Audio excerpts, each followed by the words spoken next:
Hello, everybody. Oh, I cut the bumper short. That's fine. I'm learning.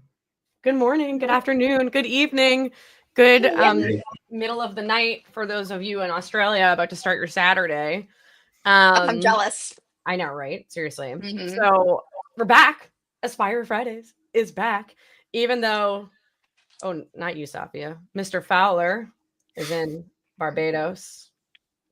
But whatever. I'm assuming that's meant to be the Barbados flag after it. It looks like it on YouTube. It just doesn't look like it here. I don't know why. Oh, Matt's here. Hi, everybody. And so, yeah, we're back. Damian's back from vacation. Safia's subbing in for the first hour. We'll see who else decides to join us throughout the shenanigans.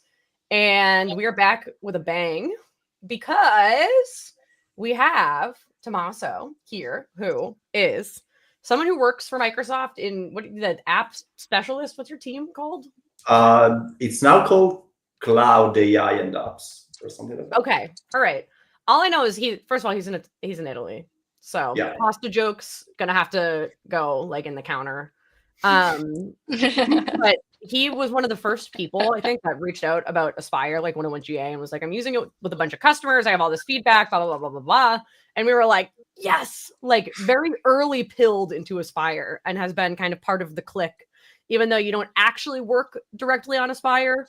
We consider you part of the team, so at least I do. And then we have Jerry. He's been, I don't know if he's having technical issues or he fell back asleep or what, but Jerry Nixon is supposed to be here. He'll be here eventually. Yeah. And he's a StreamYard expert, so I'm not really worried about him, but he has the link. He knows where to go. And then, yeah, okay. So I'm Maddie. I have Damian below. I have Sophia. Hi, Sophia. Tommaso, I already introduced. And we are going to Aspirify the Azure Data API Builder, otherwise known as DAB. Yeah. Love that. So, yeah, I'm very excited. Tommaso, you tell us about DAB and why. So, well, since Jerry is not here, I'm going to talk about that, even though it's his baby. But Data API Builder is a product from Microsoft which allows you to expose your database as a REST API and a GraphQL API. And that's cool about that. Because basically you describe your database, your entities, your relationships in a JSON file.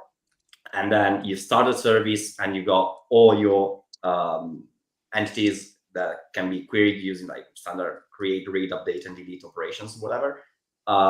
Both in REST API and a GraphQL API, which is super, super cool. And what's funny about DAB is that we also have the DAB integration in the community toolkit. So now we can have DAB that's going to use Aspire to debug itself and then also be published as an integration in the community toolkit. I'm so excited. Using Aspire to build Aspire? Whoa. Yeah. Little meta. All right. I'm going to send the link to the toolkit docs for DAB. Yeah. Can I ask some clarifying questions as a total noob? Yeah. Is this a host? Is this an Azure service or is this a bunch of code that people can bunch use? Of code. Yeah, okay. DAB gets published as a container. So you do have a container available image for DAB that you can deploy everywhere. Simply attach your database using the config.json file. You describe like the endpoint for the database, all the entities in there, etc., and you're good to go. So it's not really an Azure service right now. Is that acquiring that Docker image the typical like interaction pattern for people who want to use the tool? Yeah. Okay. I think so. Yeah, basically DAB is mostly deployed via as a Docker container, like in Azure Container Apps. Usually, I think that's the main way to go right now. Yeah. And it supports like many databases such as Cosmos, SQL, Postgres, and something else that I don't really remember right now. So yeah. And from what I understand, it works with a bunch of different types of databases, right? Yeah. So it's kind of like one standard. Yeah. Is it considered low code, no code? I don't think so. I mean, okay. Yeah, you might consider that because you don't really have to write anything to expose your database as an API. So you simply need to write config JSON. So basically, you can kind of go like no code. And you can do like a bunch of stuff for configuring your APIs in the JSON file. So not only the database itself, but also if you want to use like command telemetry, if you want to use authentication, like using OAuth, etc. So you simply configure that and you start the service. And I think they also support hot reload now. So if the JSON file in the background, it will hot reload everything. And so you don't need to start your service. That's sick. Okay. So is the actual crux of it basically an ASP.NET Core app, or is it written in some other stack? It's an ASP.NET Core service. I noticed there's a CLI too in your code base. I saw that. Tell me more about that. Yeah, they do have the CLI because when you need to configure the .config JSON, it can get like pretty annoying because you need to remember all the syntax or whatever. So you have the CLI to simply like that init add like this database add this entity, etc., and it will compile the JSON file for you. I see, and that JSON file is consumed by the API service, so exactly. The CLI is sort of bootstrapped. Got it. Yeah, so the service consumes the JSON file and it generates the API dynamically, basically. Well, it's not code generation, really. You have a REST controller which is standard, and that handles all the different requests. Yeah. I see that I do have a problem here in VS Code. That's okay. You figure it out because I'm going to do housekeeping for 2 seconds. How do I share my screen? Oh, bingo. Oh my God, bingo. I almost forgot. What is bingo? Oh, AspiriFridays bingo? Oh. Okay. Don't you worry. Oh, why is it spinning forever? Total tangent. I've been wanting to go to like an actual bingo thing because apparently it's like a very intense and serious gambling situation. Is it? Good to know. Are there like side bets between tables and stuff going on as well? There's not side bets, but I was trying to find like a bingo game to play, and I figured I could go to a senior center and just like do something low key. Absolutely. Turns out like they will have them at casinos, and you could pay $250 to join a game of bingo, and that $250 I guess is part of the prize pool, and it's like a whole thing. So this sounds like a morale event just waiting to happen. Yes. Is anyone's Azure portal having issues? Uh-oh. Let's have a look. Azure portal? I can't load any of my resource groups on my personal tenant, including bingo. Oh, that's interesting. Let me try. Let me try. I have no issues on mine. Let me see if I can switch my directory to my personal one. Yeah, maybe this is the personal one. Yeah. Me. It's fine. It's fine. I've got the Azure portal. Yeah, fine. It's just me then. So Tommaso has also been helping with the bingo app. We're working on an admin panel, so you can't just like make a fake bingo, and also so we can like centrally say, oh yeah, I would count this as this square being checked off. Yeah, byte coding did something strange, so we didn't really manage to deploy that, but yeah. Yeah, that I was gonna do it yesterday, and I didn't. What is this? Now I'm trying to sign into the wrong tenant. I'm still trying to sign in. I'm like at that point still. Oh, Jerry's here. Great. We're all trying to figure out how to use the Azure portal, Jerry. Good morning. Welcome to the party. Why is my default directory this? Oh my God. Never mind. I'll figure this out. I'll get bingo up as soon as Tommaso starts sharing, and then we'll fix that. Yeah, I need to install the 804 SDK for .NET because that's what's required.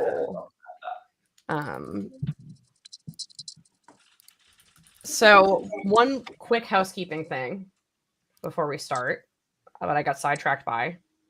Share screen, share window, share that. We published a real adult roadmap last week. Adult. Wow, we're so grown up. To set context, I was sitting at dinner on a date with my husband after seeing the Superman movie, and Fowler texts me. He goes, "I'm going to post it," and I said, "Right now?" Oh, Jerry vanished again. Oh, he's definitely having tech issues. Yeah.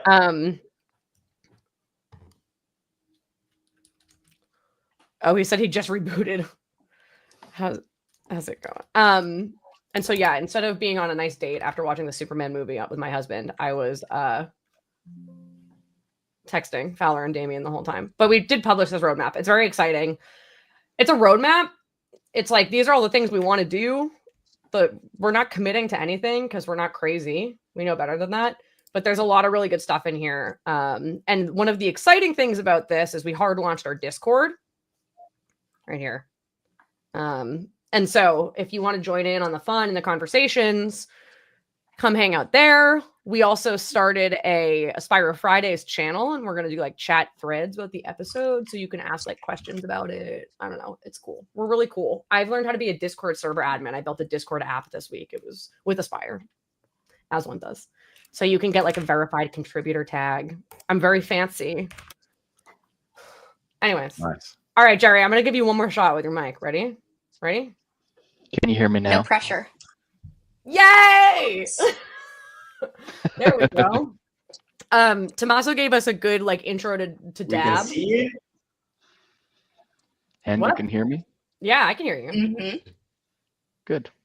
Okay, good. Tommaso gave us a good intro to Dab. So, anything you want to add before we put a screen up and we start with the aspirification? I was listening. He did a great job. I was rebooting my machine, listening on my cell phone, actually. So it was perfect. Yeah, I mean, it's really, honestly, this is a key part of this developer story for SQL Server. Yeah. Do you want to introduce yourself, Jerry? Oh, yes. Sorry. Yeah. Okay. For the one or two let's people who see. may not know who you are. No, many people may not. I'm Gary Nixon. I'm the product manager for Data API Builder. Yeah, so it's terrific. I've been for a little more than 3 years. Data API Builder is beautiful. As you guys learn more about it, you'll like it even more. Trust me, it's not full of like shortcuts and smoke and mirrors. It's really a nice tool, and the fact it's open source and free kind of blows people's minds. So it's really good. So good. All right, Tommaso, you ready for me to put up your screen? You ready? Screen share time? I think Tommaso's having tech issues now as well. my 'cause No, I he's heard frozen. Heard the Where are you robot going? voice. He's holding. He's frozen extremely or still. staring into the void. Yeah. Very intently. There's some buffering going on, I think. No, I'm frozen. I'm frozen. Okay. So? Yeah, he's right. All right. He's right about that. Oh, I can't even see this. Oh, there it goes. Uh-oh. Uh-oh. How fast did it take these electrons to flow across the Atlantic Ocean from Italy? That's the real Apparently not fast enough. Oh, you are so, yeah, you are so choppy. Hold on, I'm pulling you back. I'm gonna pull your screen back. I think the live share, does anyone have the live share up that he sent? I have it up on my browser, but I am having to I have it jump open 30 in minutes. VS. Oh, well, we lost him. The host has ended the current collaboration session, so he must have Look at that restarted. face. There we go. Oh, perfect. Oh, it's You look good to me. I sent you. I sent you another link for the live session because I had to reboot VS Code. okay. Oh my gosh, today, August 1st. Very suspicious day. All the things are going on. It's August 1st? Yeah. Mm-hmm. Sorry, I That's had to not bring good. that to your awareness. That's not good at all. Oh my God.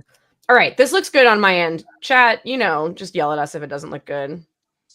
Yeah, maybe Jerry and Tommaso are actually the same person. And that's why we have to. You never see them together. That's true. Oh my God. That's funny. All right. Okay. So Hey. how do I'm sure you have the CLI. How do you want to start this? You want to make a new app host? Damien, you're getting back from vacation. Yeah, why not? How do you want to start?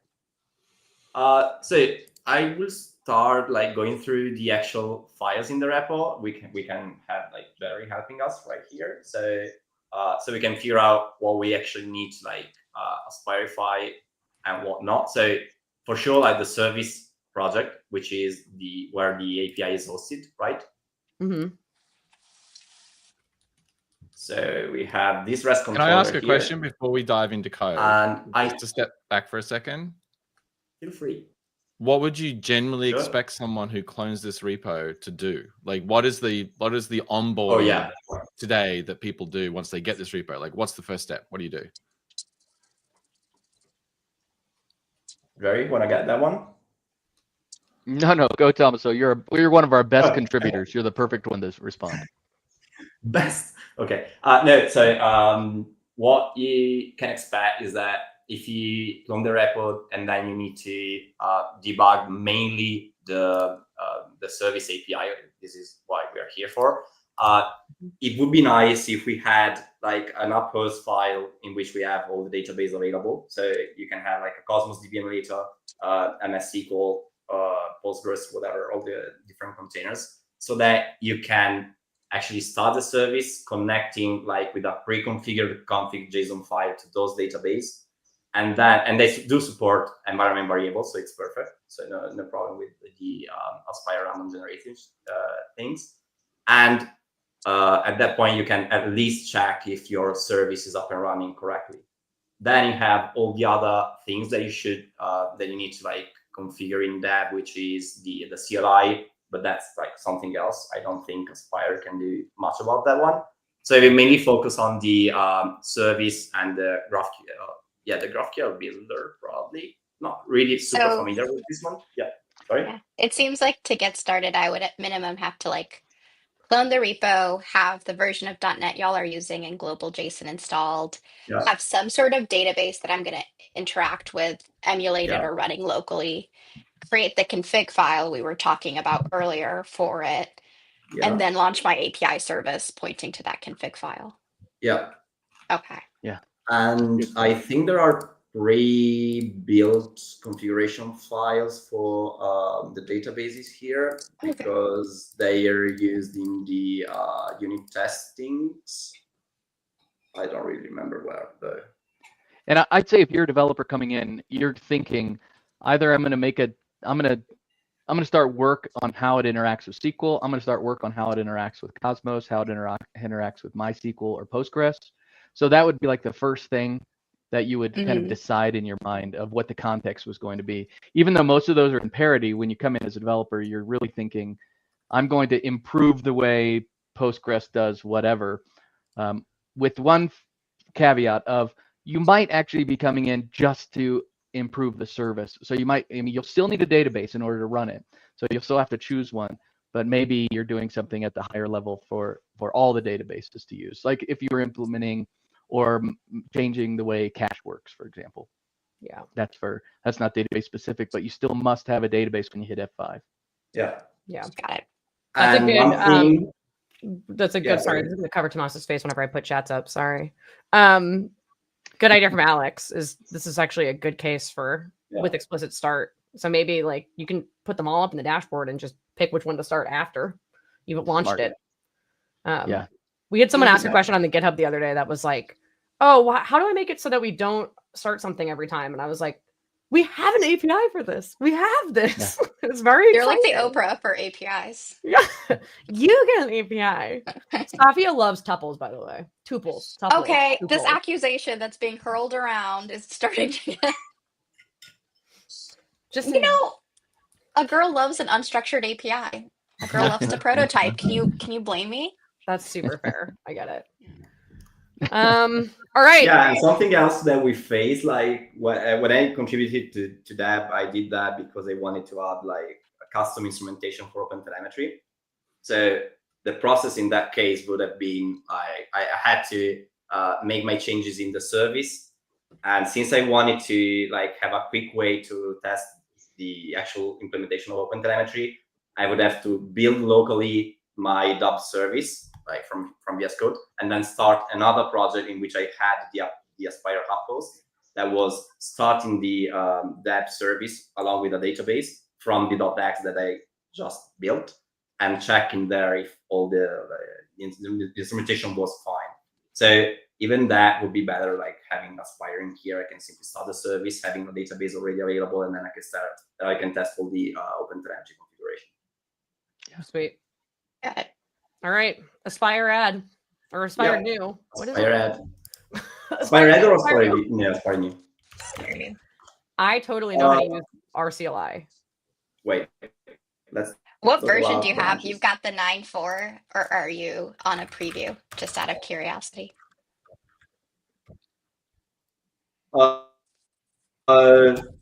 Do Aspire version, dash I version. think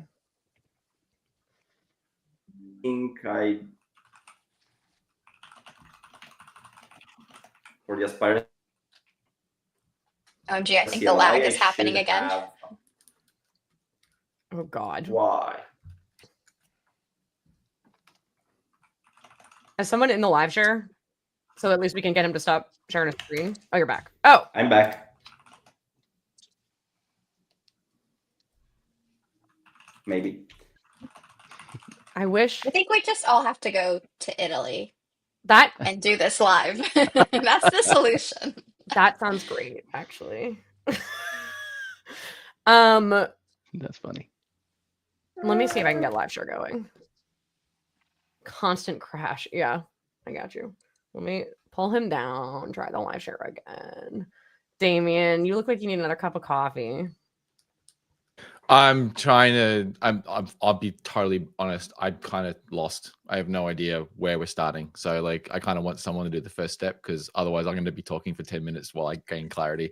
As the meme is very often well known, I'm a details person, and so like, I'm like, yeah, it's a bunch of code. All right, you do stuff, and the getting started says you run a CLI, but we're not going to use Aspire. So I'm like, what are we doing? Yeah. I feel like that CLI is primarily for automating writing of config. So I'm wondering if this is an interaction service scenario where we want some sort of wizard flow in the dashboard to generate the config that the API service would read for each database. But that wouldn't be something an end user would do, right? They would. Are we focusing, I guess, on people turning up at this repo to be contributors, or are we focusing on consumers of this bunch contributors, which my understanding is even if you are a contributor, there is some requirement to create that config JSON file to do end-to-end validation. That was my impression. Okay.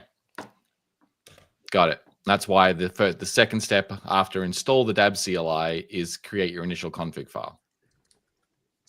Yes. In the README. Yeah. Okay. That is my impression. Yeah. He's moving so slowly.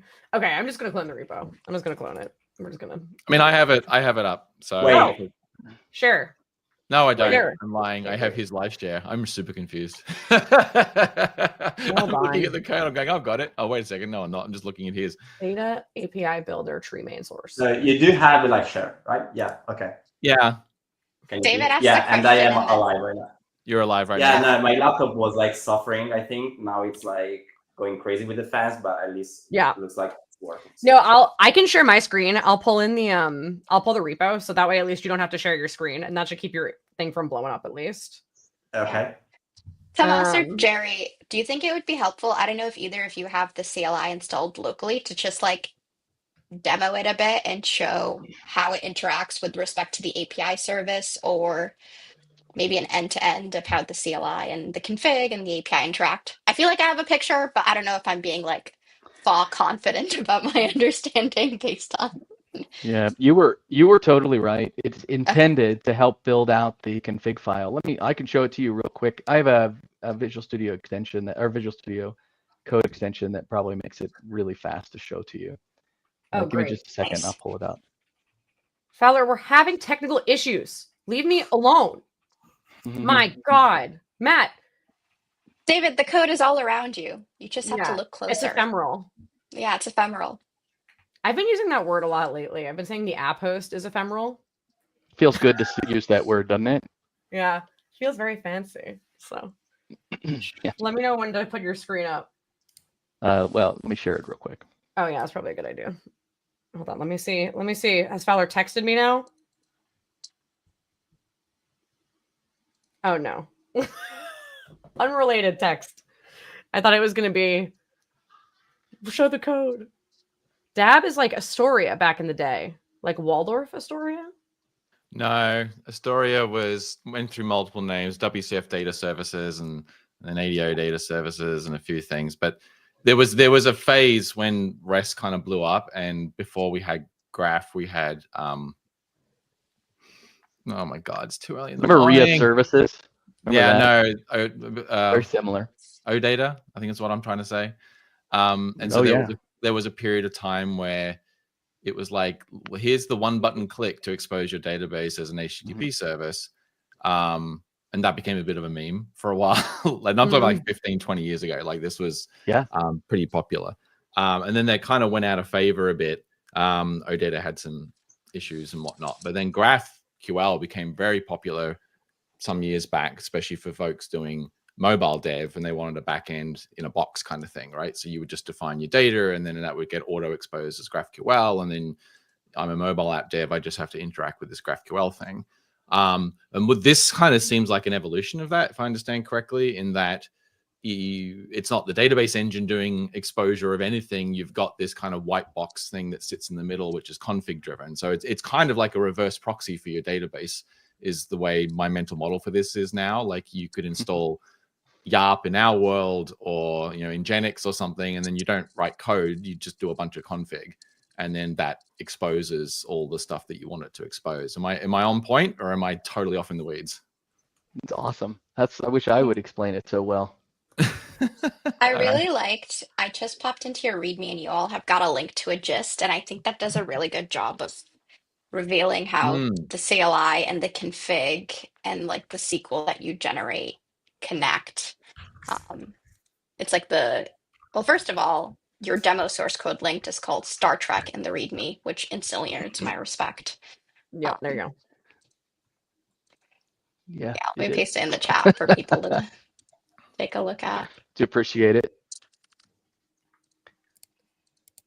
Actually, let me share my screen real quick and just show you what happens with the CLI.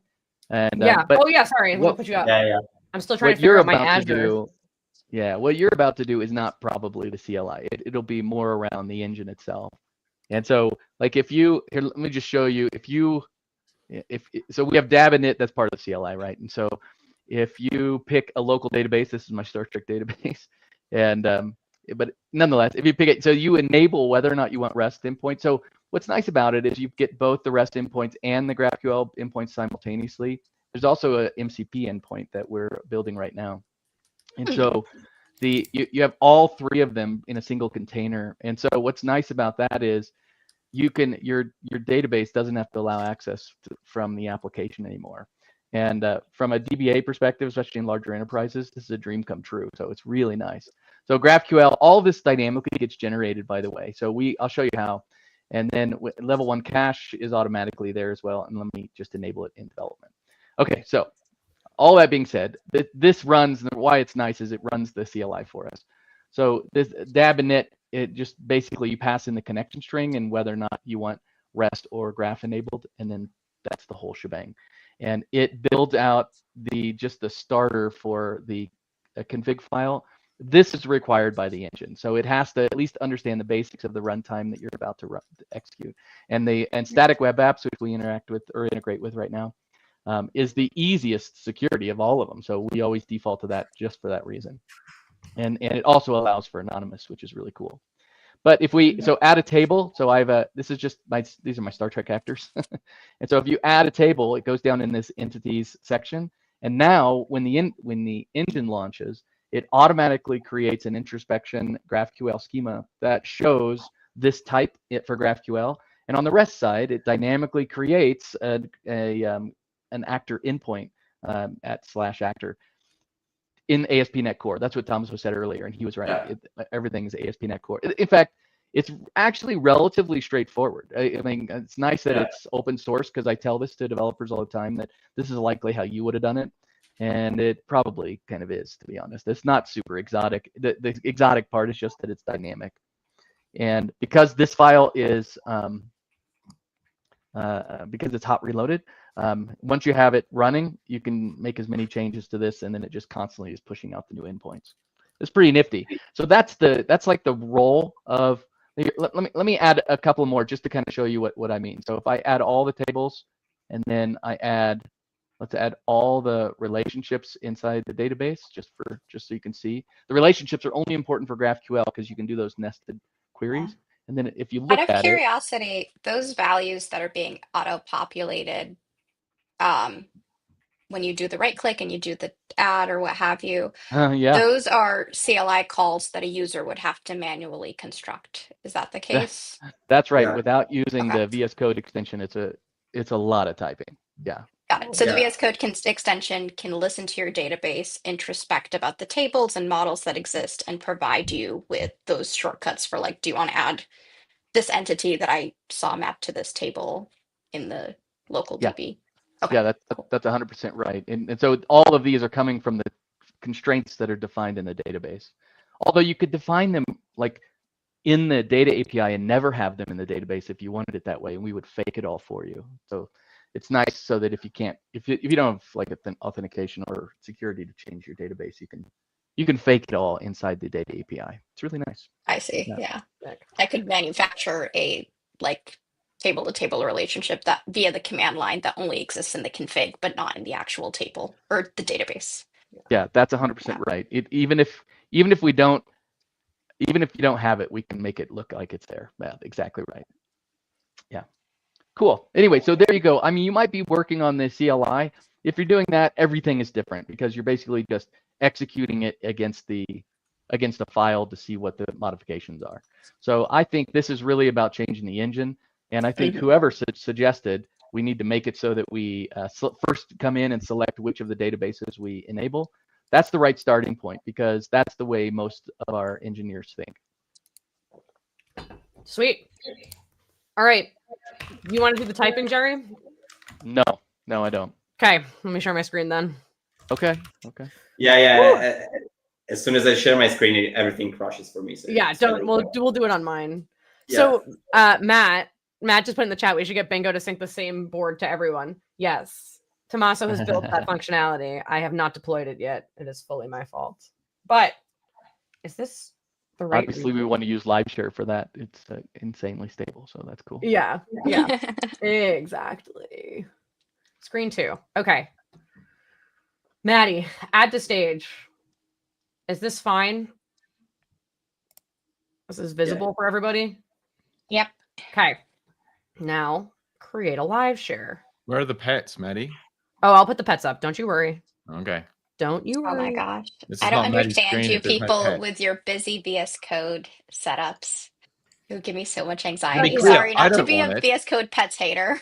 I don't want it on mine, but if Maddy's sharing, it's not Maddy sharing unless there's code pets. True. This is Mari, my other dog. And then I'm gonna add mod because we're doing .NET today. Mod. And then is there any impact on your machine performance because of that? Have you ever seen? I've never noticed it. And I would say it in fact has made me more performant because while builds are running, I can go throw the ball around and be like, you don't even and notice be when very things happy. slow down because it gives you a chance to throw a ball. Exactly.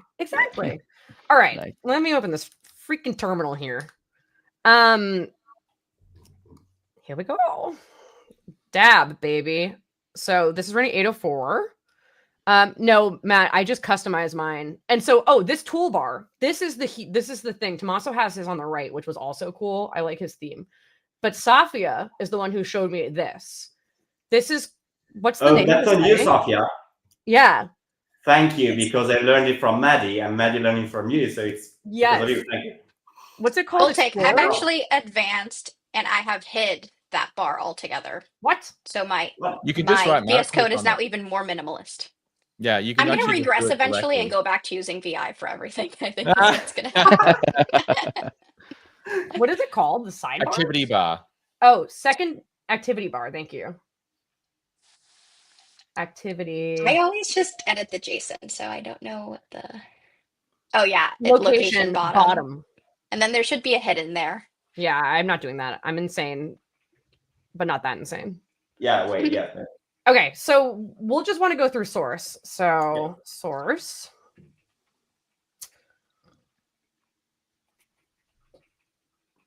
God, this is the worst part. Starting. Let's see. We got a bunch of projects here. Let me do. So everybody, there is an Aspire CLI. It is GA as of 3 days. 3 days ago. Oh my God, it's Friday. You can get it from a totally not sketchy script that you can curl or IEX onto your machine. It is natively AOT'd, which means it is fast as F. Not swearing that early. And it has lots of stuff. We'll use it today. We've used it a bit on stream so far, but it's like actually GA, so we're really gonna use it today. The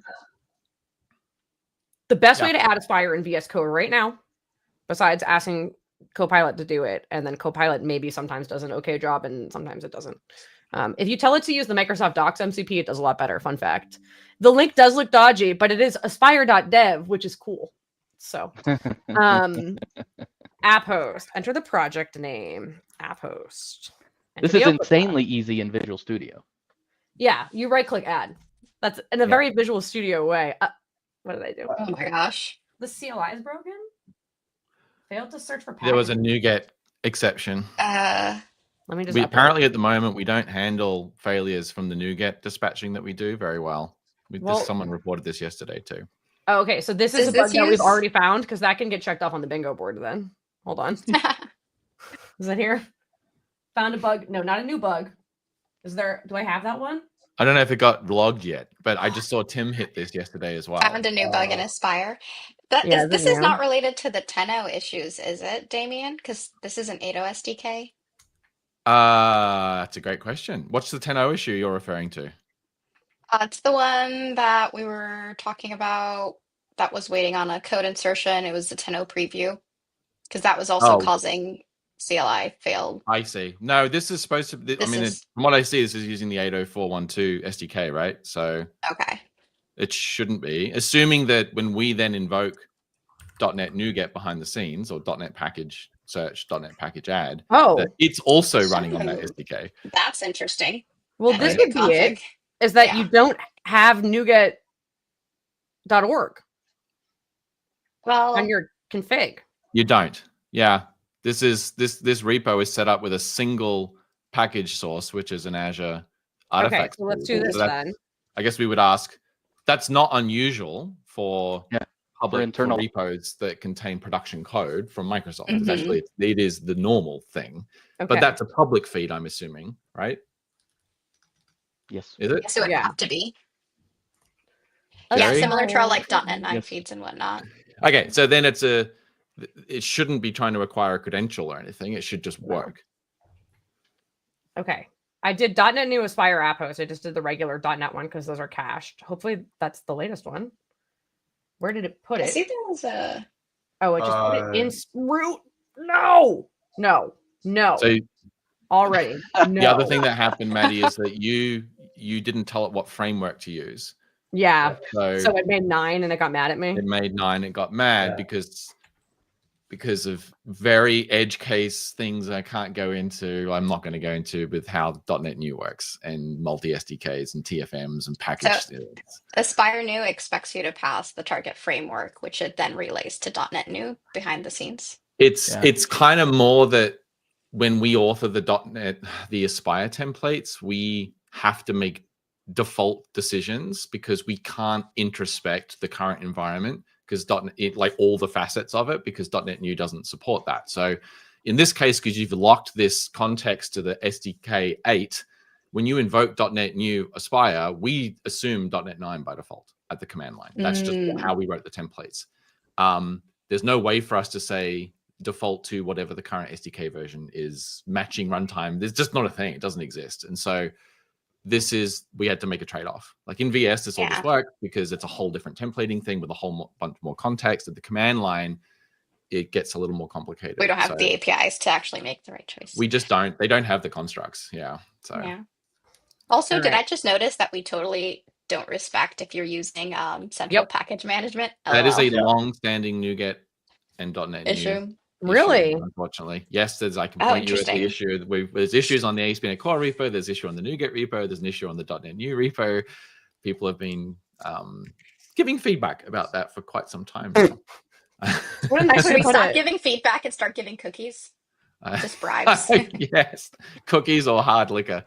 It's something that is a little annoying because, again, CPM or Central Package Management is used across basically all of our official repos because it's once you get to more than a couple of projects, it's like, of course you want to use CPM. This is how you stay sane. Yeah. Yes, and then .NET New doesn't work because but it works. It's just that you have to then fix it up to work with CPM after you've created it, right? So, all right, wonderful news. Yeah. Hacker voice, I'm in. A restore ran. It restored. So run it. Can you just run the app host then? Let's do it. Let's channel Fowler. Let me go back to the folder. Verify every stage. So Aspire right now will make a temporary folder. Aspire run. So the first time you Aspire run, do it from wherever you want .aspire to live. And so for me, that's almost always the root of my repo, along with my .config and my So where are you now? Your prompt, it's not clear to me from you don't show present working directory in your prompt. I do. I'm in here. Where? Data, is it just data API builder? Yeah. So this is home. This means there's a set of subfolders. Got it. Then this is the folder I'm in. I love how, because we all customize our prompts now, everyone has to relearn like how to do this basic thing. It's like, wait, how do I figure out where I am? Let me pull up the dashboard too. So one of the things it's a kind of security, I think. Maybe. That's a nice way to think about it. Yeah. Mine would tremendously stress Damian out, because mine is just literally %. Like, that's my prompt, nothing else. Nice. I went through phases where it was like super customized, and now we progressed to. I appreciate minimalism. Don't get me wrong. Like if you're in the terminal, I can just do PW, like CWD. Yes, or that's what I usually do too. But in live share, it's like, where are we now? But this is where I am, and this is. So you're in repo bracket. Yeah. We need to add a new thing to the Aspire bingo board where someone criticized someone else's CLI. Oh my god, that is so true. Prompt critique. I think it could just be generalized. Criticize your setup.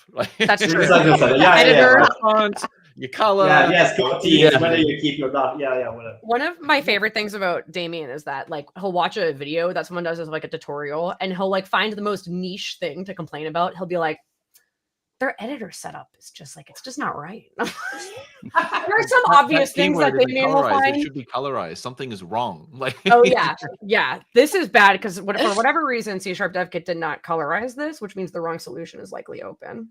So I've been having issues with the pre-release. It's driving me nuts. I sent a couple messages about it last night. And I was being annoying. Can you try the open solution via? Okay. So just close it. Like, do we even need it open? Yeah, because you don't get any syntax highlighting at all if it doesn't open the in-memory one now. Wait, what? Oh, is that true? You can close the solution explorer, but you have to have the solution open. Mm-hmm. Oh, I didn't know that. That's what the whole solution list thing is. Like, wow. Did you just end the session? I just lost access. Yeah, she did. Oh. Sorry? Don't swear. Okay. Farfignugan. Reloading ends the session. So that sucks. Iconic. Where is my syntax highlighting? Close. You know, it doesn't Do you reset have the a terminal. solution file in this repo? I assume yes. I think I saw one. There is, yeah. I saw one too. Try open solution via the command prompt, Maddy. There. Maybe that'll work. Claudia, are you watching this, girlfriend? I'm sending a bug. And then the final thing I'll do is I'll run a spare restore. Oh.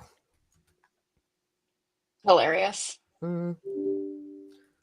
CD source. Wait, did you generate a new session for VS Live Share? Yeah, I'm gonna recreate it. When you reload the window, it kills it, which is annoying. Yeah. That's annoying. Okay. I like we're doing everything in main. Feels good. Oh yeah, always. This is a fork. Did you add the app host to the solution, Maddy? Oh, you're so right. You're so right, bestie. Thank you. This is why solutions and command lines are just not best friends today. It's not a great experience. We're working on it. There are things happening to improve this, but there's a lot of manual steps. There we go. I think if you... But you could have added it to the solution in the command line. .NET SQL add. No, you could have, but you have to do it manually. Like, it means like you have to know to run run .NET new and then run .NET solution add and then to the path of the project. Like, it's not seamless. Don't quote me, but I think the solution free mode in VS Code will do that for you. It's got the file watcher. It's coming, I believe. Yeah. I'm still not getting... Well, it's still loading. Okay, that's fine. Loading is fine. Back to live share we go. Matt, a proper IDE would not have this issue. Yeah, Let me Matt be is clear, Matt is part of throwing Aspire shade Fridays- in the chat. Yeah, get Ooh. sassy. No, part of AspiriFridays is that we use the latest of everything. Dog food. We dog food, and so you get the cruft. What is We this welcome the now? chaos. Oh my This is gosh, a chaotic channel. This is chaotic. Do you all have an editor config that requires explicit No. that disables var? Wait, really? Yes. No. Oh my gosh, we can't be friends. No, not at all. Oh my god, Just this get- is the just- longest just edit editor that, config I've Maddie. ever seen. Just edit that, Maddie. Oh yeah. Oh god. It's okay. We will conform to your code style. We are visitors in your repo. If we must explicitly declare variable types like just- savages, we no, will. no, Comment change- it out for now. Change then they it. can It's uncommit totally that. You can okay. run .NET We can do it format, it'll fix automatically. That's exactly right. We can totally fix it. That would be just a warning, right? Oh my god. I No, wish make I it was- fine. No, don't make it a warning. Make it nothing. Just comment out those lines for now. Yeah, Crazy. perfect. No. Crazy Yeah. evil menaces. Comment your way to Okay. glory is how this channel is the vibes we're going for. This is Friday behavior, well known. So What a debate between var and explicit, right? I mean, it's crazy. why would you not use var? I just don't get it. It's Always var. like the debate of like code first and database first too. Like here we go. All right, what's the first That one's more project we should add contentious. here? What's like the most central project, do you think? Service. Service. All right. Yeah, that's the web API that gets started with the REST APIs, and it consumes the .config JSON file. So that's the one we want. Should I do the project as a reference, Damian, or should we try and do it as a path? Don't be that chaotic. We know What's that the doesn't chaotic- work well. We Path haven't is made that chaotic, work right? well. Reference is the right way to go. Yeah, Just do because reference for now. Yeah. so far we've been so precise. Service. All right, so you have to add that project reference, and then you can Yeah. do projects dot Azure data blah blah blah blah blah. It's actually beautiful how that happens. I think that's so magical. Yeah, when that works, it is so magical for sure. Oh, you got an undeclared variable, yeah. That's fine. Like this is like working in the Aspire repo. It's actually super annoying, and we've been telling each other we need to fix this forever. Yeah. But like the amount of errors you get because you declare a variable and you haven't used it yet, it's like, come on, I'm typing the code. Like, give me Yeah. a I know. moment. Yeah, that they need an error Faster, that's like Damian. 90 seconds to. You have 90 Yeah. seconds to fix this. I Yeah. think what we keep And saying you get a is that we counter. Yeah. We just need a mode where a lot of these things are warnings during the inner loop and then errors when you build. Like How so- about, or how at about the least, red like, underline? The red underline you can starts do really var small and it underline. grows. Wait, were you about Like to a- write like a bar something graph. out? Yeah, I'm just gonna do this. Ready? I like that idea, a quota. Yeah, A policy quota. It's like you're in the 90s now. Like, well, I'm letting you go, but the leash is getting real short here. Mm. or make it's a yellow underline and then it slowly is becoming red and you have it until it gets to the Yeah, end. like diffusing the bomb. Loading It's bar. about to go off and you're ready to. Type faster. Where's Copilot? The amount of pressure you get. I'm all tabs at chat, you crazy people. Okay, this should work. Cool. I mean, it shouldn't work, but it should run. Where are you guys dropping the LiveSeer link? Is it in? Oh, in the In the- StreamYard private chat. Yeah, I'll put it in the back. Teams for you too. Oh, I gotta log out to log in. Oh boy. Oh my gosh, what is going on? Thank What did you. we I say? saw Matt. Is this the launch profile bug again that we keep saying we need to fix? Probably, yeah. So it looks like it's trying to read. This is where it's reading the launch profile. So let's go and open the Oh, launch there's a profile. launch setting. Yeah. Yeah. Oh my god, IIS. Oh, there's. Yeah, so the IIS stuff we know causes issues, but I haven't seen it usually Oh. crash. Yeah. Let me have a look at this I myself. think there's I've got more the code. content. It's complaining about serializing a nullable bool. Yeah, it's trying to convert it to a nullable bool. At the path is what? Profiles. Why is settings.json not written as... Anyway, is it trimmed on yours as well in the error message? It says like open square brace twice ettings.json, which is odd, but never mind. No. .NET run messages. So .NET run run messages, there shouldn't be a string. .NET run messages is true. and you can see there's actually a schema error. So Maddie, if you scroll down to line 27. Yeah. See that it's underlined? Yeah. Oh. Right? You've got many of those actually. Yeah, so your launch profiles are actually incorrect. That should just be a bool. It shouldn't be a string. Now, That's cool. our Does consumption VS not code flag should that? probably be a little more tolerant to that. Yeah. I mean, if it works in VS, it should work here. In VS, but you'll note it's actually Okay. against the schema. The schema was saying that should be Okay. true or It false. was. Yeah. Okay, we I'll gotta give point out, VS I Code a bet that bonus profile here is never chosen. for respecting the schema. Yeah. Also, I feel like we're just getting to the fun part, but I do have to drop. When I'm back in an hour, Okay. it should Right. all be Aspirified. I can maybe come in and like clone it and run Yeah. it. Should work. Nice. All right. See you in a bit. See you in a bit. All right. Now we get the multi-TFM bug, my favorite. Unable to find the Oh, project. I hadn't even considered this. Do we have this logged? Oh, yeah. So what's the workaround? You have to like specify a launch profile. The best workaround is to delete all the multiple TFMs and choose one while you Aspirify. Okay. I don't know if I want to do that. Hang on. I'm going to find this issue because you said it's logged and I want to see. Yeah, what it's people are old. doing. I think Mel logged it when we did the first pass of the Maui integration. Like the very, very, very first pass. Like Okay, 2 so years there was. ago. I know that there's a specific issue where there were some MS build problems where you had a single TFM project referencing a multiple TFM project, and then there was some weird target issue. But this one I have not seen where it's just like we tried to run you and you didn't specify the framework. Like this is. Fowler literally just puts in the chat. Another reason we should just move it to project references. I know, girlfriend. This is not the problem. This is not the problem at all. This is .NET Run. So we invoke .NET Run on the project file. So if you put the path in, you'd have the exact same problem. Yeah. The issue is that we don't read with the target frameworks. So you're going to have to pass some args to it. Yep. Yep. Perfect. Don't make it one. That's the classic mistake. It's 2 args. You got to put in. It should be params array. It's not a flat string because we'll encode. It will escape it. Right. See, it takes a param string of args. Yep. So just put in 2 strings. Just 2? -f is the first string. The second string, like there are multiple arguments. This is like I see what you're saying. I see what you're saying. Issue. Yeah. What TFMs do we have in here? NetAO. It'll be NetAO. It'll like be just NetAO. assume that one's the first one. Yeah. All right, let's try that. And it's comma. I'm gonna do Fowler's least favorite thing ever. I'm gonna do the comma second in. line. Oh yeah. I'm good at Thanks, Tommaso.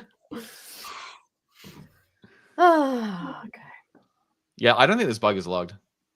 Wow. Okay, unable to find. Okay, that's fine. So That's this fine. is that starting, and that will start. We'll try to get the .config JSON on a specific location. If it doesn't find it, it tells you like .config JSON not found, and then it will simply like start the API, but nothing will be there. So Fowler just goes, "This won't work." Literally wrong, Bay, but Literally whatever. worked.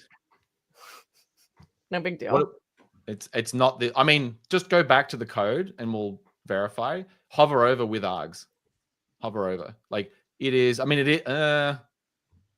No, this is the generic one. This is what gets passed to the resource. It's not a project specific one that turns it into the args that are passed in. So yeah, he's shocked that it works. My assuming is we just take these and we throw them on the end of the That's on .NET Bingo run. somewhere. Like yeah, no way wait, this did works. that work? Yeah, Like, no way this works. It's right there. Yeah. Now, no if way you it ran works. it from VS, I'm not sure it would work. It almost certainly wouldn't work. This is almost I think this is almost certainly an accident that this worked this way. It's not That's pretty intentional. funny. He just asked the same thing. All right. Now we need to find all those configs. Which one do we want to start with? Which database? Yeah. Sorry, can we see the think- service running? We didn't actually look at it. We just looked at logs. Like what happens now if we go? Oh, I didn't give it into an that board endpoint and or click on anything it? either. I should have something for you. There's no URL, so that means we didn't read this is the launch profile bug. So Correct. So we need to go and hack their launch profile to not have IS. Yep. I believe that's the fix right now. I think so too. We need to fix that bug. Oh my gosh, fix that Oh my bug. gosh. We should fix that. We should do that in servicing. Honestly, we should. Just Yeah, prioritize I'm it, 'cause totally we've hit it down in for every that. single AspiriFridays. Every single one. Just delete all the IS. Just delete this? Delete it. Delete all of it. So default .NET projects don't come with this anymore. We got rid of this in .NET 8, I think. Okay. And then what happens is, and delete that profile. And what happens in VS is that we show the option to launch with IIS, even if you don't have it in your profile file. And then when you select it, then we edit the profile file. But anything that was created before .NET 8 is going to have all that stuff in it. And so this is why we keep hitting this when we're aspirifying brownfield stuff, like existing stuff, is people have code that's been there for many versions of .NET. Wow. So these are all different launch profiles. So this is also the different databases, it looks like. What's that? For the different types of databases is what it looks like. Oh, there we go. GraphQL, baby.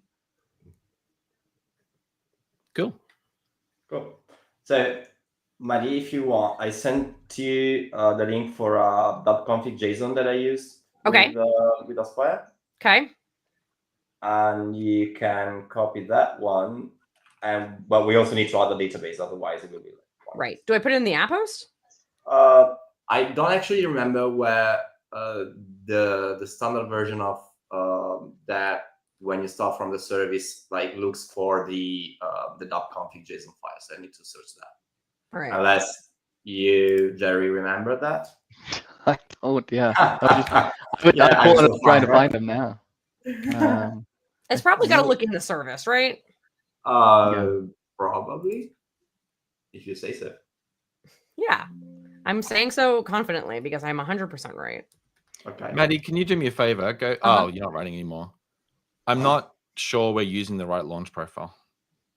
We're using the first one GraphQL is the wrong one. Oh. Because it's not set up for development. Oh, this is the one you want. That's the one that's set up for development because it's setting up the environment variable. So launch profile development. Yeah, just go and put that in the app host. So what we optimized for with the defaults in Aspire is we assume that the app host project itself has launch profiles because it's just another .NET project. And those names match the now default names for launch profiles and ASP.NET Core projects, which has been the default since .NET 6, I want to say, or .NET 7. So you'll end up with an HTTPS and an HTTP launch profile. And so they flow. So we take the launch profile that was selected for the app host project, and then we look for that launch profile name in the project that you added that we're trying to start. And if we find a matching one, that gets preference. Here, there's no matching one, so we're falling back to just picking the first one, which in this case isn't one set up for development. So a few things we could do. We could just change the order of the launch profiles in the launch settings.json.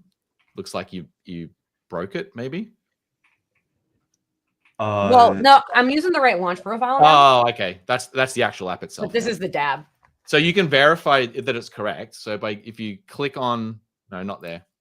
Hold on, I'm looking. It says development, so that's good. That's good. But if we go back, just to close the circle fully, click on the resource to show the resource details. And then on the right-hand side, there'll be an environment variable set that says .NET launch profile. Ah. And you can view it. And that's now the name of the launch profile that was selected. So fancy.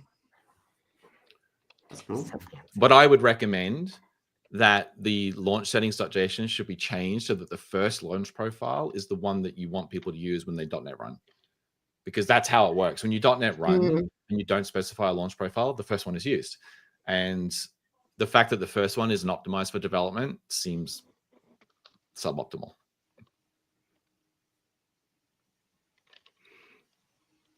No, this is working fine, Maddy, because you have added the .config JSON and that picked it up, and now it's saying, you say you have a connection it's looking track and the database. I cannot find that. Sweet. Actually, it cannot find the environment variable called connection string track, which is fine.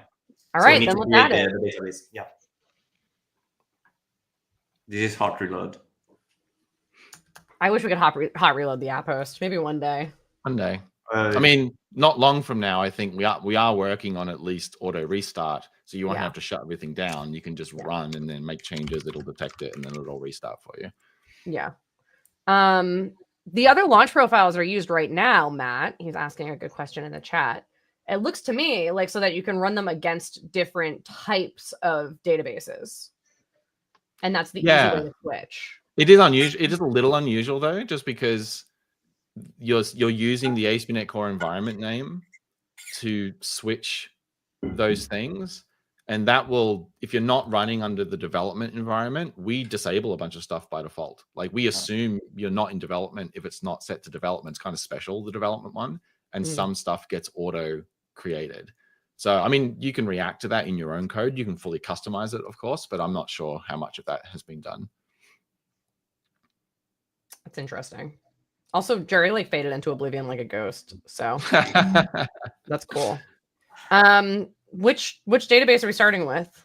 Let's go SQL first. Searching for a spot. Why Oh, though? Oh, because it's in your special feed again. So let's do .NET add package. Should oh well, hang on. It's gonna be the same problem, Maddie. It doesn't matter if you use one or the other. We use NuGet config. So if it's not there, it's not there, right? This will just fail. So you need to change the NuGet config, or someone needs to go and add those packages to the feeds that this can use. For now, I would just edit the NuGet config so that NuGet.org is there. Yeah. Yep. So just after that line. Yep.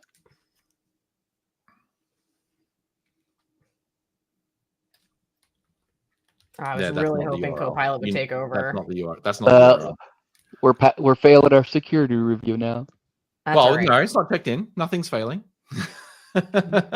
Please. It's totally fine locally. You'll need to go and grab it. Yeah. No one remembers that. No, but I really thought Copilot was going to have that one for me. Is it on? Copilot's not doing anything. I don't see it. Yeah. No suggestions are coming up at all. That's actually... So the cheat code here is you could just copy line 5, delete the NuGet config, and then do .NET new NuGet config, and it'll add it with the right URL for NuGet.org, and then you can paste line 5 back in. That is hilarious. That's you could do that because you found it. Yeah. There we go. So yeah, I guess Jared will send you guys a list of things to stick on your feed. Why? Sure. Not again.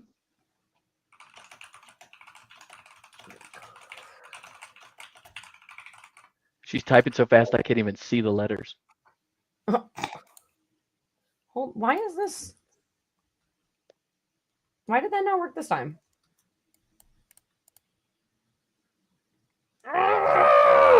What's the error? That doesn't even say, just says exit code 5. That was visible frustration. Okay, it's fine. Oh yeah, that was totally visible. Yeah.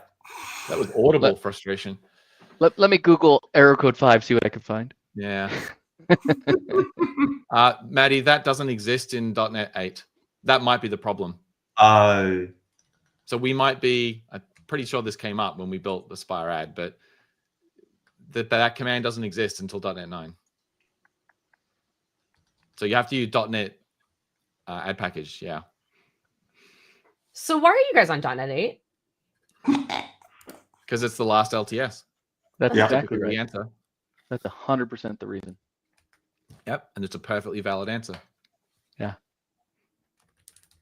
We're using the VS Code built in. I'm just waiting for Fowler to DM us, Maddie, because I know exactly what these next message is going to be. Yeah. Oh. Oh, Jesus. That's that. Wait, why do you have to log in? This must be an unauthenticated feed. Is this an authenticated feed? This can't possibly be, otherwise no one would be able to use it. I don't think it is. That's so weird. Odd. Maybe Maybe it is, and I'm always authenticated, so I never noticed. That would explain Tommaso. No, we have tons of I don't actually remember. Right? I don't actually remember if I had to log into something. Maybe it's public, but you still need to be authenticated. It's not anonymous, but you still have to have an ASDO credential, which is exactly like GitHub artifacts too. Yeah, that's curious. Well, this is going off screen. Hold on.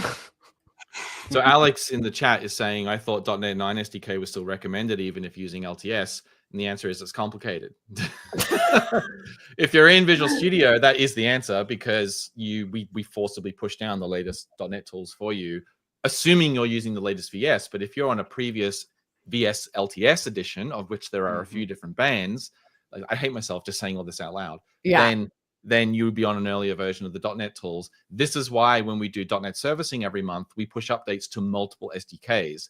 So we push an update to the 8.0 XXS SDK and multiple versions of the 9.0 SDK, because the feature bands of those SDKs are tied to different channels of Visual Studio. Or like, it's just very complicated. Do you see this? I am about to straight up hard code the package. I think Matt's right. If you comment out our feed. No, but I want your feed because you need it. I mean, yeah, like this is what. Now I'm just gonna put it in the CS Proj like an animal because I know that will work. Okay, so the command, even .NET add package still wasn't working. Yep. Well, okay. So wait, include. What are you looking for? Is it MySQL? Wait, no, MySQL. No, you only. Oh wait. Is this the name of the package? Someone confirm this? No, SQL Server. He said. Oh. Yes, SQL Server. You also have MySQL, but it's. But you'll need to add a version. Yeah. Yeah, I have to do it in the central. Yeah. And this is why it's annoying the CLI is not working. Well. Yeah. So Alex is suggesting that if the ASDO feed is configured to do automatic pull through, when this is getting into the weeds of I don't know a lot of this stuff about ASDO artifacts off the top of my head, then it might be asking for credentials because that package is not in the feed currently, so that it can figure out, hey, is this someone who is authenticated to proxy this package into the feed? You sure you don't want to comment out our feed just for now? I mean, we could. Yeah, for the sake of progress. Screaming for that, so. But there needs to be a keystroke for that. Oh, you've got two sources, Maddie. So you have to define central package. If you're using central package management, you have to, yeah. So yeah. Jerry's suggestion is the one that will move us forward quickest, even if it's not the one that can be committed. Yep. Secure. Where's Barry? Barry should be watching this. .NET secure. I want that CLI command. Me too.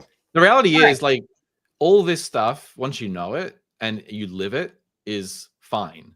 But the learning curve on this is freaking horrendous. Like, it really is. Like, understanding that as soon as you go from one feed to more than one feed, and if one of those feeds is authenticated, like, you have to add all this other stuff. And it's different if you're using CPM. Like, yeah, like, it's just, you have to learn all that stuff. Did it restore?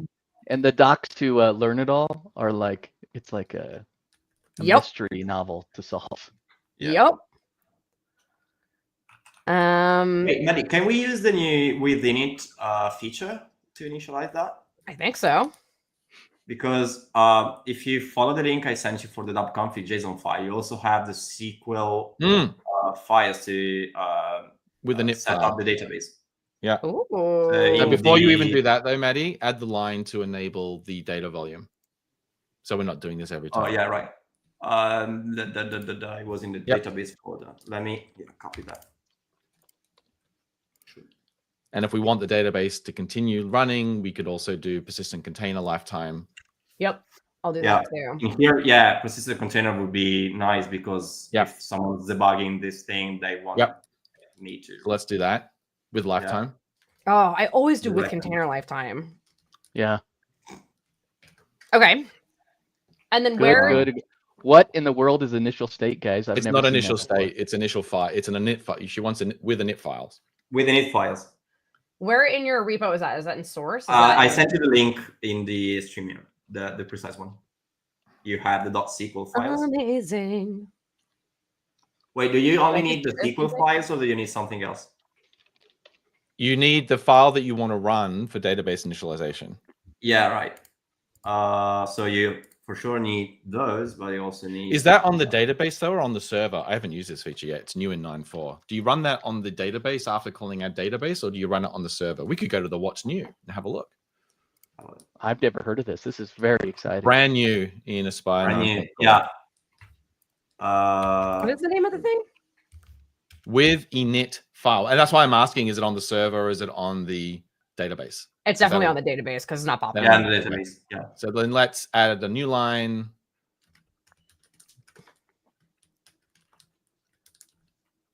Yep. Nice. With a knit. Where is it? Not Creation script? Wait. No. No. You got the right version? With init files. It should just be with init files.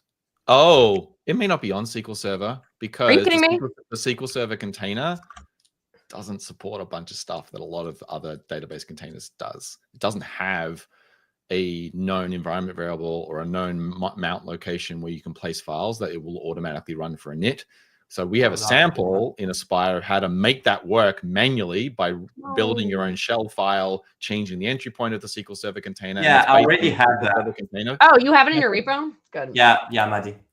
You have. Is it configured deep.sh? Yeah, going the root of my repo. Perfect. You just have to have your own shell script, right? I actually copied yours, Zari. It's a little unfortunate. I would love it if the SQL Server container had this convenience feature that basically all the other ones do, which is, if you drop SQL files in this folder, we will auto run them. That would be nice. It's much nicer. Could we talk through security implications of such a feature? Maybe. I don't care. I'm the user. Just make it work. Figure it out. Everyone else does it. Everybody else does it. That's right. I mean, if I can set environment variables, then you're owned anyway. So that's generally the answer to those things. If I can drop files inside your file system or it's change your environment variables, then I've got a level of access that anything you're going to do is likely not. Damian, that is like saying if I can break your window to get into your house, you might as well not lock your door. Well, it's also... So, I mean, I know the defense in depth argument is a perfectly valid one, but it's not... I mean, we can go into a whole debate about security, right? But like, it's certainly not... But let me just say, this is the viewpoint I'm bringing.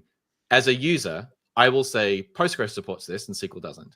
MySQL supports this and SQL doesn't. Mongo supports this and SQL doesn't. Like that's all. They're just going to be comparing. It's embarrassing. Right? It's embarrassing. You're absolutely right. Absolutely right. So, do I want to do with creation script or with what? No, I think so. You have to mount the file. I think you have to mount the files. Yeah. Well, depends. Specifically what we're trying to do. So I had this before. Okay. Yeah, that's from my sample. So that's lifted exactly from my sample. Entry point. Okay. Actually, that's lifted from Jerry's sample, but it's fine. You wrote the same. Yeah, I lifted because my sample lifted from Jerry's sample. Amazing. No, I lifted from yours. It's this. Yeah, you set your watch to me, and I set my watch to you. So I believe Jerry's sample is like if you're working with the containers directly. And then I wrote the Aspire sample based on the SQL sample. And then, Yep. Wow. Wait, Maddy. What is this? Oh. So this is what I do when I'm actively editing an app host. So that I can add lines at the end without having to, or I can comment things out without worrying about the semicolon. Okay. This is something Aaron Powell put. It's an Aaron thing, yeah. Every time we. All right. And just call this. Wait. Yeah, we need to. Either we change these or these names, or we need to change the .config JSON file because it's referencing. Change the name. What do you want the name to be? The config JSON. Why don't I have the .config JSON file? Where is it? It's in the server, right? You say so. I can open it. Where did I put it? Where did I put? I literally don't see that. There we go. Database type SQL. Oh, it's not.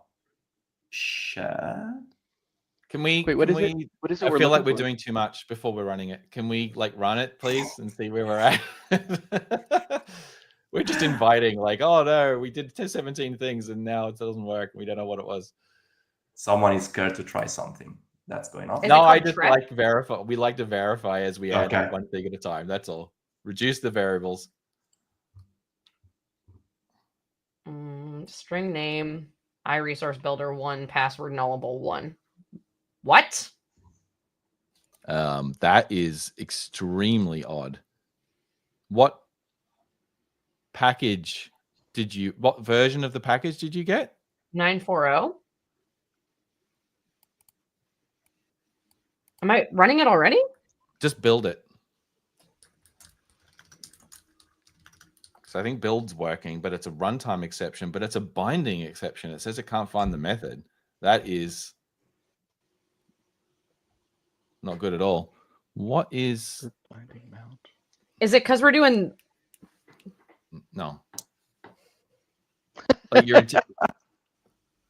That's some good communication. Yeah. Is it? No. Nope. What about nope? We're getting closer to mind reading. Me and Damian. We're getting there. Okay, Yep. so you're saying still no. Yeah. So run it. Just run it again.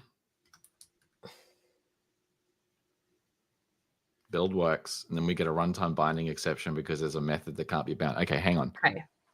So something about password nullable. Is it because we need a default password on things now? Yeah. Wait. You did. No.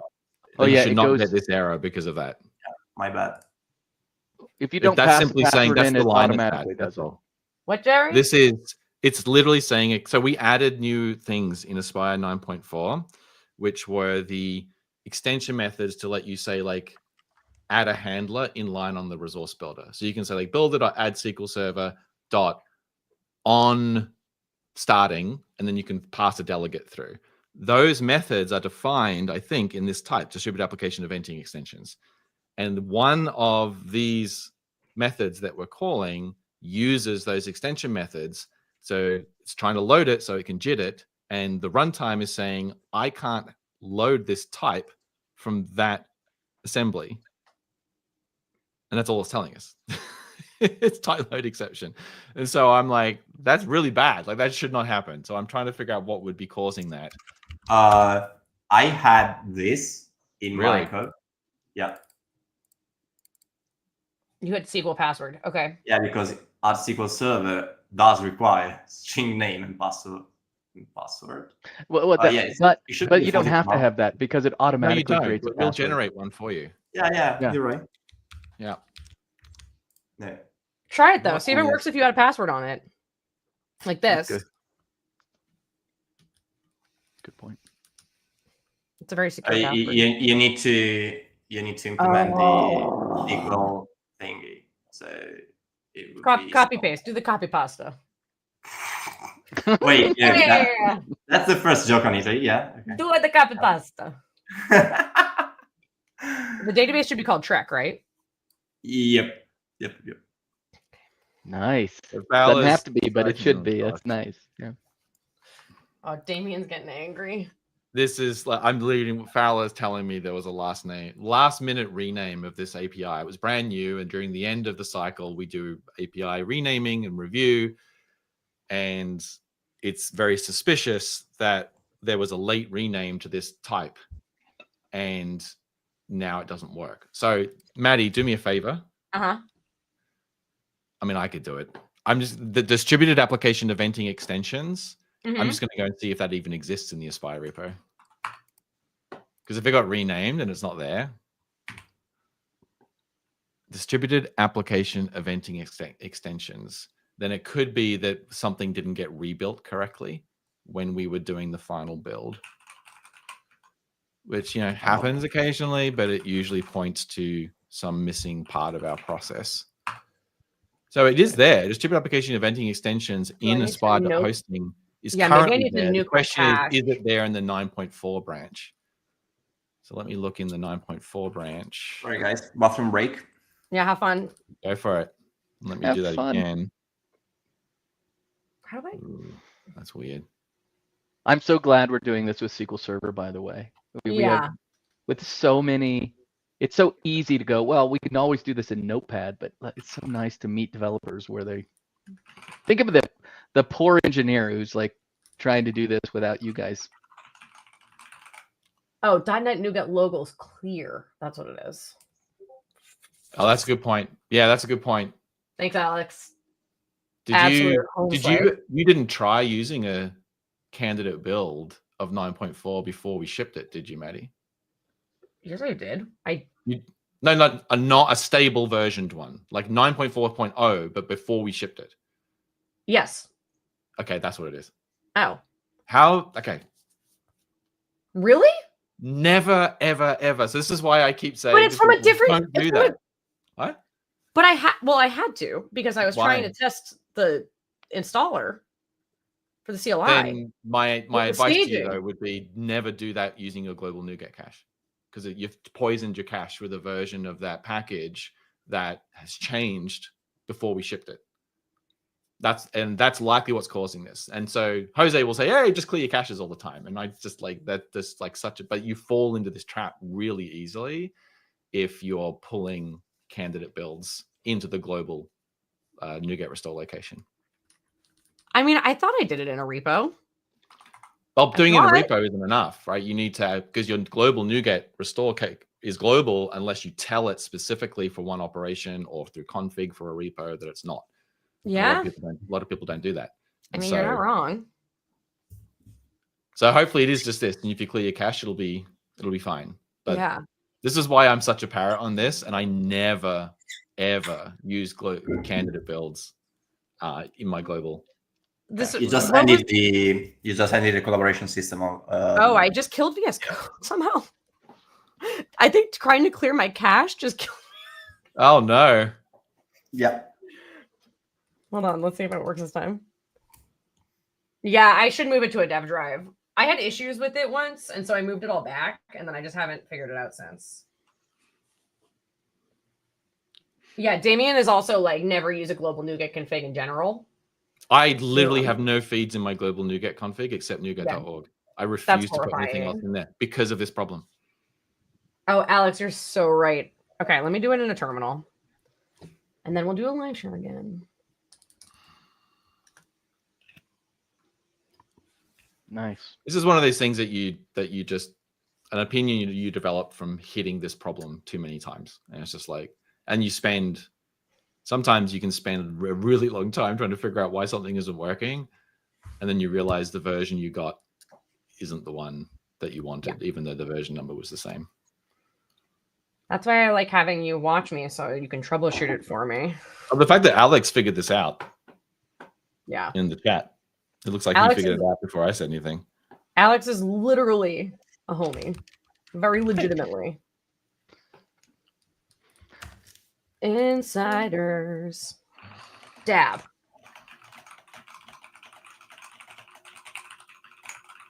All right. Aspire run. Does it ever blow your guys' mind how good our community is at reverse engineering what we're writing faster and understanding it better than we do as we're writing it? It's crazy. Yes. 100%. It always amazes me how much people are able to figure out the root of issues that we caused without us even realizing we caused them. Yeah, it's amazing. This is, I just sent the new live share link, by the way. Thank you. So we have a new 9.5. One of the things that Fowler and I are both really into for 9.5 is making the CLI handle the dog fooding. And so maybe this will be something is we add a hard clear or something, because the candidate builds, someone has to test them. You just shouldn't test them on your dev machines. That's the You're 100% right. You're 100% right. The dog fooding is not the same as verifying a build that we're ready to ship. Totally different. You're right. I'm just lazy, and I was sitting at my nice little desk. And that's fine. Like, we should optimize for lazy because everyone's lazy. But that's true. That's a good point. Just say no when someone says there's a candidate build available. Try it. Say no. I'm not putting that on my machine. Just say no to the candidate build. Just say no. You do it in an isolated environment. Or hear me out. Stop changing API names after the candidate build. Well, there's that too. Yeah. Okay. All right. Hacker voice. I'm in. Again. Show the logs. No.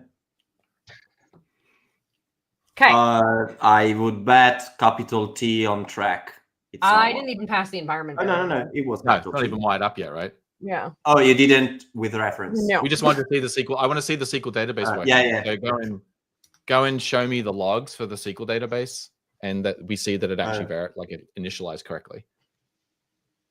That's failed all to correct. Open explicitly specified database track. Starting up database track. Yeah. Yep. Okay. So it fails and then it gets to it and it's fine. There's no logs. Yeah, you always get failures in the startup logs of the SQL Server container, and honestly, most other database containers too. And then they usually have fallback and they try things and then they initialize themselves. Oh. Yeah. It's often it's a race condition. Yeah, and there's that part too. Like, I love the the most bonkers part I thought about the this sample that I'm learning now that you built, Jerry, was the shell script to do the retries asynchronously. That stuff was like, that was beautiful. It's like, this is amazing. Fire this thing off and then sit here in a loop and wait, count down until it's ready. Till it finally works. Yeah. Okay, now the service crashed. Yep. All right. So now it's getting the config file and saying it can't initialize it. And if we scroll up, can obtain schema for entity actor with underlying database object source acted due to invalid name. Okay, so it's saying that doesn't exist. That table database. It's an empty database. Yep. Yeah. So we have to. So what's the process here? How do we init the database with the stuff that maybe wait for first? Yep. Okay, so that's interesting. Yeah. So the DAB is set up to basically, it's not resilient. Like it assumes the data. Like if you tell it to use this config file and it's not there, like stuff is in there, it doesn't exist, it just crashes. Okay. Is Aspire smart enough to rebuild the whole database right now? Because I just changed a property on it. No. If you changed it on the database itself, then the container, but you won't have to because you didn't change the database. Yeah, no, you didn't. No, oh yeah, you're right. You're right. No, you didn't. You just added the wait for, right? Yeah, actually, you could have just probably restarted the app in the dashboard. Yeah, the wait for API is what made us possible to build the DAB integration in the community toolkit, because we couldn't do that before. Wait for may not work with custom entry point. The SQL health check may pass before the entry point script's complete. It's all right. You can hit play though. Like you can hit play now. We could solve that. Yeah, there you go. See if it doesn't. Hopefully it doesn't. It crashes still. So it's not. It's. I'm not convinced that the database is set up. Nope. Yeah, it's not. It's clearly not doing the thing it's supposed to do with entry point. No, it's not. .add database only adds the database name to the connection string. It does nothing to the actual server. No, it does. We changed it. We changed it. What? In 9.3. Yeah. But so 9.3 and 9.4 will actually will connect with a client and create the database if it doesn't exist. And then we have, that's what the with creation script method is for. So you can customize the creation logic, but it doesn't do it by mounting files and running. It literally connects a client from the app host and then says, please run this sequence. Crazy idea, Maddy. You have 2 bash files. Are those executable? Yes. So are they stored in, this is the other huge. Are they line feed? We fixed this. We improved this in 9.4 by using with the files API. So rather than using bind mounts, you can now in containers specify files that you want to use, and there are ways to set the execution bit and those type of things from code, and we'll do it for you. Because it might be that in the repo, the execution bit has never been stored. If this was all done on Windows, is this all done on Windows? No one has ever set the execution bit and committed it to Git. Well, I did using Windows Subsystem for Linux when I used those files. Okay. Locally, but it never should flow through them, but then it could be a user perm, a root. Yeah, no, but Maddy simply copied the content on the file and recreated the file. Yeah, I didn't download the file. Oh, so, never going to be executable. That's almost certainly it then. Yeah. We need a better error. Well, I guess it's not really us, but no, it's not really. This is why we need this API. Do I need to PowerShell? Yeah. What's this? What do I need to? What is there PowerShell? You can't do it from PowerShell. You have to use Git Bash on Windows to set the execution bit. I'm gonna scream. So your other option is to use the new API instead of using a bind mount. You can try with container files, just new in 9.4, which I've not tried this yet. So this is good. And so it's not target. Just the second argument is where you want it to go. Okay. I don't know what the name is. And then there's a third and fourth argument, default owner, default group. And then you can also pass the umask argument, which is what lets you set the Unix file mode. And so you can set it to execute. What? What did you just say to me? It's in the what's new. Bring up the what's new. I remember reading about this, but I still don't know what that means. What's that, Jerry? Is this a new preferred way to do it? This is the new preferred way to do it, because bind mounts leave you at the mercy of whatever the files are, right? So the idea here is we created a higher level API, which is if your point is to get files into the container and have them work, So cool. then you need to operate at the file level, not the bind mount level. So bind mounts will just say, yeah, take whatever's in this path and mount it at that path, but it doesn't let you operate on those things in order to make them executable or to change their user access levels or whatever it might be. So container files is an effort to have a higher level API that makes this better. I have not used this yet. So if we hit issues, then like we're going to be, Okay. Yeah. Destination path, source path. So are these the opposite direction? Because this is supposed to be the It is. It looks like it's opposite. That's unfortunate. That's so stupid. Strange that didn't get caught in review. Destination path. Destination is first? Yeah. Okay, now we Yeah. know. Now we know. Okay. Source path will be /SQL server. Do I need to tell it the specific script or do you think it's fine?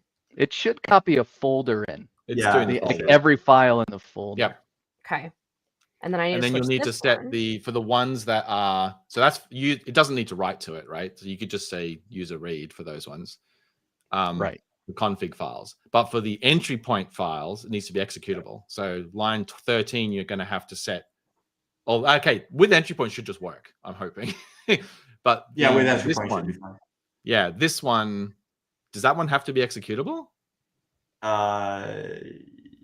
Yeah, What's you in- got the... What's in -- database? Yeah, wait, where is this file? I think Docker that's- entry No, point. wait. That's Yeah, leftover that from does- the that does not snippet. exist. That's That- left over that- from the snippet. Yeah. Oh, you're referencing the wrong one. Okay. Okay. So this Okay. is right because I put them in a folder called SQL Server, right? Yep. No, Yep. there's one. You're missing the actual execution script. Did you Right. just deleted it, right? Well, Yeah. no. No? Configure db.sh? Yes. Is that not called from entry point? Yes. It is. Oh, So- but you need to mount it. You need to add it to the container. Oh, right.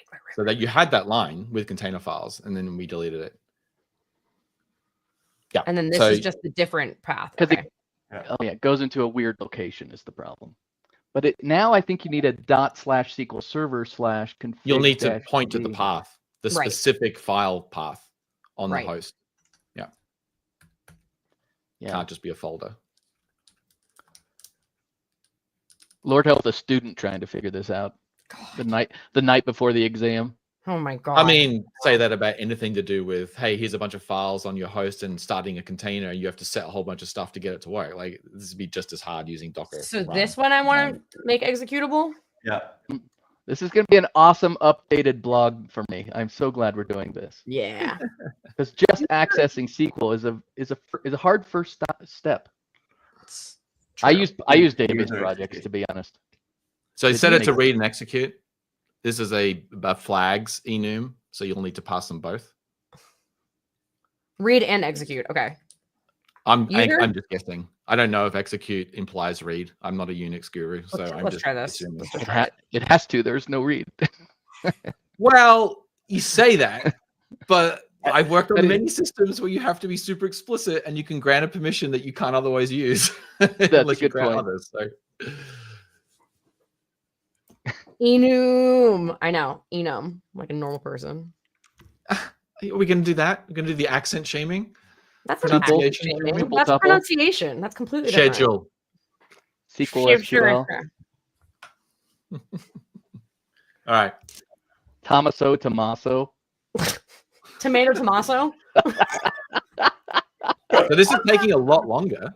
It is. Yeah. Something's it- happening. This is I was, bringing a new I image. was You're telling- probably downloading the image. I'm imagining. Yeah, Why I is was it telling doing it Maddy again, though? yesterday that someone from the US once got an email from me, and it was signed like "Regards Tommaso," and they replied, "Hi Tommaso," and I was like, "How do you mess up my name so Tommaso. much?"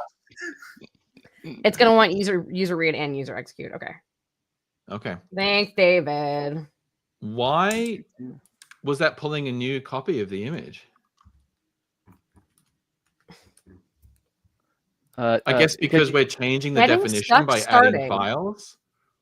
Maybe. Getting stuck starting is how Aspire behaves when container immediately exists on startup. Exits on startup. is what he meant to say. Oh.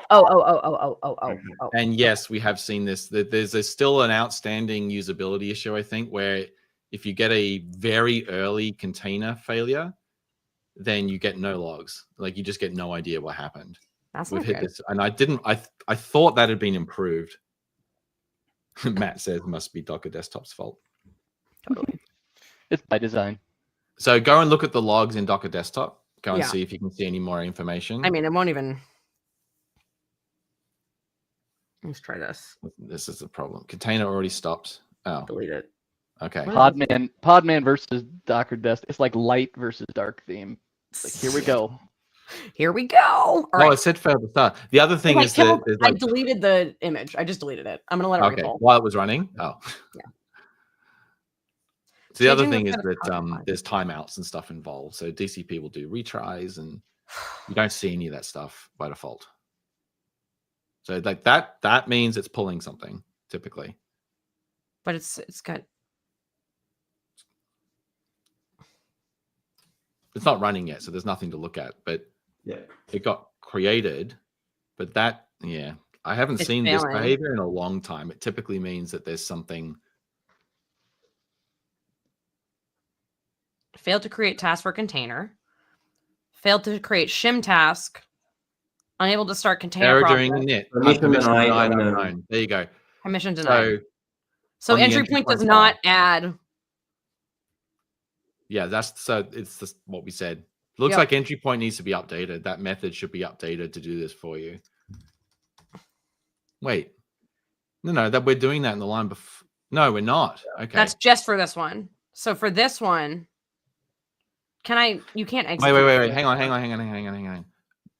Okay, got it. Yes. Okay, got it. Sorry. We are adding the entire folder. We are adding the entire folder, and then we're not letting execute on a specific file inside of it. Okay. Which we need to now do by taking this line.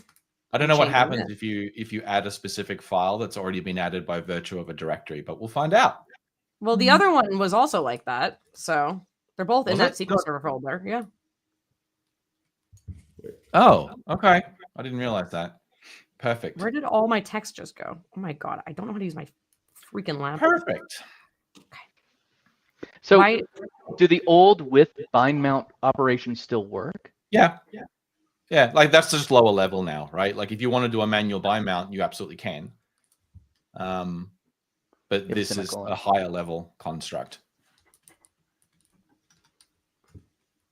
Is this the preferred way? It seems so. That's what it says. Many more characters. It says in the docs.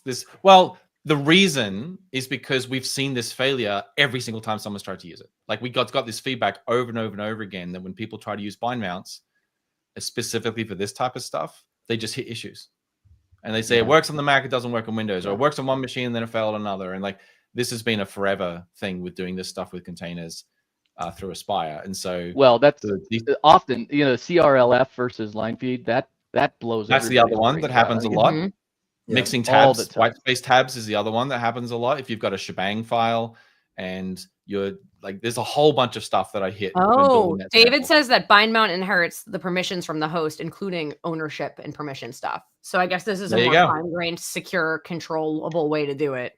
Yep. Cool. Yeah, but this all changed in 9.4. Is this supposed to be the local script path? Or the one on the server? That's the path inside the container. Okay, so that's not where this is then. So where should I put that on the container? Well, the same. Here? No, that's no. Yeah. What just was back that? In config?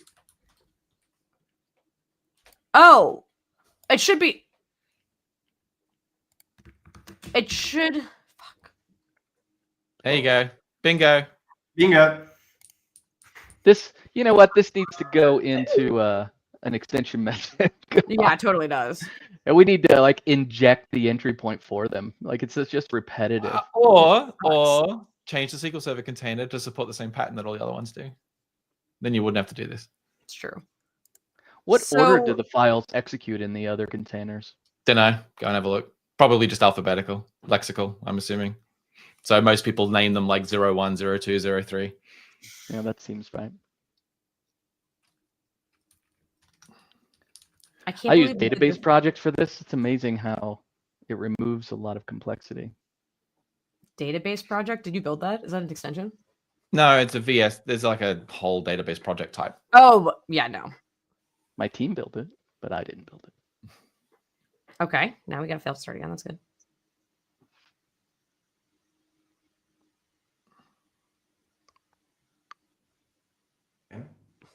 My heart is sunk, Maddie, that you asked what a database project is. I'm so sorry. Oh, wait, I just typed the path wrong. It's because I'm an idiot. I haven't been in VS in a while, dude. Yeah. Thanks. It's all VS Code now. Yeah. VS Code is the superset of database projects anymore. Yeah. Okay, now it failed. Why'd you fail this time? No, but that's not what I tried to do. I changed the path. Permission denied. Unknown. Let me Google unknown and see what I can find. Yeah. So maybe it is because we're trying to mount it twice. That's the problem. I don't know. Depends on how they're doing it under the covers. I thought the more specific one would just win over the other one for that specific mapping. That's very intuitive. I would thought that too.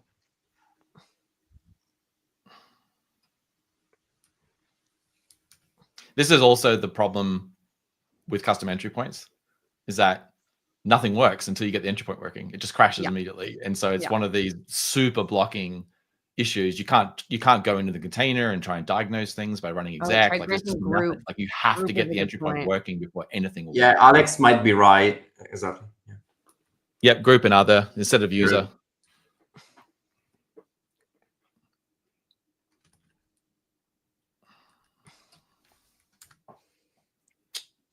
Shall we try group and other or just group? I'm just going to try just group first and then. Okay. Yeah, see? No, didn't even try. Okay. Now let's try. Do I have to do them separate?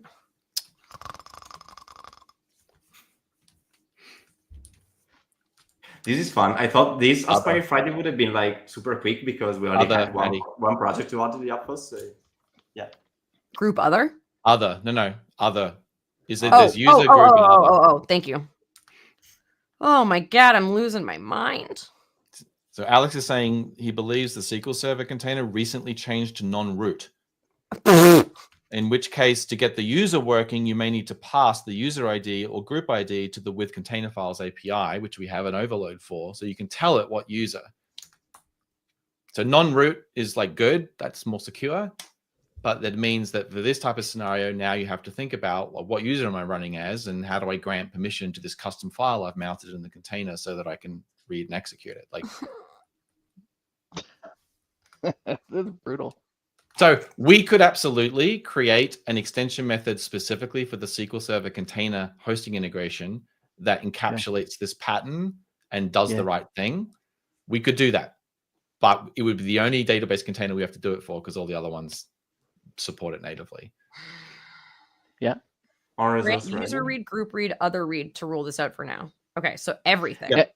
You could even name the extension method the same so it feels invisible to we could. I mean, we could like just hijack it but I think ideally you'd have an overload probably of with entry point specific for SQL Server that takes the source and the target, and that's it. And then we just make sure it all works. It's like, we set the user, we set the right permissions, we do the right thing, right? Yeah. That'd be a solid day of engineering to save years of what's happening to us with all right now. Yeah, no kidding. And I haven't updated the SQL Server sample to use these new APIs yet. So I would have hit all this if I tried to update the sample. Is there not a Unix file mode.all? What was that, Thomas? If we succeed tonight, you can copy this one and be done with it. Yeah, exactly. Free work. And then Alex has said, we may need to. Okay, still not working. Right. Try giving just the folder for the destination again. Okay. For this, I see. This listen, I'm going to sound like a jerk here. What? what's the reason not to do it with the known pattern that works with bind mount? Because we're bad. We're doing new things. Didn't immediately fail this time. The problem with bind mount is that you can't set the execute bit. We have to fix that on the Windows host so that it maps through. That's the problem. So bind mount works in the sample that I have because I went to the trouble to ensure are you saying the execute bit should be set in the repo and that shouldn't be the issue? It's something else? I'm saying with bind mount works for everybody.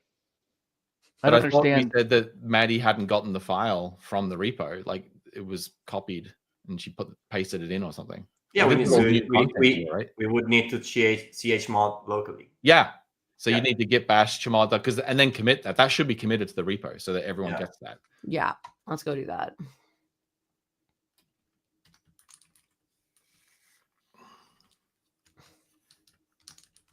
Sorry, hold on, wait.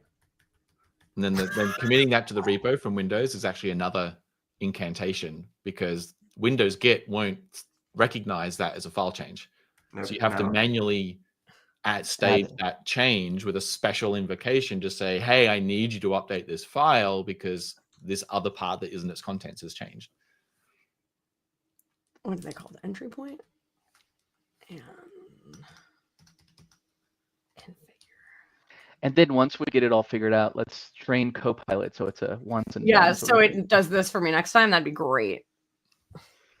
Nothing saying agent mode wouldn't have figured this out by now. It may have actually.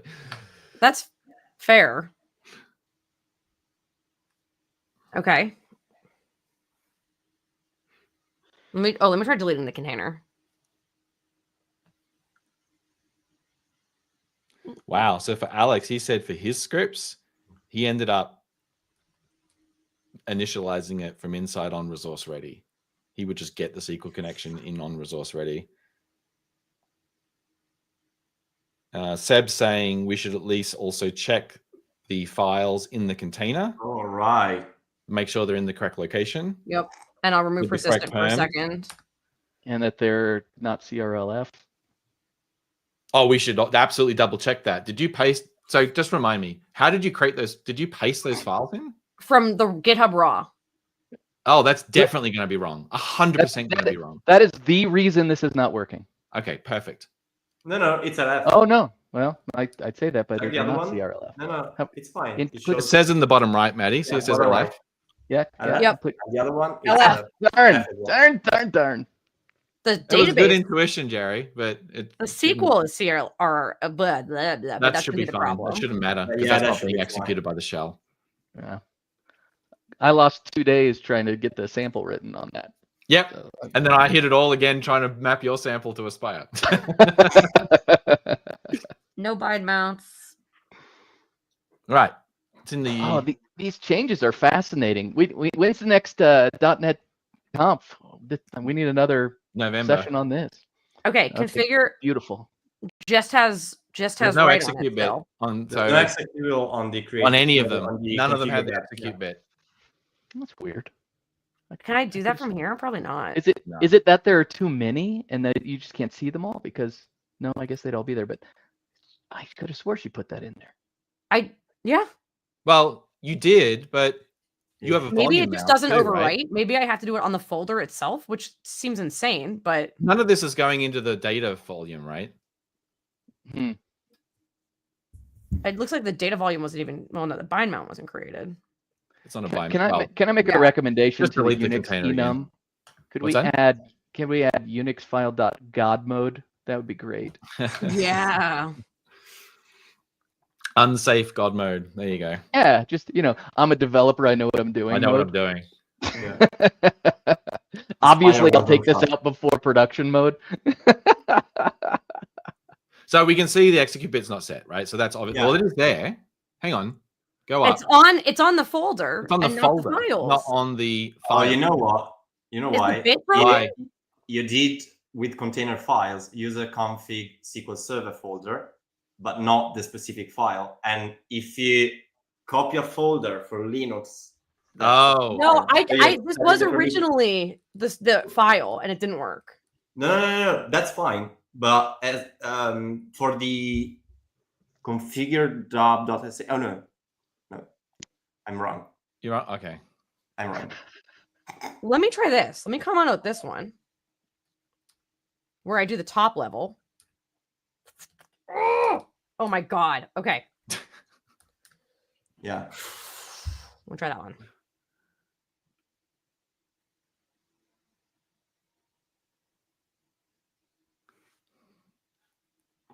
Top level config is UMask. What does that mean?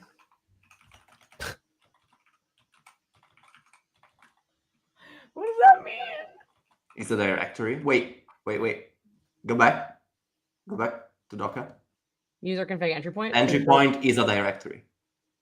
Yeah, What? like something is like fundamentally wrong. It's like it's mounting it as a directory instead of a file.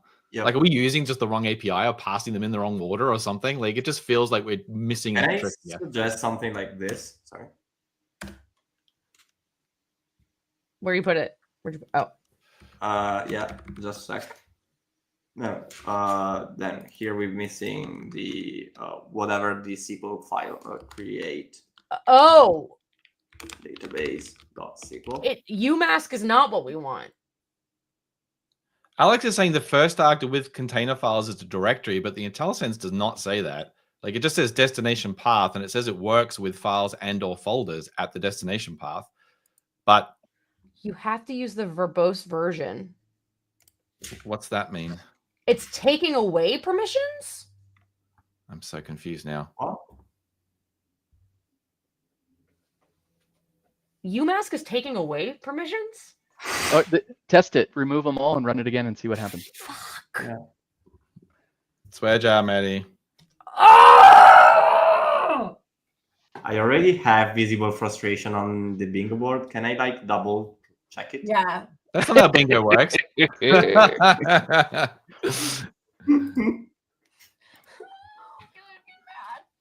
How do you define an intuitive API? Not like that. Don't use Linux. Oh, gosh. come on. Also, Damian, could you start arguing with Fowler remotely so I can check Damian and Fowler beaker and be like, Yeah. He's gone very silent, actually.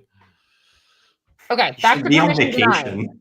Oh Unknown. my gosh, I just looked it up. UMask subtracts permissions. Oh Yeah. my god. This is so stupid. Okay. A bunch of Windows developers clicking Okay, around it doesn't in the have executable, but it does have read right now, which it didn't have before. So, okay. There's a copy all files from path version. What? Sorry, is David N on the chat still? Because I think we're all struggling with this API. David, can you join the stream? I'm gonna say we're either really like not smart or this API needs a bit of work because we're really struggling. David. It's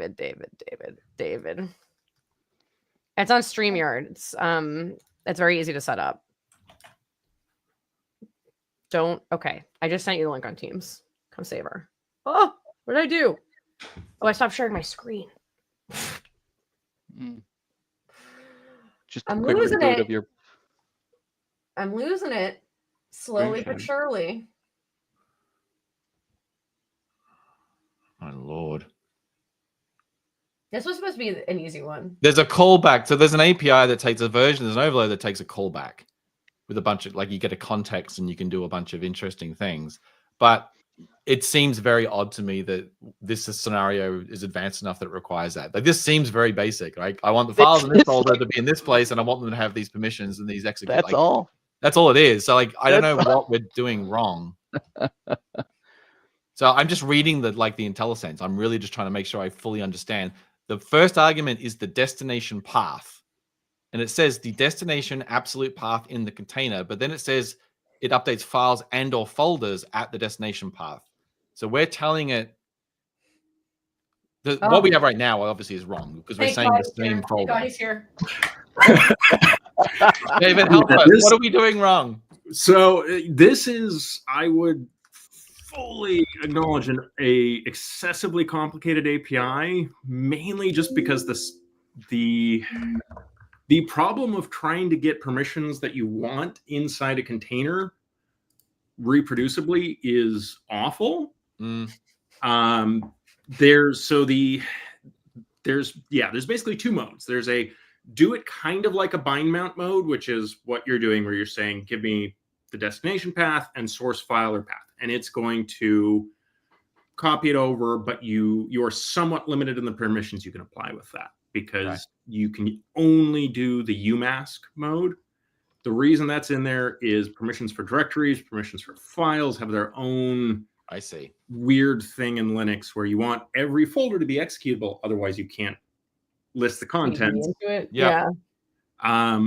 So instead of passing the string in directly, what you want to give it is an enumerable of, there's what we call create directory and create file entries, where you can actually tell it this file needs to exist in the container. So it's going to be an array, new container file, and then we can use target info target type for all this stuff, so that should be fine. Yeah, it should just be new array syntax, new blah blah blah, right? So yeah, you will have to tell it it's a container file because it can be a directory or a file. You can use this to like fully create a new file system in the container. Wait, isn't the array typed though? The array should be fine. You should just be able to do array new container file. But do these types inherit from each other? There's a base type. Oh. And the array is of that base type? Yes. Yeah, we need to revisit this API, David. Sorry. This is not something that I ever wanted to force users to actually directly interact. Yeah. This was always intended to be something that is behind a helpful, friendly. So I think the litmus test, this is the litmus test. This example where you're setting a custom entry point and then that entry point calls a bunch of things, which is what we do in the SQL Server case. I think this is a very good litmus test for how friendly is this API. And to Jerry's point, moving from with bind mount, which is what we're telling people to do with this scenario, to this is failing right now. Like if we have to use the advanced API, then we probably need to just take a step back, and maybe it's another overload, maybe it's something else. Yeah, and internally, most of the usage of this internally is behind extension methods. Like we don't have anywhere there's to an extent, a reason it's not well documented is it was basically we really don't want users to have to touch this because it is painful. Yeah. Okay. All right. So we need to call the bind mount, like Jerry's been saying, or are we going to solve this? You can try the bind mount again. Like if we've truly fixed the execution mode problem and there's no line feeds problems and all the rest of it, the bind mount should just work. Like it should literally just magically work now. Okay. This is actually a really nice exercise for people to watch how best practices can change. Yeah. Well, that is literally the definition of our industry, isn't it not? Yeah. I mean, just 15 minutes ago, the best practice was different than what we're saying now. Well, I'm not saying that with bind mount is the best practice. It's that it's the work practice. Container files need some more cooking, I think, is all it is. Like, well, I mean, in this moment in time, it is the best practice, right? Well, I think it's nuanced. Like David said, I think it's best practice if you're going to create an extension method that encapsulates a bunch of stuff. That's probably fair. But here for the regular nerd trying to get SQL to just run. I mean, I will push back on you again, Jerry, and say for that, we should make the SQL container more friendly for this. Like the fact that you have to jump through so many hoops to get an entry point to work in the SQL container is still like a lot of hoops compared to the other ones. So, yeah, I'm glad we're having this conversation, to be honest, because I'll take this point in time in the video and hand it to our engineering team. Perfect. I think because you're not wrong. Obviously, it'd be neat to have it so it's nice and easy. Yeah. Okay, we are back to the original error. Just FYI. No, wait, it's still creating the database. Look at the script. The script may actually have a create database line. Yeah. Oh, that's funny. This behavior changed. It's literally a breaking change. Nice. Right. Yeah, but it's not what we consider an API breaking change or even behavior, because you weren't using an API designed for database creation before. You were using a very low level, I'm going to run this script. Like, or not even that. It was like, I'm just going to change the entry point. We have no idea what's in that entry point. So it's kind of a confluence of I accept. I accept. You know what you should have done is got on to me for not having a very simple if statement. If the database exists, don't create it. That would be a good idea. Okay, recovery is complete. Creating database. Created successfully. Woo! And service is still busted. no, it's just not waiting. It needs to wait. We need to add a yeah, because right now you have a wait for track, but you should wait for the SQL Server, I think. Yeah, it just needs a wait is all. Still doing things. Should it not be waiting? No, should it not be waiting for the database? The database it. shouldn't be healthy until we can connect to it. No, but that was what Alex was saying way back, is that he doesn't think entry point. He thinks it considers itself healthy before entry point is finished. I see. Which is because we're auto creating the database. Is that why? Maybe. Can't you turn that off with the add database call? Oh, it's still not working though. Yeah, because it's still not working. Like, I'm not even sure that's the problem. Wait. Okay, so it's still saying the table doesn't exist. Can we nav to the database and look? Yeah. Do you have some type of container-based database navigation UI we can use? Is that a trick? Is that a trick? I don't think I do on this machine, actually. Jerry, I should have warned you. We do it. So inside Visual Studio, inside Visual Studio Code, if you already have the MS SQL extension, it's super easy. I mean, it's just you just connect. You need to look inside the database, Maddie. So you need. I know. I'm going to get SQL Server Management Studio. Hold on. No, don't get SQL Server Management Studio. Inside Visual Studio Code. VS Code. VS Code. Yeah. Oh. Just add the extension of MS SQL. Which, by the way, is one of the cooler extensions. Yeah. And of course, now you're going to have to reload your window and then. You should be able to just restart the extension. No, wait. Sure? Okay. No. How the fuck do I use this? I think is it down here. Is it? There you go. Yeah. This is just Damian ragging on SQL Server. To the right. You click the wrong tab. You click the wrong. There you go. Yeah. There you go. And then add connection. By the way, the one below it, add local container, does everything that Azure, that Aspire does in the sense of automatically deploying a SQL into a Docker container for you. That's pretty. Does it work? Can I not point that at an existing local SQL container?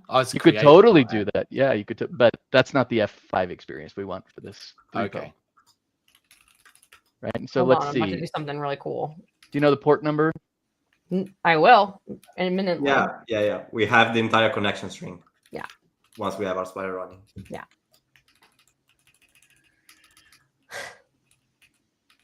Okay. Love it. Okay. What? Wait. It's great. Yeah. String trek. Copy the clipboard. Got to be one other click we can do. Oh, nice. Load from connection string. How beautiful. Pretty nice, actually. I'm gonna do that. That's pretty nice. The only thing that, well, let's see if it works first. There you go. Tables. None. No.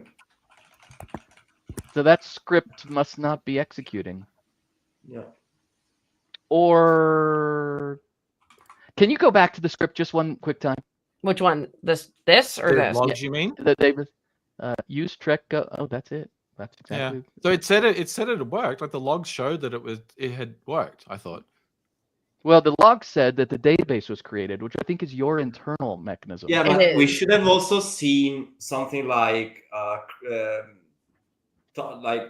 X number of rows. Let's go and have a look. Yeah, when it executes the DDL, right? And whatever else. Right. We didn't. So probably the script didn't. This happened. Start at 0 and 1 at 60, which is. I thought, did the script stop checking after 5 seconds? Is it just too slow? It says 60 there, but I saw something in the logs. Like, just go look at the logs again.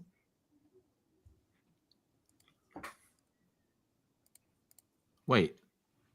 Starting up. Stop checking for SQL Server startup after 6 seconds. Why? I don't know. That's the script, right, Jerry, that does that? Yeah. Why would it stop? Does that mean that it's connected after 6 seconds? That's not necessarily an error message, right? Exactly. Right. But DB stat is 0. Wonder what 0 means.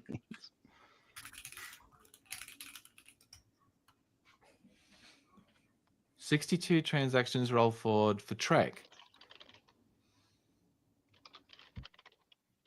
0 transactions roll back.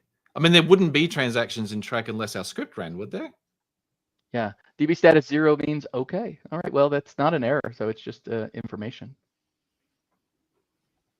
Okay. And what did we go back so this to? Error, we should expect this to fail because it can't find the tables. Yeah. Go back to the Explorer. Yeah. Is it going in the default schema, or? Well, that's what I It's thought it was ending up going in in different master, schema. but I saw use Trek, so I don't think. No, it's in DBO schema though. Right? Didn't all the error message from the app is saying it can't find entity DBO dot? Yeah, that's just the entire name. It's just using the full name. It's like the namespace, right? And so it's just. That's what I'm asking though. Like, where did we create? Okay. Wait, Alex we're not I looked specifying away. a schema. Did you see There's that no these were schema. created? Huh? Alex is asking if it's skipping because the database is existing. It shouldn't be. Didn't we because comment that line out? No, if Yeah. this skips it, because if this skips executing the SQL because the database is created. Why would it do that? I don't know. It doesn't. You wrote though, it. does it? Well, that doesn't make sense, actually. Okay, hold on. We're gonna try it just to sanity check it, where we're gonna let this create the database, and then we're gonna not let this create the database, which How is do you do that? Is there a new flag is it or a false new... or something in here? There's a.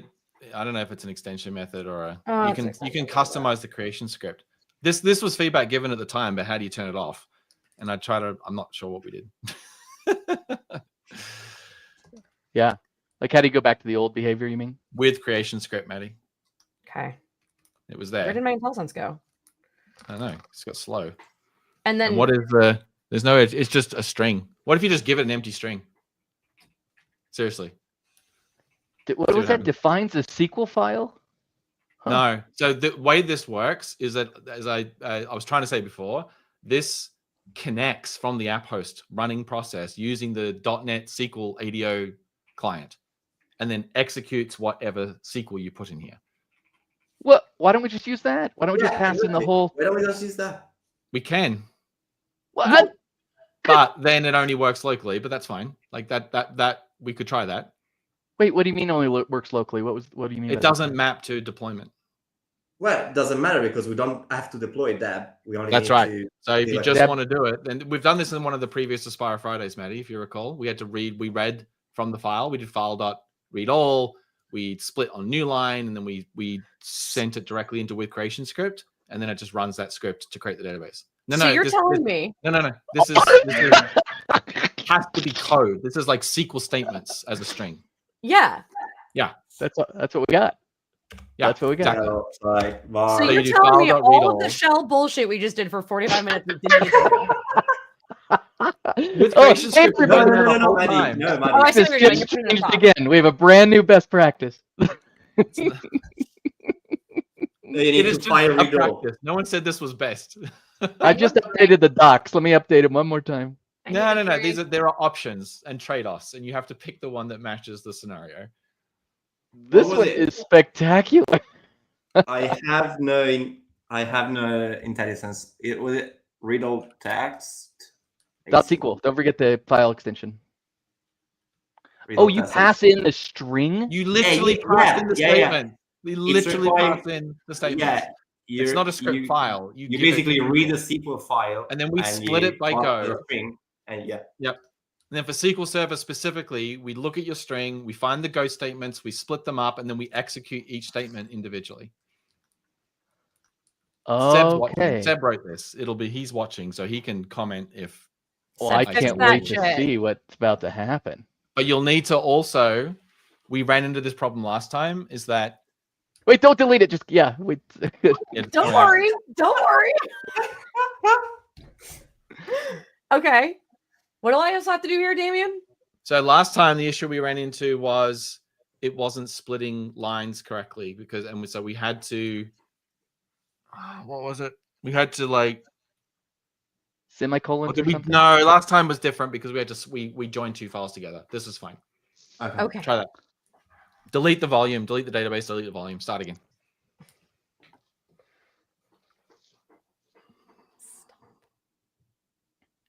Stop. Delete. I mean, if you're just trying to like get it rolling because data API Delete the builder volume, Maddie. never Gotta deploys delete a the volume, database. Maddie. Huh? Delete the volume as well. Oh. You have to Start go to again the from volume scratch. tab. No, just go to Docker and delete the volume. Leave that line there. So that in Docker, there's a different tab for volumes on the left. Yeah, there you go. This one. Just delete them all. Seriously. Honestly. All right. Okay. It didn't delete. I think were you running it? Did it recreate it instantly? That's definitely what I did. Hold on. You can give a name to your volume so it doesn't get scrambled eggs like that. That makes way too much sense. I'm so sorry. I just can't wait till I can add container lifetime back to this. The code docs show what if statement to add to check the DB. Thanks, Seb. If this works, this is incredibly simple. I'm going to be so mad. Excitedly angry. This bypasses all of the Windows to Linux to container run. Yeah. Like I'm just going to connect and run this SQL. That's why it's done this way. It's pretty neat. It says if you provide a script, it doesn't create the database. So that's what we're doing. We put it back in we put it in. The temp DB has 8 data files. Oh my fuck. What's wrong, Eddie? Good. Carry on. There you go. Works. It totally worked. It totally worked. Yeah, Maddie left the room, but yeah, it works. So the best practice for adding files to a container is just don't do it in the first place.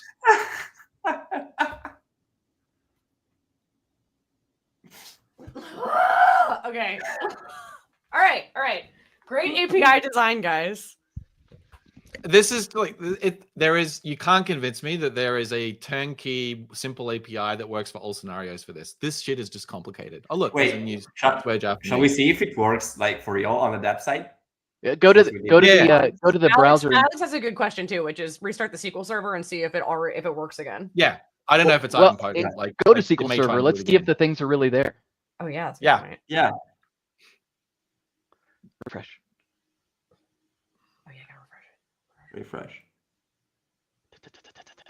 Drum roll. Oh my gosh. It's restarting the container. Hold on. Restarting. 7 seconds ago. Okay. There we go. Failed to create Trek already exists. That's fine. Yeah. So that's the idempotency thing. Yep. Yeah. But then this should work. Oh, did the port change? Same? I need to give it a port. Different oh yeah, it's a dynamic port. Yeah, but you know what? You deleted the port's maintained now. Well, we don't. Yeah, it is dynamic because we try to do something else. I would hard code the port every time, like 1, 2, 3, 4, 5 or something, just so it's always the same. Because that's what consistent there for. What are you saying, Tommaso? What are you saying? Use deb to check if the database has data. That's what that's. Just run the service. Oh. Yeah, that's true. For the last like how many? That's a great point. Yeah, probably GraphQL is not the most straightforward. Change the URL. Just go to /API/actor. Yeah. I don't know if it's capital or not. I think it's capital A. Capital A. There's casing in. No. It's stupid. It's stupid Linux. What? There are data. Really? Yep. Okay. That's good. Fun fact, if you go to API/Swagger. Yeah, then you can have Swagger. Yeah, I'm sorry. Yeah. But we already see it. We see that we've got all the tables and we've got data in the tables. That's pretty cool. That is so nice. This took us about 13 seconds by comparison. I think you're empathizing too much. How much time was? No, was it just like probably /swagger. Yeah, no API. Yeah. I don't remember. Yeah. It's all there. It worked. Awesome. And you know what's even cooler is we narrowed it down to just 2 lines.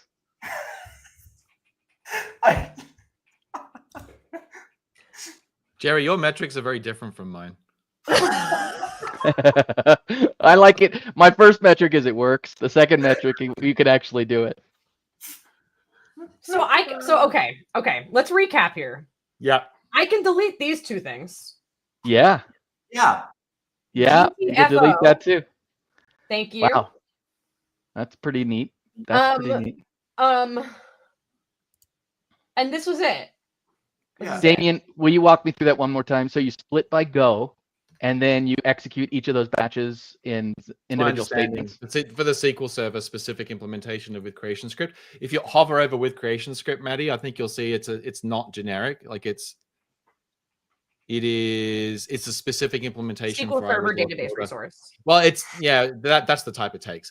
But like I think we have different implementation depending on whether it's SQL Server or a different database type, and there's different logic. So yeah, for SQL Server, we do the split by Go thing. Yeah. That's pretty neat. Yeah, that's really neat. Yeah, that's cool. That was easy. That was it took so long for us to do that. we got there. Golly. This is, you know what? This was very educational. I am so glad we went this route, to be honest. Yeah, for real.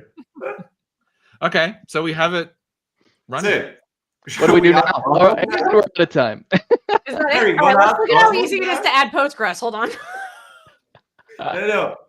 If I had to choose one, I would go with Cosmos because it would have the Data Explorer, and that would be cool. Yeah, you can run the emulator. Yeah. I mean, if you guys don't mind, let's not change it right now, though. We got it to work. No, but it's not changing. It's simply adding a new. Yeah, I mean, if you want to go, you can. Oh, I see what you mean. Yeah, you could add all 4. Yeah, exactly. Yeah. All right, let's do it real quick. Hold on. Yeah, that's a great point. Okay. In theory, now we've gone through all this pain and it's working for SQL Server. Adding the other ones in hopefully are easier because we don't have to. Wait, you said that at 8:24 p.m. in my local time zone. Just for reference. Wait, did we say we were going to do Postgres or no? Doesn't matter. Like he said Cosmos, but like Cosmos. Oh yeah, Cosmos. Yep. Any of them. Do Postgres. That'll be the fastest. Postgres, we can do PG admin, so we can get the Explorer that way, and like we can see all the things, right? Now we have to go back to the first problem of this, which is I agree with Tom. We should have the implied F-bomb in the bingo board. Yes, indeed. Yeah. And we should add the container lifetime back to Maddy for SQL Server. Very good idea. Let me do this first and then remind me to do that in a minute. So how do you initialize the Postgres database in this SQL script won't work with Postgres because of Postgres. Nope, because there's no splitting. So that's why I'm asking, how do you generally init? But the Postgres container has the init script support, so it's not as important. Yeah. We can just use it that way. Yeah, it should be easier. It looks like SQL has the init script support too. No, I mean at the container level, not the integration level. That is so nice. Like, whoever added that, thank you so much. That is so nice. That's Seb. He's the one chatting in there now. Okay, good. I like his chats about Postgres. Makes me feel good. Well, you may not like the chat he put up too before that, where he says he agrees with me and we should just make the SQL Server container support this so we don't have to do this. Damian, I also agree with you. Okay, perfect. So hang on a second. Let me finish it. Then we can just get latest. Should I chain these or should I do this as a separate thing? I like doing them separate, but knock yourself out. Whatever you want to do. In this case, do I need to? Probably not. Is with pgadmin, is that an additional container or is it inside the Postgres container? No, it's an additional container, but it gets shared between multiple instances. So if you've got more than one Postgres DB, you'll have one pgadmin instance that mounts them all. Yeah. And where do I give this? It's where do I give this its initialization script? No. Yes. Yeah, no. You need to do you need to do a bind mount for this one and set the environment variable. Okay. So it is the best practice. Well, different horses for courses. It's just different. You could do it one line with SQL. You're going to do all these lines to get it to work? No, I'm only teasing. Again, there's that line metric again. Okay. I got to put it on a screenshot and put it in a slide deck. That's my problem. It won't be SQL Server, right? Well, it's you're right. Yeah. Well, we could change that folder to be database, and you could have SQL Server as the first script, and then the you could as the second. It's true. Where did those scripts come from? Where the we added them today, right? Like they didn't exist before. She copied it. She copied it from the gist. Yeah. So this is all in gist today. What's the usual flow? I'm sorry, this is the step I missed. Like, how do people do this if they're not using Aspire? How do they initialize the database? Oh, sorry. David said with the init files will work. Oh yeah, we have an overload. I think that just does all this. Yeah. Is that right? With init files is going to put files in the right place. This is the intended way to use the with container files API is through an extension method, so you don't have to touch it. That's specific for the resource that knows about where it has to go and all the rest of it. Yeah. Because there's a lot of individual containers. You might need to worry about specific ownership. There's a lot where it really comes down to knowing how and where something needs to go on a resource by resource basis. So Maddy, let's do subfolders for each database. Don't just throw all the init scripts in. That's not going to work because it'll try and run the SQL Server init scripts.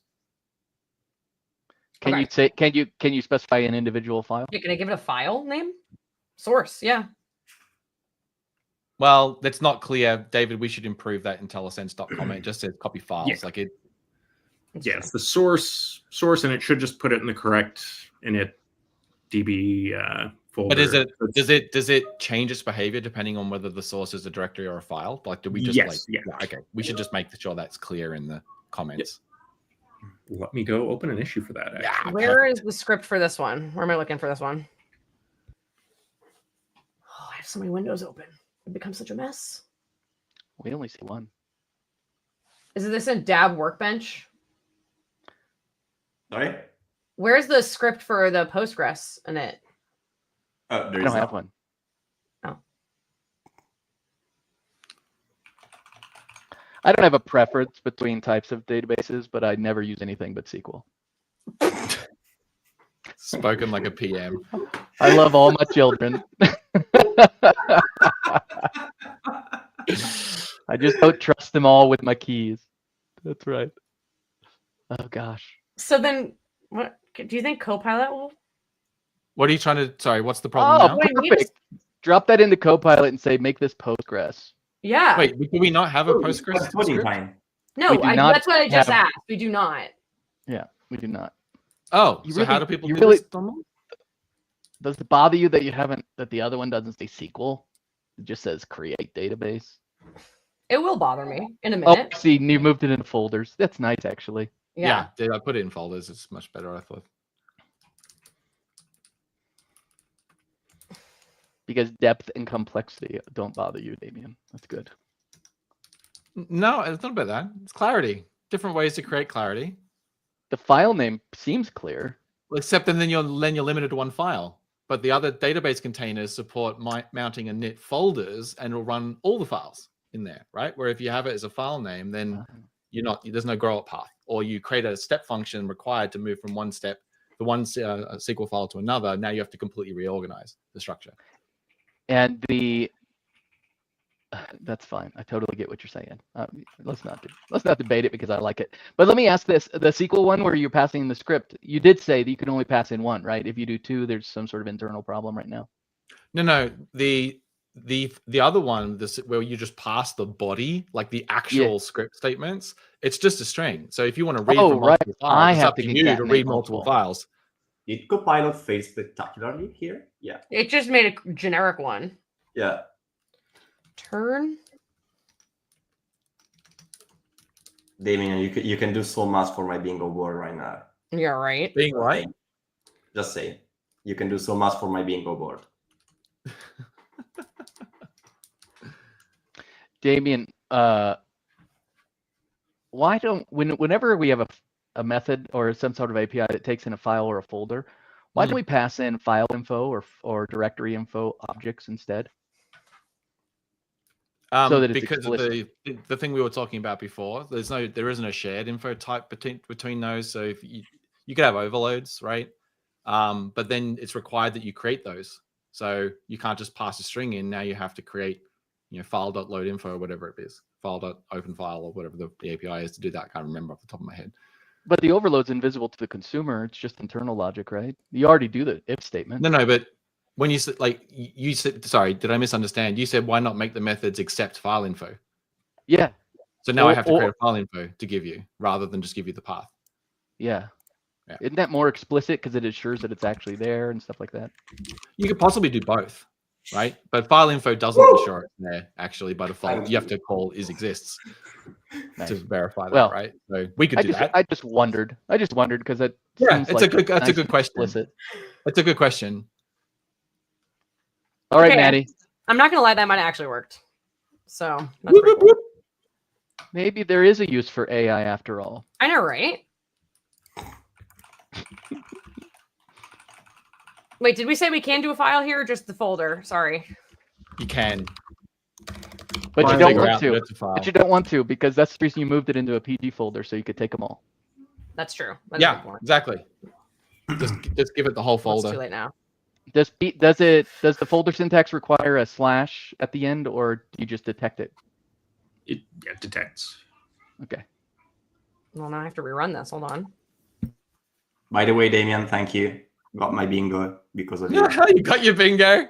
What was it? What was the one that got you there? It was we can do this in a few ways. Yeah, there you go. Perfect. Oh, it was that one? I thought it was Damian says to be specific or to be clear. You already said that. You're in the stream. I was missing only that one. Okay. All right, PG admin's turning on. Why is the database not under here? Huh? Should be fine. Standard error. Database is ready to accept connections. Server stopped. Init process complete, ready for startup. Now, this is all fine. Cool. Maybe that's just the way it looks. I've not done the Postgres container. Yeah, Okay. we don't have the .config JSON for the Postgres container. We can look in PG admin. Look in PG admin. Oh yeah. You have modern convenience. You guys are so smart.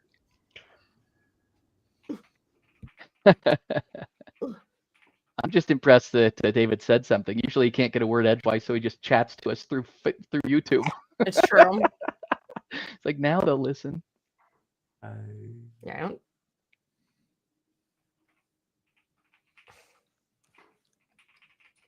Hey. Wait, I see it. Cool. I see it. That's nice. I assume if the tables are there, the data's there, so that's good. How do I? Oh my god. Do we want to make it so that we have a single instance of Data API Builder that points to both databases, or two instances of Data API Builder, one for each database? I would go with one that points to all the databases, so you can simply disable one database and be good with it, I think. Yeah. So you want different URLs for each one, or? Wait, do you want to point them at the same time, or do you want to have them separate? That's what I really mean. That would depend on what your developers prefer. Now all of a sudden we need that thing we were talking about at the beginning that prompts you with the configuration you want to implement. Yeah, right. Okay. Also, Maddy, do me a favor, please. Yeah. Can you navigate in the dub endpoint for a moment? Like do something on that, whichever. Okay. Go back to the Aspire and show me the OpenTelemetry traces. Okay. Yeah. So is it connected? That's GraphQL spinning up. You can click on any endpoint and we can see the details of each of the calls. Yeah. It's kind of there you go. Yeah. REST is fine. Yeah. REST is fine as well. They'll all do the same. Yeah, just get them all. Get them all. Do a get rather than the put, Maddy. Yeah. Sorry. Now you have to have the I'm just structure. clicking. I'm just checking the colors. What is it? Just click execute. You Execute. did it. Cool. Okay. Good. All Go right. back. Something happened. We got a There we go. 200. Look at that. Nice. There it is. Cool. That's We kind of have- Oh, fun. baby. And Yeah. let's At least reiterate, it we didn't works. actually touch the service project, right? We didn't do anything inside. No, we haven't the done Not yet. anything to the server. Well, we did. We You changed know- the launch config. Yeah. We fixed the we fixed the problems in its launch Yeah. profile. And you I also submitted broke that the issue security. already. We'll fix that too. So, okay, one last thing is let's make it prompt you on startup for which one to do. Yeah. Well, there's a limit though. Like, let's be clear. You can't do anything from that. Like it is specifically you can ask questions that impact existing resources you've already modeled. You can't do dynamic stuff. Right? You can't like add resources as a result of being the interaction service because the phasing is not Right, there. but we could explicit start these and then start them. Yes, you could do that. Yeah. But back to the question that Jerry was asking, like, do we want multiple instances of the service project where each one is pointing at a different database? And then the prompt is, which one do you want to start? Or do we want one service? That seems clean. That seems clean. What you're about to say, where data API build the points to all four at the same time, doesn't seem quite as nice. So if we do that, the other thing we can do is we can model it so that it's a parent-child. So each service instance can be the parent, and then the database can be a child. So that in the dashboard, you get like 4 root elements, which are the 4, if there's 4 databases, right? Yes, please. Right? Yes, that's we can awesome. do that. And that's Okay. fairly straightforward for us to do. Oh, And then we'll see if we reintroduce any bugs where if you add the same project more than once, stuff breaks, which we did have. Yeah, exactly. Would the bug work in that case? It'll just attach to both, I believe. Yeah, yeah. David?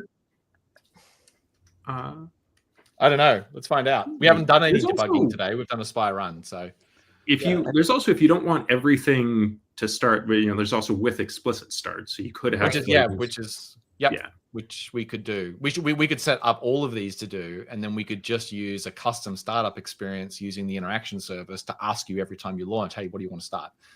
And then it would programmatically start the ones you want. That sounds even simpler. Fewer lines.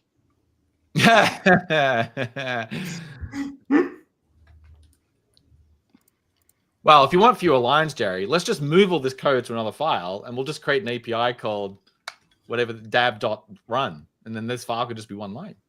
Yeah. Do I Now, do parent-child explicitly on this? I would recommend that the data API builder service that you have there have the same name as far as the variable, because then we just simplify it so that What variable? The MSSQL-service and the PG-service is going to be the name of the environment variable. Make it, so make it DB service. Yeah. Yep. Or you could do that. You could also do with environment. Yep. Let's do with environment for now, but and then give it some name that is shared across all. Then we can make it so the configs are almost identical. I mean, we could just give it the one that it's already called, right? Yeah. In fact, if you could give 2 environment variables, the first one is the connection string, and the second one is the database type. Those are the only 2 values that need to change in order to use the exact same configuration file. You don't have to change anything else. You're right. Yep. Until we get to Cosmos, but this will be That's perfect. fine. We're getting there. Cosmos Where is the name of the thing I want? right there. You were just in it. Two back. One back. Two That back. one? I guess. Sorry. No, I'm sorry. It's dab-config.json. Oh. Yeah. See where see where it's at env connection underscore Track. Yeah. Connection strings underscore track. That's what I want. Is that what you called it? I didn't remember what was in program. That's what it says. And then just do one more. Strings underscore, right? Yep. And then what was the other one? Not strings. Well, we get to make it up. What it was? Was it? Really? It's singular string? Huh. I don't remember. Have a look. Might be wrong. I can't look at the .config JSON file. I don't see why. Oh yeah, it's not in the shared workspace for some reason. Connection strings, plural. Okay. Sweet. All right. Memory still works. Oh! Have you ever used VS Code before? Maddie, this is what we call an IDE. Gosh. I'm rage. No, I'm fine. I'm fine. How do I get the connection string off this resource? Oh, you have to say get here. It's a couple of steps more than you expect. Yeah, it is. It's a pain. Get endpoint. No, Damian, do you remember how to get a connection string off a resource? What do you mean, get it off the resource? How to pass the connection string? You have to ask for it. Was it? Yeah, it's a property. Postgres.db.resource.connection string. Oh, dot resource is what I was missing. You're on the You're right. builder, right? Yep. Connection string expression. Yeah, because you don't access values directly, right? You pass around references to values. Yep. And then this one, we want to call it what, like DB type? Yeah, DB type's good. And then all right, so this for Postgres, it's PG. We don't want the expression. We just want the builder, right? Like the expression is like the string. Like I think what we need is we should just be able to pass in the there's an overload of with environment that takes a resource builder that has connection string. You shouldn't have. But to she's passing in Maddie's passing in a raw a literal string at this point. I think it's PGSQL. The connection string expression is not that. You're talking about this, Damian. We're talking about that one. We're talking about. Oh, I'm sorry. Yeah, there's an overload that just takes the builder and will do the right thing. So just you mean if I literally just do PostgreSDB, it'll work? Yep, should do. Oh, that's neat. For real? Mm-hmm. So if you hover over it now, look at what it's bound to, and it's bound to iResource builder of resource string, where it's constrained to iResource builder with iResource with connection string, and so that's an overload that takes resources that have connection strings, by builders of resources that have connection strings. So it just takes the connection string, shoves it in the environment variable that you tell it to. And if we just named the database Trek, then you wouldn't even have to use this one. You could just use with reference, right? Because by default, we put it in connection strings __. Oh, so that. If you just name the resource Trek, it would just work. Like you just call with reference, right? But I already named a resource. This is the second one now. That's fine. Just go with reference. So just do with reference. It should just work. But this is the SQL one. I'm doing the Postgres one. But that's Jerry's point, right? Is that make them all the same. Yeah. The only thing they need is DB type. Oh, you're saying that they're kind of two resources with the same name. That's what you're saying. Yeah. But with reference, so you have to disambiguate connection string, and then you need a DB type.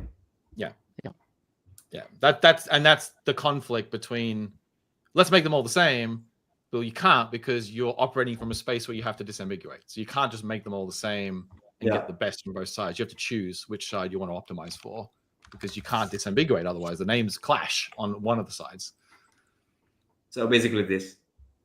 Yeah. Well, so we should also probably do this. Yep. Exactly. Just for consistency. Yep. Yeah, that's right. Wait, I don't understand, because this isn't going to work, because on line 24, that's going to be a different environment variable. The consuming side has to read from the right place. So you have to pick which side are you going to like optimize for least change. Like you're trying to. Aren't we going to give the user an option of one database choice in some sort of interactive mode? That's just about asking which one to start. We can't add resources dynamically through the interaction process. So you have to define all the ones that might result from any given choice. And then we can have the thing come up and say, hey, which one do you want to start? Yeah, I see a problem, Damian, on this. We are expecting to receive the connection strings __ track, but we are going to get connection string __ Postgres. Right. That's right. That's right. So like you have to pick. You have to decide what do you want to optimize here. So you can go back to, if you want to keep the consumption side, the service, with a single config file, then you have to, that means that the string has to match what it expects. And so that means you have to push the string in with the right name, which means you can't use with reference, because with reference is the overload that sets the name based on the resource. Which is what I was doing with environment. Yeah. Right? That's what I was doing, right? Yes. So you just have to pick which side are you going to like be least specific on, and then be more specific on the other side, if that makes sense, right? I don't know how you do it, Maddie. You got 4 voices, and somehow you make sense of it all. Oh, I love it. I love it. This is how I learn. So basically, it would be something like this. Yeah. And so what I should do here to make this look really good then is I should do like SQL DB and do the same thing here so that we're consistent. You're right. I agree.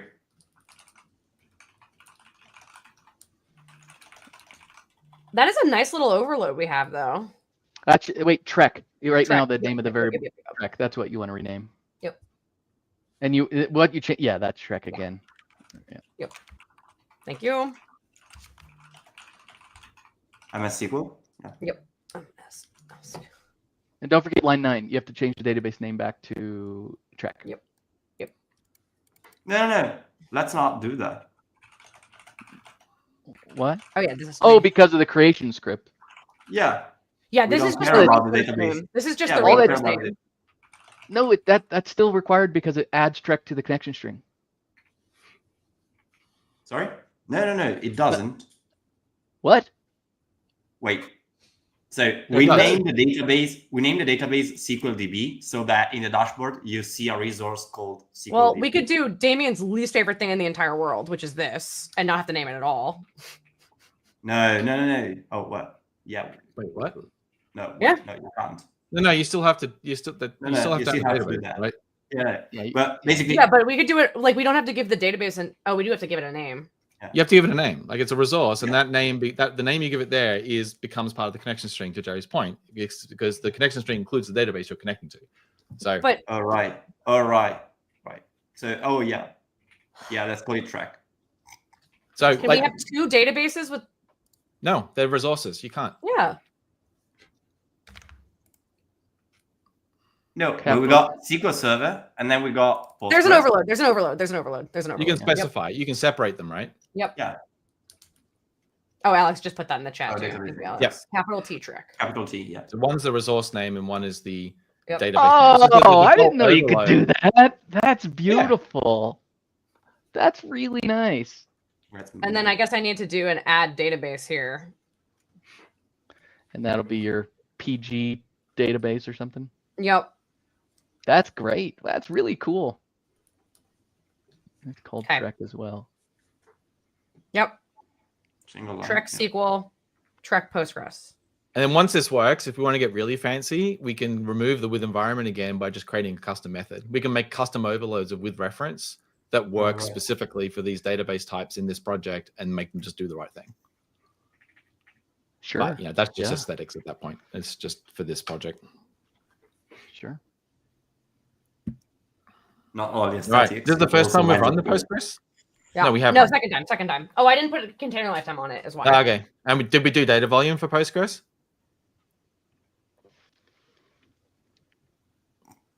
No, we should do data volume and then we should do lifetime.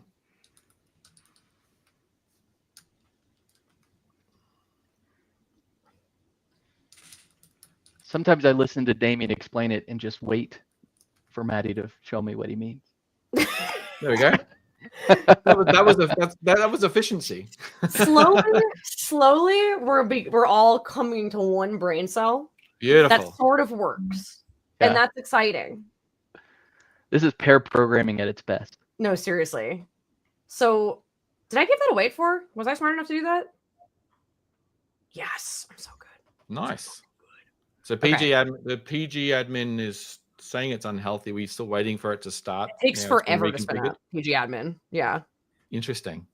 Why is the GraphQL the only? So this is the endpoint it's pulling from the launch JSON. Yeah. So like Alex said this in the chat, we can customize this completely. So we can use the with URLs methods to change what URLs. So we should probably show us. Yeah, we should. With URLs. So you can say with URL, just to add a static URL, or you can say, Swagger. So just give it a path. If you give it a relative one, it'll do the right thing. And then we'll call this one SQL. Yeah, give it display text if you want. Swagger. No, call it REST. Call it REST. Call it Swagger. But I want it to be specifically for this Call project. it Maddie. Call it Why? Maddie. Because it's on this project. It's going to be on the road for the project anyway. No, Maddie. it's fine, but you can call it Swagger so that we can also have the display name for the GraphQL one, so we can show both. Oh yeah. And a third one for the health endpoint. Yep. And you'll do Well, this on we each show one. you that in the dashboard. We'll show you the health endpoint. Yeah. We just have to Yeah. wire it up, right? We have to configure it, yeah. With health check. And Like with Alex- URL. Both Alex projects uses are a- running on the same port. yeah, Alex raises a good point. Oh yeah, your launch, Yeah. because your launch profile. But Yeah, they well, say okay. that they're both on. That's right. And yeah, but you may be getting a non-deterministic. Yeah. This is. like- I think this is just a yeah. So then We've let's had this before. do this. Just then. assign. If you set it, what can you set it to port 0 or port null or something, and then that will tell it to be random. Yeah, you can for the listening. Not there, Maddy. Yeah, you have to do it in code app because post. otherwise it's gonna get picked up for both runs no matter what. So first of all, those launch settings are like super old because 5000 and 5001s were the defaults in the launch profiles like years ago. We changed to random ports a very long time ago because the default in Kestrel is 5000 and 5001. So those launch profiles should be updated to use a random port that's stable. But in the app host, what we're going to do is we can override the endpoint definition that was discovered from the launch profile and then just tweak the port. That's what my hope is anyway. Yep. Yeah. So we can say with endpoint. Yep. And there's an overload that you pass a name to, which is the name of the endpoint that you want to modify. Yep. And so in this case, it'll be HTTPS will be the name by default. And then you give it a callback, which takes the endpoint. So like E goes to, and it's a delegate. You mean like? Yeah, but E, like you need to specify input parameter. So rather than empty brace, just do E inside. Yep, and then that should be your endpoint definition. Why is it saying name is not valid? Is it not? It's probably endpoint name. Yeah. Is it? Is it endpoint name? Is it a name? No, it says names there. Is it just that the syntax? Oh, is it just that the syntax of this is wrong? No. It says the best overload for it does not have a parameter name. So, no. I'm losing it. Endpoint name. Yep, you're right. Okay. E dot allocated endpoint target port. No. So we just need to change the target port, right? Oh, port. Sorry, not target port. Port. And what do you set it to, David? Is it null or 0 or something? Yeah, you can set to 0, and then we may need to. I'm trying to remember if we have to set allow random ports. There's a. Or we could just choose some stable ports. Just put in like 6,000 and 6,224 on this one, and pick another random port for the other one. I imagine this is a string, not an int, right? Oh No, no, it's it an isn't. It's an int. Here I am overthinking myself. Cannot relate. Okay. Okay, and then just pick a different one. Put 7 in front instead of 6 or something. Yeah. Beautiful. So now at least they'll be stable when you run from the app host, and they'll be different.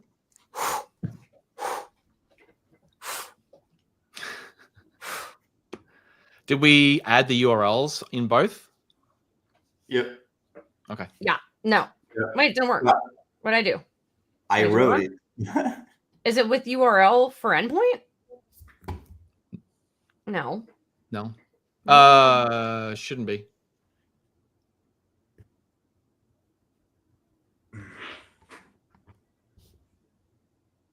Note that any endpoints on the resource. Yeah, I know.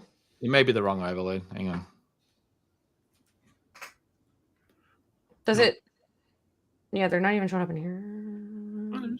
Swagger Did I not rerun it? Did I not rerun the outpost? I Did rerun you the not outpost. rerun the outpost? That was odd because, like, the fact you're seeing nothing is kind of odd. I thought I saw /swagger and /GraphQL in the dashboard. In the panel, No, Yeah. we just saw GraphQL. We didn't see Swagger. why is it saying +1? Oh, that's HTTPS and HTTP. That's why. Yeah. It's the HTTP. Okay. Yeah, it's only having these and it doesn't have the name. Why are they not adding? Why am I forgetting how to use my own method? It's very likely. That sounds about right. Almost certainly. Is it? It's not with URL for endpoint. Yeah, you could try that. That will add one for the endpoint. Try that. Try with URL for endpoint. I think with URL is assumed to be a static URL.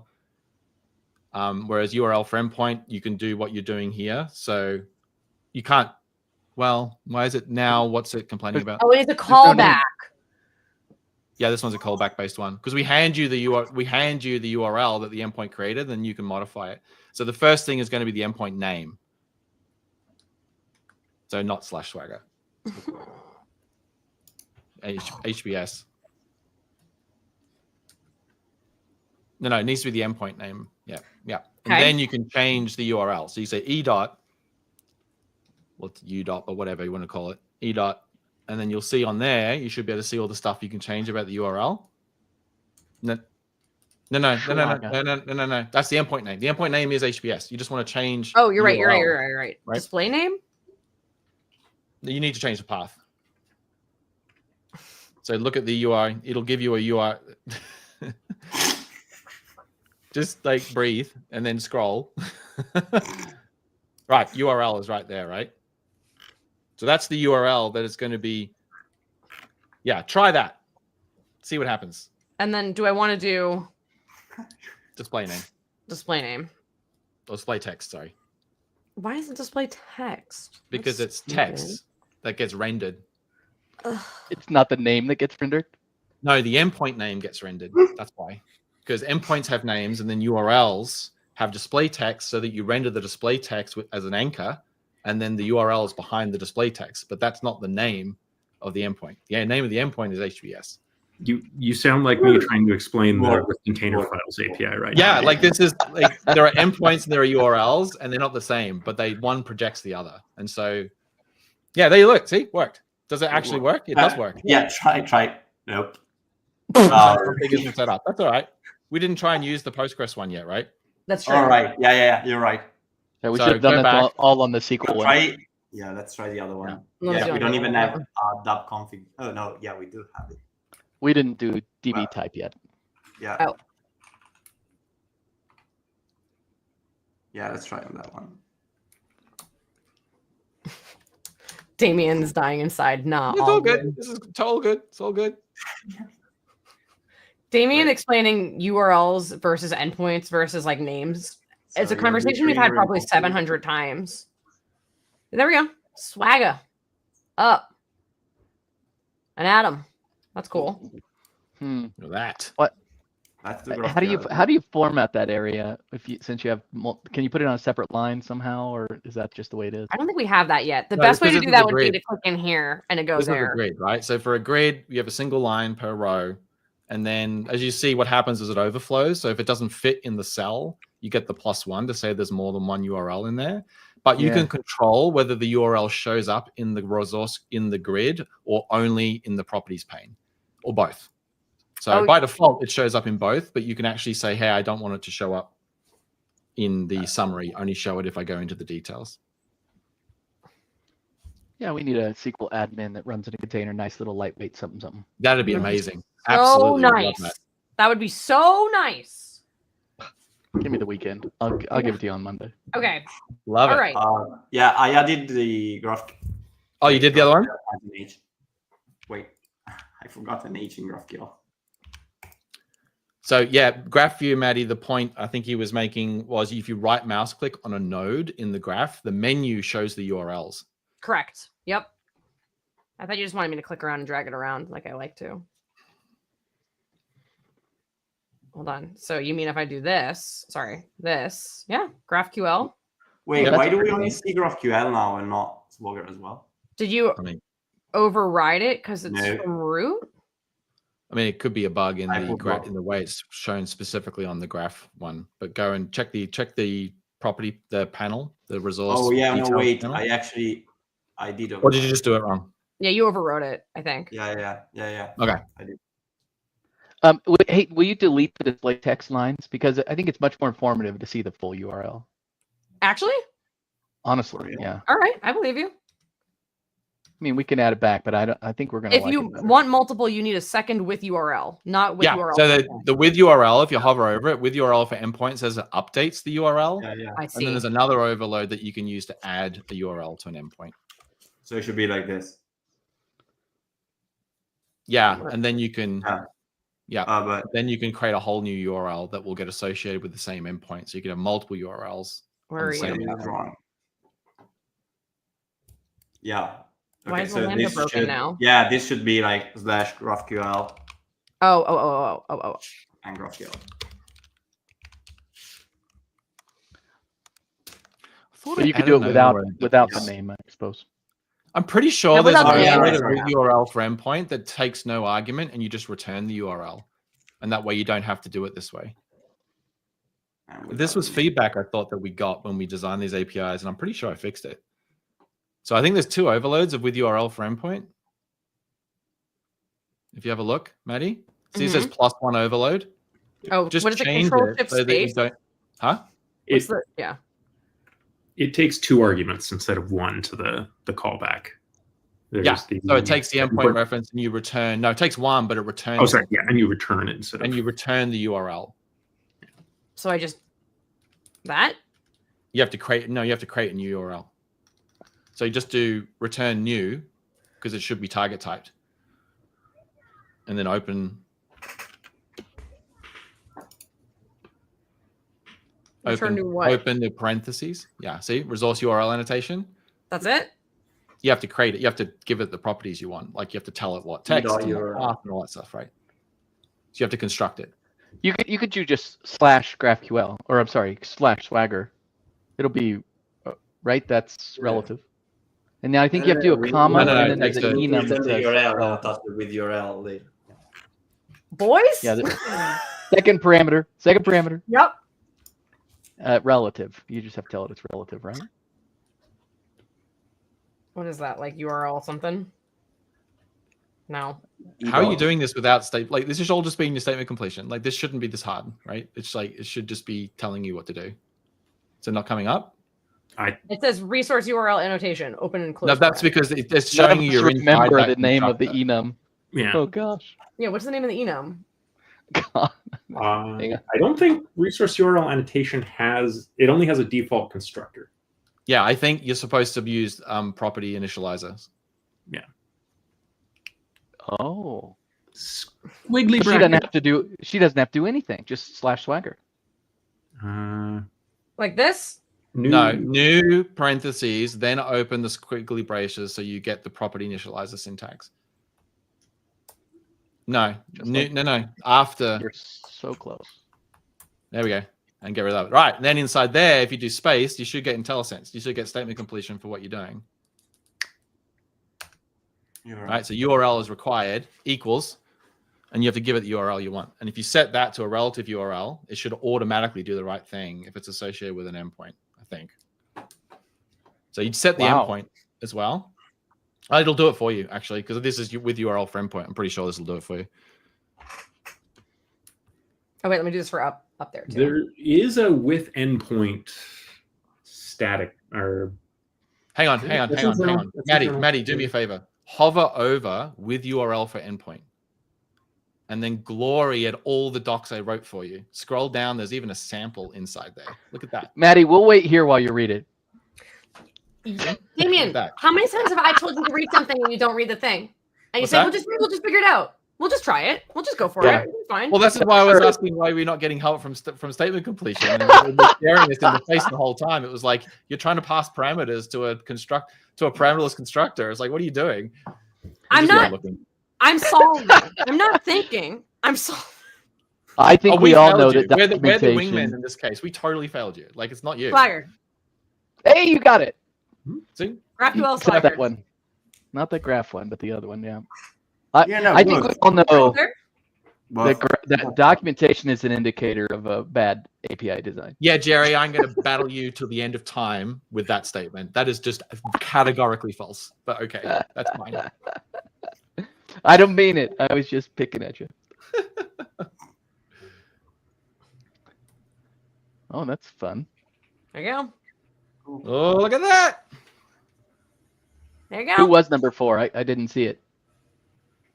James Doohan. Yeah. It's changed Doohan. All right. Yeah, it's Scotty. All right. So the URLs all look the way that we want it now on both of them?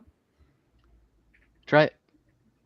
Expand them more. Can you make them pretty? Maddie? Like give them display names instead of them being ugly? No, Jerry said that he would rather have it be the Jerry's actual wrong, URL. Maddie. Make it nice. Yeah, I This think is so Jerry's much- wrong. Can I use emojis? Well, Jerry, you can't see all the endpoints if you don't use the display names. So it's bad. Who cares? What am I doing wrong? Is it not? Okay. It's uppercase. No, it's comma. Just- It's comma. the- I know it wasn't display- working. Oh, display there it is. text or Uppercase. We're not writing JavaScript. Well, When we yeah, say Jerry, HTTPS, will that make you feel better? Yes, weather. Yeah. sure.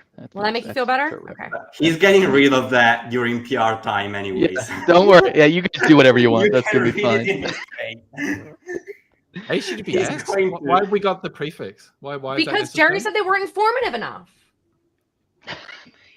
Like, well, but when you browse the What- web, don't you what just you hover meant? over the link and then you look in the status bar to see what the URL is? Wow, think of all the extra steps you get to do. Listen, you guys do Sorry, it just did like you just this. I think- question the intrinsic anchor tag like behavior that's been on the web for 30 years? Is that what I just heard? I apologize. You know what? You guys are right. You guys are right. Ah, This isn't is my why- live stream. This is your live stream. Please. this is your repo. No, we're going to meet you where you are. Maddie, make it more descriptive. Yeah. As you know how perfectly descriptive it is? Don't put display text. Yeah, please. put it- So Jerry, when you use like Bing, you don't like that it has titles. You just want a list of URLs. That's all you want search results to be. I can't tell. Like you're honest when you say when you use Bing, right? You weren't. Was that like an extra Bing's thing? by default. Okay, mine too. I just yeah. I do. Wait, no, I have text. I have text, not the full URL. Right, right. So like the URLs are generally hidden from you, and then you hover over if you want to see them, and then you click, right? Well, why is the default behavior to show the entire URL in Aspire? Well, that's a very good question. What would we use as the display text? We could use the endpoint name, but it's a not very GUID. descriptive. You could generate a Good GUID. point. Yeah, then you now can we could be like You can SharePoint. mouse and you over do it it. and see it in the status bar, and then you'd know what it is. No, let's not use a GUID. Let's do like Docker does and generate names. We'll pull from a dictionary of random cool stuff and we'll That's come up with these right. amazing names. Smelly umbrella. That'd be awesome. Yeah, there you go. Like code spaces. Oh my god. You guys, What do we I got? want to see like. Ah, now- look at that. That's a mic drop. I'm going to put Unicode in it and shut you all No, up. no, wait. Why is the GraphQL not working? The GraphQL No, one I- did not work, but the Swagger one did. Yeah. Well, that's got to be user error. It seems like we want both of them to work. Oh, God. because one's URL for endpoint and one's with URL. But We're not this even one- calling the same API. You got to No, I know, call. but this one should be display text. No? Yeah. No, but they're not. You need to call with URL for endpoint twice. You're adding two URLs for the same endpoint. It's the same calling pattern. But then This is what we were doing. This was what No- worked before I started adding No, names. it does work because there's a different overload. One overload of with URL for endpoint is for adding. One is for updating. We were using the updating one before. We weren't returning. We were mutating what was passed in. okay. Right. And so if you So call you're that one twice, saying the last one wins. This. So you just have to call this one twice. Makes sense. Okay. And you can use the Okay. condensed lambda. You don't need to do braces with the return statement. Just use the fat arrow syntax and do a nice No. terse lambda. Ah, good, Maddie. Yeah, that's what This works. No. So why would I do that? No. Listen, there's two NuGet packages. If you download them, you could do this in one line. No, this isn't JavaScript, Jerry. Oh my. Okay. Great. Why- Swagger Still- GraphQL. They're still unordered. seems- It's still giving us these ones, but it's Why fine. do you get the other ones? No. Why do you get? Do you have to do an endpoint clear or something? Yeah, so because you're now using the overloads that adds URLs for an endpoint, the default URL remains. If you want to remove the default URL, you have to So call should the I overload replace with it URLs to and clear then it. do new? So you can do it. No, the last one, either before this one, you get full control, right? There is no way to do this in I one. don't feel method. like I have control. Okay, you do. But you need to pick the URL. Like there are layers of this is very similar to the container files discussion. It's very funny because it's the same level of complexity. Come on, Maddy, what's the one problem? shot, there's an overload called there's a method called with URLs, and we just give you the URLs collection, and then you can clear it and just add what you want. If that's what you want to do, That's what we need to do. That's what we need. You can do that. So just you can call with URLs. And you get a callback and it gives you the URLs as they exist, which will include the endpoint URL. And then you can just delete that one. But you have to accept a parameter, Maddy. Yep. Who's calling who? Oh, am I getting a call? No, that was. Is it this? So now you need to add it. So go to E, look at E, do E dot in line 55. E dot clear. E dot, and there'll be a URLs collection. URLs. E dot URLs dot clear. This is so much easier. Oh my gosh. I could. You don't even have to say clear. You could just pass in a new array, I'll bet. I don't know if it's assignable. Okay, maybe. Wait, do you mean we had the equivalent of the with creation script for the whole time? Yep. Yes. So then EURLs But we new. didn't know we needed it until we went. All right, yeah, you're right. Right? Add, Had yeah, to add. fail. No, we needed it. And then do I new this up or do I just do a little? So do add and then do the same thing. Instead of doing return new, now you can just copy paste your new statement from the other method. Yep. And just put that in the call to add. Oh, now this seems much nicer. Yeah, this is good. I would say way less lines. Now, so many fewer lines. Though, hang on, you're not there yet. You now have to reassociate that URL with the endpoint. So there's another property which is endpoint equals, and the endpoint is available.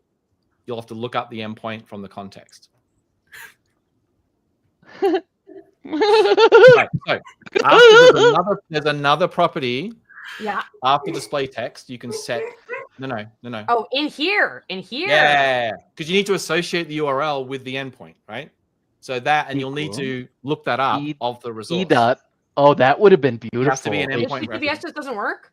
It's not a string; it's an endpoint reference. So you need to get an endpoint reference. We all wanted it to work, Maddy. We all wanted it to work. It should work. We could add endpoint name and do it for you. That's a very legitimate thank you feedback. We could add endpoint name here, and if you try and do both, yep. Look at that. We even added get endpoint for you on the context that we pass in. Well, Yeah, we shouldn't. You should just give me the string. Oh, we don't do that anywhere else at all. I don't care. It's all endpoint reference when you reference endpoints. What makes you think I Good point. care? That's a good point. It's a good point. So we can do endpoint name. We could totally have endpoint name and then throw if you set both endpoint and endpoint name, obviously. But if you set endpoint name, we could do the lookup for you. We could do that. This is so much fun. This is fine. This is endpoint name. You just say get endpoint. It's no big deal. You just have to, and then you get the reference. I'm not 100% sure I would have guessed the syntax, but now that I see it, it's fine. I mean, if you hover over the method, it probably has an example. Oh, look. I've never done that before. With a 4? Who puts a well, that's different. Depends on Come what on. you're doing. You have a for each in your sample? It's a Yeah, because JavaScript example. That is weird. There are cases where you use this method to mutate all the existing URLs, right? That was actually How the much intention of this indentation is method. this sample? Alex Oh, is so telling us she that could have URL said with URLs has issues. e.urls.select HTTP, then change the value. Look how nice that is. Look at that. It's beautiful. We're missing the health endpoint. Oh, yeah, I'm we so have glad. to do that. Yep. Yeah. I mean, I don't think you need the health endpoint as a link, though, right? Like, Right, you we just can need add with- it, so we'll check it for you, but I don't think it needs to be there as with HTTP health check, Oh, yeah, HTTP. You're right. and then just give it the path. The hell? God, I hope we did that right. I don't know that. I don't know. Understand that specification. We'll see. It's just saying listen and tell it it's a health check on that endpoint. So you can do health Z or whatever. See, Oh, now look, it's unhealthy. And now it's Yep. healthy. and then when I what's the click on it, requirement? it's here. Super Oh, that's cool. neat. Yeah. What isn't it? is it the HTTP status that's looking for? Or is it looking for a value in the payload? I think a value in the payload. Damian Dang, just but vanished. We got it right. Sorry, That's cool. I had to do something. It is the state by default. It looks for a status code. That's correct. If you want to customize it, you write a custom health check. Great. That's great. Well, I don't know if that's a good idea or not. Which part? The health part. Just because it executes all the health checks under the health. I guess that's the right thing to do. Well, you can create different endpoints and have have connection strings to be provided. Why is that? that's okay. This is something else. We'll figure. That's on you guys to figure out when I push my branch up. Maddy, go to dab config, wherever that config file is that none of us can access. Yeah. Yeah. And then, so let's make a change to line 3, sorry. And that's going to be at env. And then. Yeah. Love it. What did we name it? db-type. DB type. Thank you. Oh, why am I doing backticks? Hold on. That's right. Mark down. Here we go. Up. Wait. You're missing. Whoa. Yeah. Whoa. This is what it tells us. It's the new Copilot. Whoa. You sure? This looks. You got it right. That's perfect. You're right. No, you're good. By the way, we also have AKV, so it'll go to Azure Key Vault as well to go get something. Whoa! That's pretty neat. So that might make it so that the value Postgres service PGSQL works. is not a valid enum of Azure Data API Builder config object model database type. Okay. Is it specified correctly? No, maybe it's not PGQ. Hang on, let me look it up. That's embarrassing. I don't know my own enum value. Fine.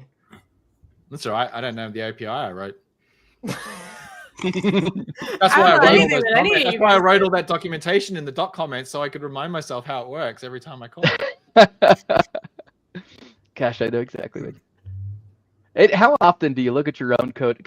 6 days after you write it, you're like, "What did I do?" That's so frequent. Only 6 days. Oh, sorry. 6 minutes. It's not PG. It's Postgres SQL. One S Okay. though.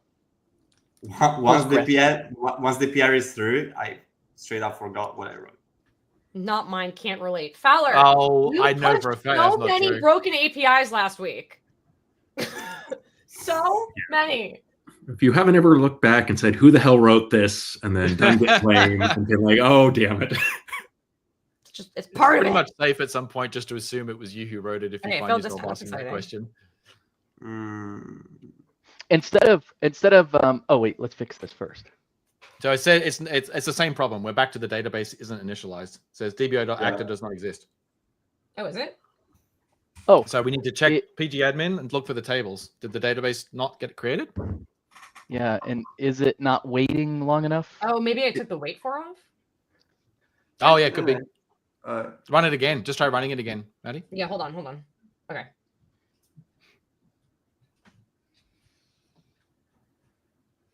Nope. Boom. All right. PGadmin. There's something wrong with the init script. Yeah.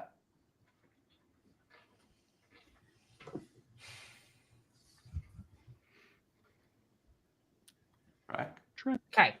Schemas. There's a database called Postgres. That's interesting. Yeah, that's the default one in the Postgres container. Oh, it's like their master. Oh shit! Yep. I have to go too. That's Can you move the door? wait. With init files with lifetime, add database with creation script. No, we're using with init files. Shouldn't have to. Oh yeah. So go to look at the container logs. Door. Huh? Gal, who can take over my screen? 1 sec. Oh. Let me see if I can wait. Oh, I didn't clone. We can't take over your screen because you have to like push. Hold on, let me push this up real quick. I'll be back in 5 minutes. You need a branch. Let me just push it. Help. You can't just push. You need a branch. You need a branch. Well, it's your clone. Maddie. No, it's not a. But it's not a. It's not a fork. It's not a fork. Oh yeah. Is it? No, it's not. No, we're 1 sec. 1 sec. 1 sec. You don't have permissions. I know. I'm gonna create a fork. Perfect. It's in the Azure. Don't you love it when it does the right thing? Don't you love it when you didn't overlook all the security things and you're doing a 100%. live stream and you're biting your nails hoping it's right? 100%. No. Okay, I'm putting it in the chat. Does one of you have the ability to screen share from thing. From thing. Damian, share your screen now so I can leave for a second. Oh, okay. Let me try. Oh god, let me hit the right button. Yeah, if I do, everything will crash on my Yeah. side. Which Just screen share a is it? blank window. Just share a blank window. I'm trying. I have 17 monitors, Maddie.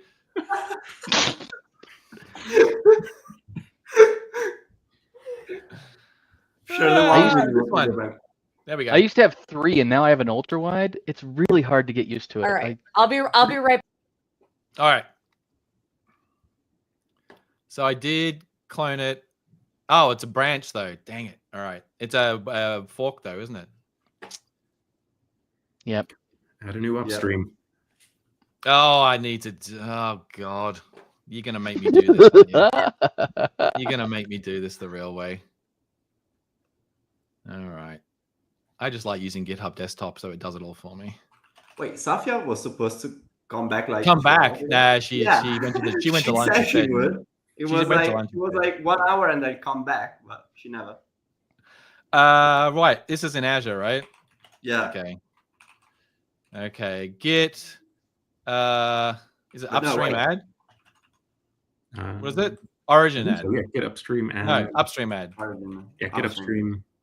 Or get remote. Get remote. Get remote. Gosh. Get remote. And we'll call it. Well, Origin Maddy. is currently set to the real one, so we'll just call this like Maddy. Oh, we'll call this Aspirify, AspiriFriday. Okay. And AspiriFriday. Yeah, and it's gonna be. I don't know if this order is correct. Someone needs to tell me if this is correct. I have no idea. And it's in Maddy's. Yeah, it should be under her. Oh gosh, I don't know Maddy's GitHub. What's Maddy's GitHub? Maddy Montakila. That's too long. Hang on. Wait, The one thing. People. Maybe, this is how I maybe find she dropped people. it in the chat. No, she Oh, didn't. she did. I Okay. dropped it in the chat. I got it. Yep. Thank you. Just a sec. All right.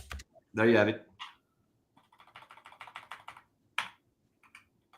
Stream your chat. Sorry, yeah. There. Is that the right order? Yep. Yes. Should be. Okay. And then get fetch AspiriFriday and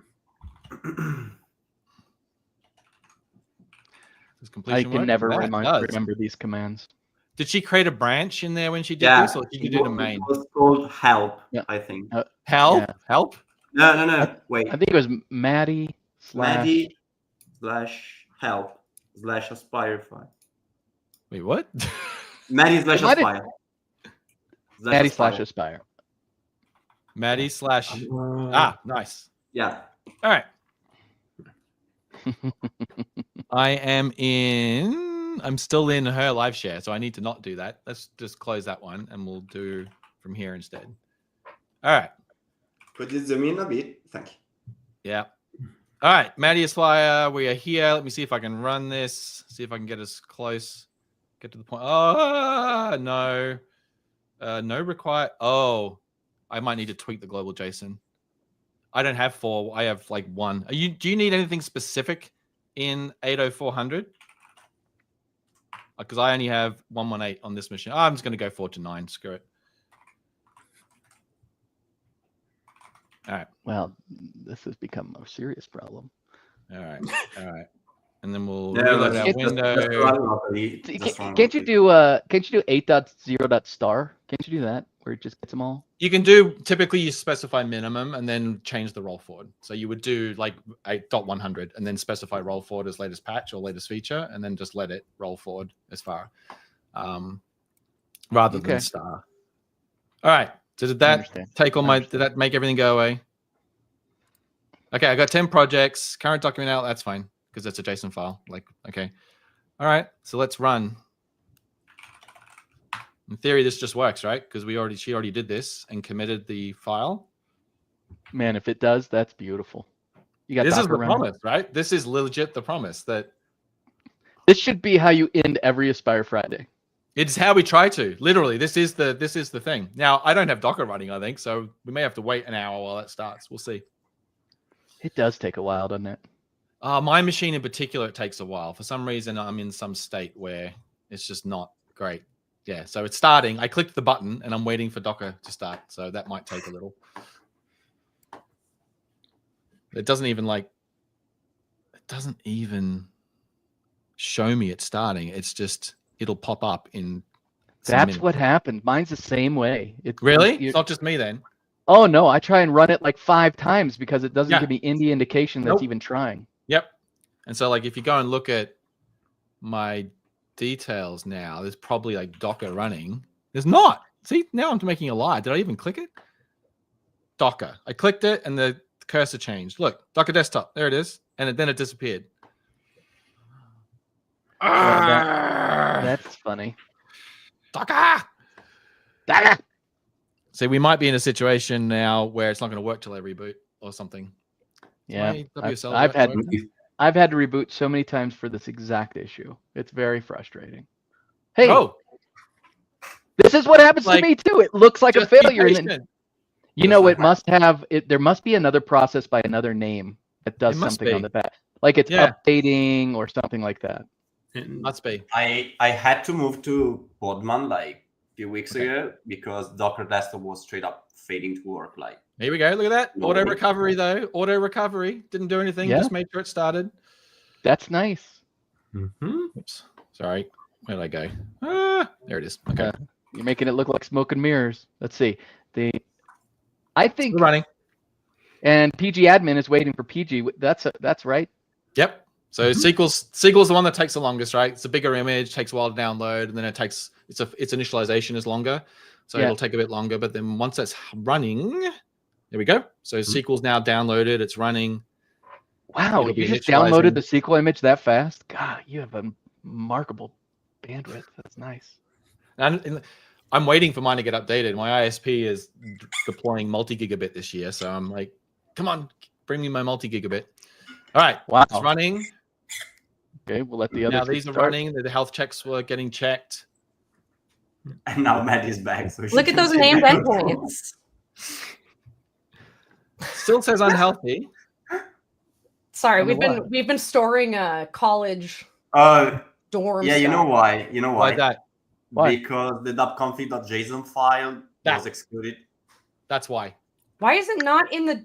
Is it in the git ignore for a reason? It is not. Then why didn't it? Oh, it might be in this repository actually. Yeah. Yeah.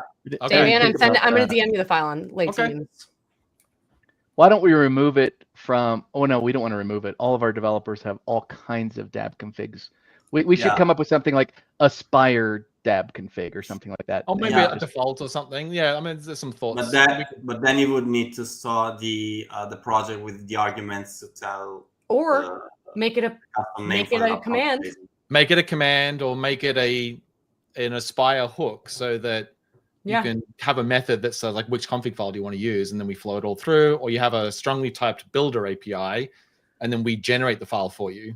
Aspire, the integration would generate the file, inject it, like the whole bunch of stuff. So we do that for a bunch of other integrations where we build a top-level C# API to like YARP and to specify everything in the methods, and then they get serialized to the JSON file that the thing actually expects. So what you have a batch file or command file you execute, and then that. It depends on the thing. Sometimes it's like most of it we do it from code. Like we prefer code if we can. Like we just write the C# for it, and then we run it. All right, so I've got that file. Woo! I need to grab that from here, and I need to put that in wherever I'm working, which is I think it was in the service project root. Azure, that API builder. I did this the hard way. I really should have just gone to the command source. You could just drag it into VS Code, you know. Service. I don't trust that at all, but that's a good point. Service. There. Yeah. Right there. Yeah. All right. Now I haven't restarted it. My whole point here is I'm hoping I can just now do this. Did you just right-click paste? Yeah. Because I'm on a stream, and if I hotkey, then people can't see what I did. Oh. So it's just like muscle memory that when I'm streaming, I'll do I don't have that. Click Swagger for SQL. Let me just see that it works. Boom. Ooh, that's pretty cool. Nice. Do I have to put anything in here? No, yeah, one. It's not like a get all. Look at that. Perfect. Get all further. It's look at this. Look at that. Oh, look at this. Beautiful. God, that just feels good. All right. That So does feel good. that was pretty good, right? I didn't change any code. By the way, I literally... wait, Damian, I want to point out that all of that activity was because we ran the health check. The health check executes every endpoint. Got it. Got it. Was that the health? Did you? That was the get. So if I do the get, yeah. Wait. So that wasn't Swagger. That was it running every endpoint.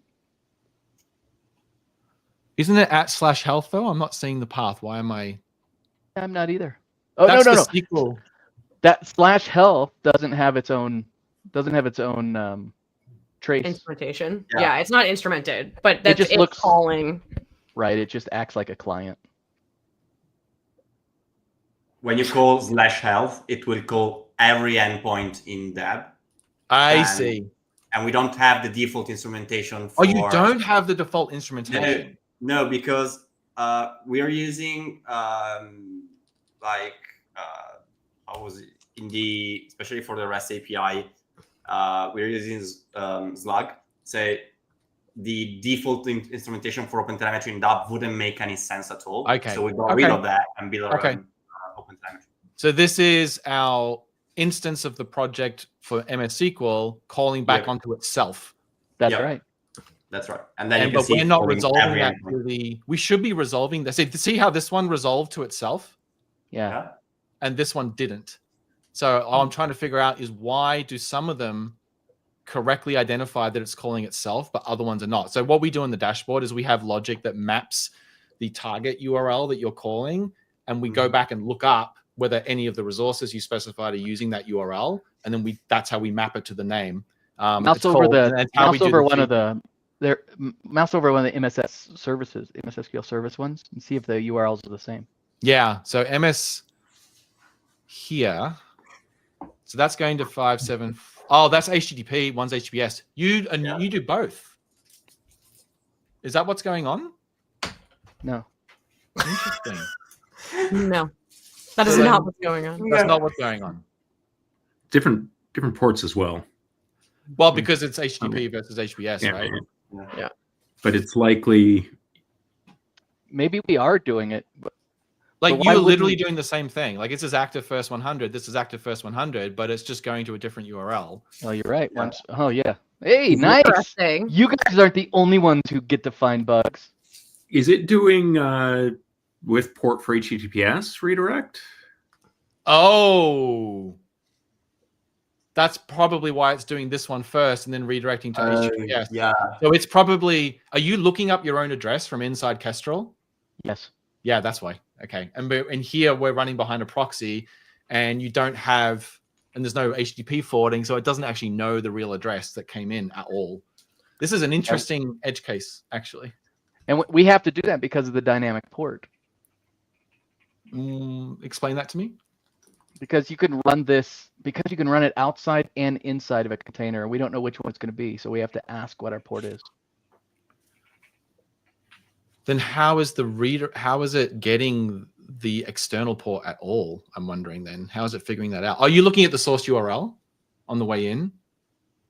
Perhaps? To determine what the port is? Determine what the port is? I'm sorry. I didn't write this implementation. Okay, that's fine. Away. This is just an interesting interaction. So is this something you feel like we should fix, or is this just a reroute that's happening? I think this is something we should understand, and then you can, once you fully understand what's happening, you can make a decision about whether it's something you should fix. Make adjustments. Yeah. That's all. Yeah. In the context of Aspire, just to close the conversation, what's happening is we by default put a TCP proxy in front of this resource. So this URL doesn't actually point to your ASP.NET Core app. That address is pointing to a proxy server, and it's not an HTTP proxy. It's a TCP proxy. And so then all the data gets forwarded to the actual app, which is running on the real port, which isn't even shown here, right? Like the target port. So when your code running inside your app asks Kestrel, what port are you on? You get the target port, the internal one, effectively. Whereas a request coming in, one of its headers, the origin header, is going to tell you the external port effectively. And so I'm just curious, the fact that we're seeing requests to both, and one of them is HTTP, one of them is HTTPS, looks like you're discovering a port, calling it, and then it's getting redirected back to the origin one. That's what it looks like. Yeah, which isn't terrible, but at least we're not doing double everything. It just looks funny in the trace. It just looks a bit funny in the trace. Yeah, You- exactly right. All right, so we need to get I think we Postgres could working. clean that up. We need to get Postgres working. Is that where we're at? Yep. All right. You know, Tommaso, if you want to go to bed, you're allowed to do that. It's the middle of the night. This was working before. Why am I got Was no it working? logs? Was it there? I Yeah, don't where are the think it logs? was. Hold on. Where are my logs? Hang on. Oh, you're on the database. You're not on the. Oh, my bad. That's fine. Okay. Been there, done my that. bad. Error. Hey, Oh, database and doesn't it did exist. not work. Database track does not exist. Yeah. So the right script here. didn't create the DB. So let me Well, look it's at. done something. Wait a minute. It Our table does create table. just. Oh yeah. Oh, you know Oh, why? this is- Because Copilot Oh, commented out the database create part of the script and said run it as sudo outside.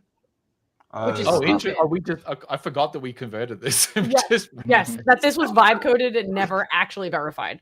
Okay, so hang on. Wouldn't we see that in the PG admin then? Maybe. And this is, I think Alex pointed out in chat earlier. I think it's creating it under the Postgre database. Yeah. Yeah. Because okay, yeah, it's in database here. We're expecting a custom database. So there's a couple of ways we can approach this. The Postgres container supports an environment variable that changes the name of the default database. So you can just say, "Hey, make the default database track," and it'll just go in there, and that'll just work. We could do But that. can't you do it in the script as well? Yeah, of course.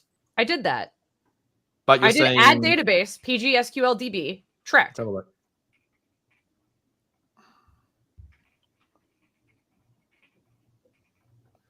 Okay. To the folder.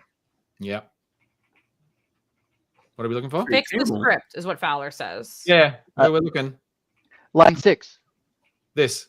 Yeah, but I created the database in add database with the name. Oh, I see. So You're saying that uncomment out the Oh, does add- the database? This is Do that. use database potentially. Hang on. Hang on. Oh, yeah. Hang on. So what do we? Let's just reset. Yes, 17. we're calling this. Yep, That is going to create the database, that's what I thought. Okay, cool. and And then with we the need init files to- runs after that. Then we need to verify that this file is going to use that database when it creates. It's not. It's going to run in the context of the default database, right? Here, Right. connect to the target database for running the rest of the script. Copilot put a helpful comment there for us. Is What it it should have done just is put an error line there. Yeah, That like literally just threw an error that says you need to update this. But anyway, okay. yeah. Who knows Postgres? How do you connect to a database? You've got the Copilot. The Copilot. Yeah. Is that correct? I don't Copilot did the know. right thing? Copilot Oh. says so. Try it. All right. Let's go back. So I need what? to stop this, delete the volume, and then just start it again. It should do the right thing, right? Yeah. Make it. Well, you only stopped admin. You didn't stop Postgres. That's. Oh my god, I did too. Sorry, I didn't mean to stop that. I totally meant to stop that. All right. That one there. Oh no, delete this. Volume is in. Oh, you can't delete it if the container is persistent and still exists. So I have to actually delete the container. Yeah. Yeah, sorry. I was trying to like do this as little as possible. No, you have to go full nuclear every time. That's the only option. It depends on the change you're making, but yes. .NET purge Docker. All right. Let's try again. wait, and why is it going to work this time? We changed the initialization script. So it's because we blew away all the state associated with that container, but updated the script. The code was What'd going to you remount the script. change in the script? I just looked away at the wrong moment. Oh, I'm Backtick sorry. You C. didn't see the change. We did this. /C. Okay, cool. That's what I have no Copilot idea if said. that's correct. That's what Copilot told us to do. That's yeah. Okay. Wrong. Find the wrong resource. Okay. Look. Oh, Okay. really good. Yeah. Okay. And then it ran. Okay. Wait. Oh, because it's /C is create maybe. Yeah, that doesn't look Oh, right. it's That's probably not not connect. connect. It's create. That's Okay, not hold on. what we wanted. Let me Google it. Yeah. Stop. Come back. /C is short for /connect. That's It what I is? would thought. Yeah. Where are my Postgres folks at? There's irony in this because all your guys' Aspire no, demos wait. use Postgres. Stack I know. Overflow says that \c is connect to DB. Okay. Reuse previous, maybe. Why wouldn't I just do this? This looks far more. that looks fine. Yeah. Yeah. All right. Connect to. Connect to. Gosh, it's so much nicer seeming. Paula is mad because I use Stack Overflow. All right. Connect. Not default. I just googled that and opened the first result. Connect to Trek. Is it it is literally that. It can be it can be the database name. Connect to connection target. All right. We'll have to see. I'm not sure. Just like that. I don't. Are there? I'm sure. Do you need the username? No. You might Yeah. also be able to do like the verbose version of like Trek.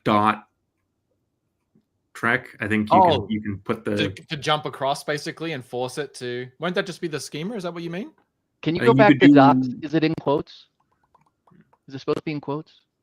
So Postgres is different case sensitivity to SQL Server. So if you create it with quotes, it'll be case sensitive. If you don't, it will be lowercase. You know that, but you don't know how to connect to the database? Add database make it case sensitive? That's a very good question. Ask Seb. I don't know. Where is he? Seb, come back. Oh, he's probably asleep. He's at Tommaso time. Let's try it. Where is my data? Where is my dashboard? Where's my dashboard? There it is. Let's try running this again. I may have to delete everything again. Yeah, you might have to blow away the data model. Okay. That should be an option right there in Actions. Logs. So we have examples of that, of like creating custom resource commands, and then those commands can perform actions. And so we have samples where they like reset database as a command right in here, and it'll just drop everything. So that's neat. Really neat. I mean, doing that, having a default command for all of our database integrations that nukes. Now that we have the interaction service, it can actually ask you what database do you want to drop, or like what tables. Like we could actually make it kind of cool. But it's a good idea. All right, let me nuke everything. You didn't even try. I haven't tried everything. Yeah, I haven't. I'm gonna stop. Not PG admin, Damian. I think when you delete from there, it doesn't offer to delete the data. No, it doesn't. I thought it did when you deleted from there, but I guess not. I thought that too. Whoops. Right. I think Fowler is suggesting that we use an MCP server for Postgres. Yeah. All right. Doesn't like that syntax.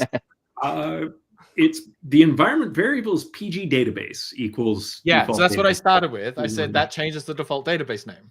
And that way we won't have a database called Postgres. It'll just be called Trek. So that's the other approach we can take here. Maybe the only approach we can take. Well, I don't think it is. I think it's just that we're all noobs when it comes to Postgres, so we don't know how to write the script so that it connects to the right database and does the right thing. The developer watching this in a month is going to be like, what is going on? Remember why do we use databases? Why do we use them if they suck this bad? Remember when I suggested doing Cosmos as a second database and you guys said Postgres is going to be easier? You were right, and it's okay. Oh, look. Look. Whoa. That's what we tried. Yeah. Okay. So, well, you know what? We're creating the database, and then we were creating the database. The problem isn't that we weren't creating it. The problem is that we weren't running the commands against it. So I wonder if both our add database and the /c are trying to create it if it doesn't exist. So connect is trying to create it if it doesn't exist? I wonder. But it does exist, you just said, doesn't it? Well, you're doing add database, and we see it gets added. No, that command does not create it if it does not exist. It's an order of order of operations problem, right? Yeah, there's no way that because add database is after with init files that's the problem, right? No, the time that it happens at startup with init files, it's placing those in the database. So when it starts, it's trying to do all this, and then with databases coming along and saying, "Oh, I'm going to go create a database," so it's not there at the time the script's running. Right. Exactly. So do we do this first and then we move with init files to the next statement? No, that won't help. Doesn't matter how. That's just changing the order that we're modeling it. But it's all about runtime order. So then we should have the script create the database. Probably. Okay. But it needs to be. How do you do that? So ultimately, we still So we just no. Well, hang on. Fowler says delete all of that, which is super helpful. Thanks, babe. Now he says delete with a init file. Delete all of that. Just use the script. I don't know what that friggin' means. What does it mean? More words. Just say more words. No backseat aspirifying. He's saying use that thing. same. He's saying do the exact same thing we did before. That's what he's trying to say, I think. Yes, we could do that. But this is bad. Like we should make this better. Like this should work. This is a bad interplay between this feature and this feature. This is exactly what's happening right now, right? Yeah. And so we should fix that. That's a new bug. But I don't understand why the file. We delete this part and we just create the database inside init files. Yeah. Oh. Right? Yep. But you can't do that. Why not? Because when you have a single, I'm asking you actually, when you have a single parameter in the create database method, doesn't it just assume that's the database name and creates it? It'll just create another database, which we're not going to use. Oh my god! What a workaround! Sophia is back. Right. Survived war. Right. 3.5 hours later. I have no idea what any of this code means. Does that look good? Template 0, huh? Postgres works. Oh, we got a bingo in the chat. No way you can do all of that. Like I'm just going to assume the defaults are correct. I would take away that. Yeah, I would do it just like that. Yeah. All right. I think it needs a semicolon. There you go. Sorry, I didn't see it updated. Yeah. Do you need the connect? Run this stuff. Now you don't need the connect track. Right? Are you sure? No. Are you sure? You do in SQL. Yeah. Like these are unrelated, right? I don't know. Well, let's just see what happens. Container. Let's do it again. Stop this. Delete this. Delete forever. Volume. Delete my data volume. Delete. Delete forever. Go back to my dashboard. Should be exited. Replay. Well, I asked. Stuff actually happened. I asked ChatGPT and said, "Exactly right. We'll see. We'll see." Okay, thank you. It feels like setting the default database name may be the way to avoid like 3 extra. If this doesn't work, I'm just going to do that. If there's something kooky. Looks like it's downloading it again, or it's running. It's doing stuff.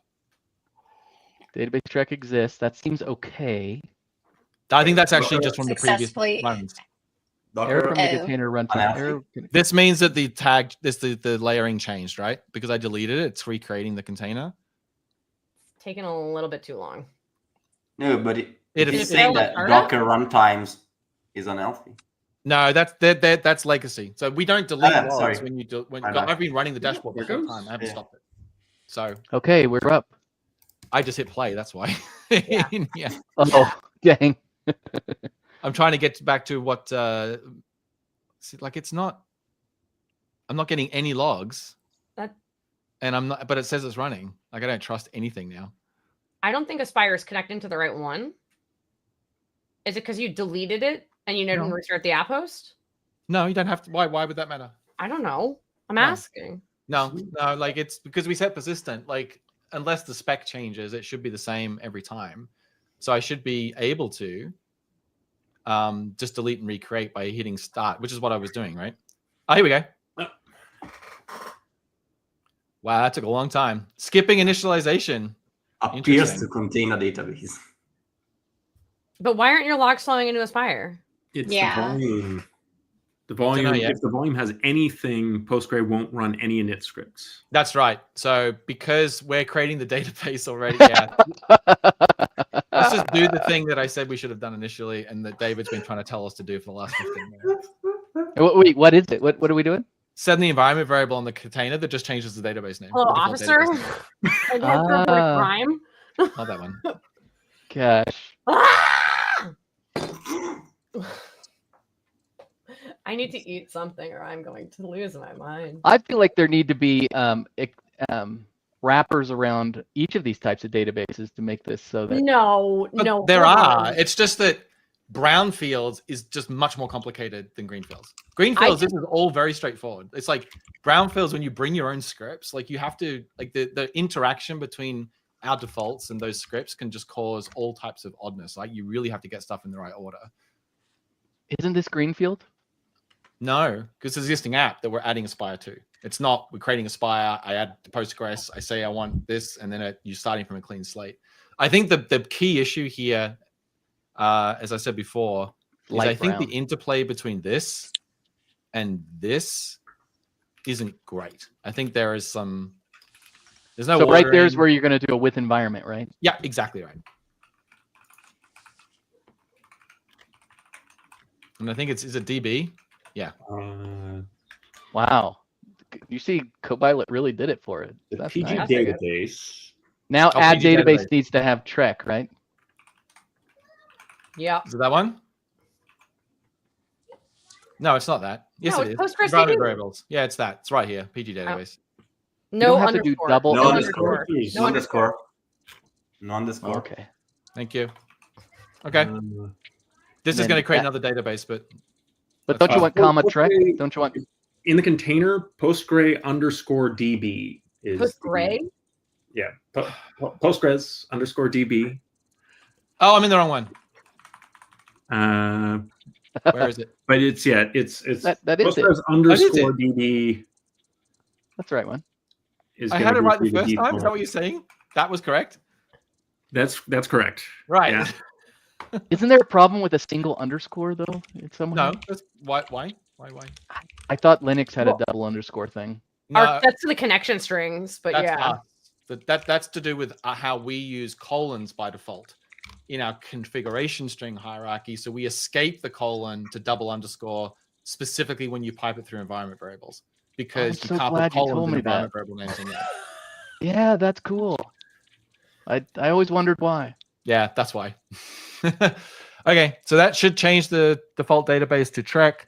That will then run. So now do we allow add database to create the database for us? I have Or- no idea what this is going to do. This part. Why don't I- we just delete that line? Huh? Why don't we just delete that line? Yeah, Because do you we need it. It needs to be modeled in the Aspire app host. You need a database resource so you can pass it as the connection string. Oh. So this, Why I wouldn't- think I have to do this. Yeah, Right? that's what I Yeah. would think. Why do you And otherwise have it won't simply get italic K? And Why do then you this have should this should result in a line that either is an error or it'll say, hey, it already exists. I'm not going to create it. But we have to make these match so the connection string is correct. So now, are there two things you're going to try and create the database? Yeah. So don't we want to the make con- our file not create the database? Yeah, it's a very good point because we added all that stuff, right? Like that. And remove connect, right? Because we have the. We don't need connect it because the default one is that now. Nice. Yep. All right, so We'll now I see. have to delete the world again. I have to shut down now, actually, because I changed the app host. So let's go and I don't have anything here. Good, perfect. Let me just run. The volume gone. This is exciting. Oh my god. I have terrible news, guys. What?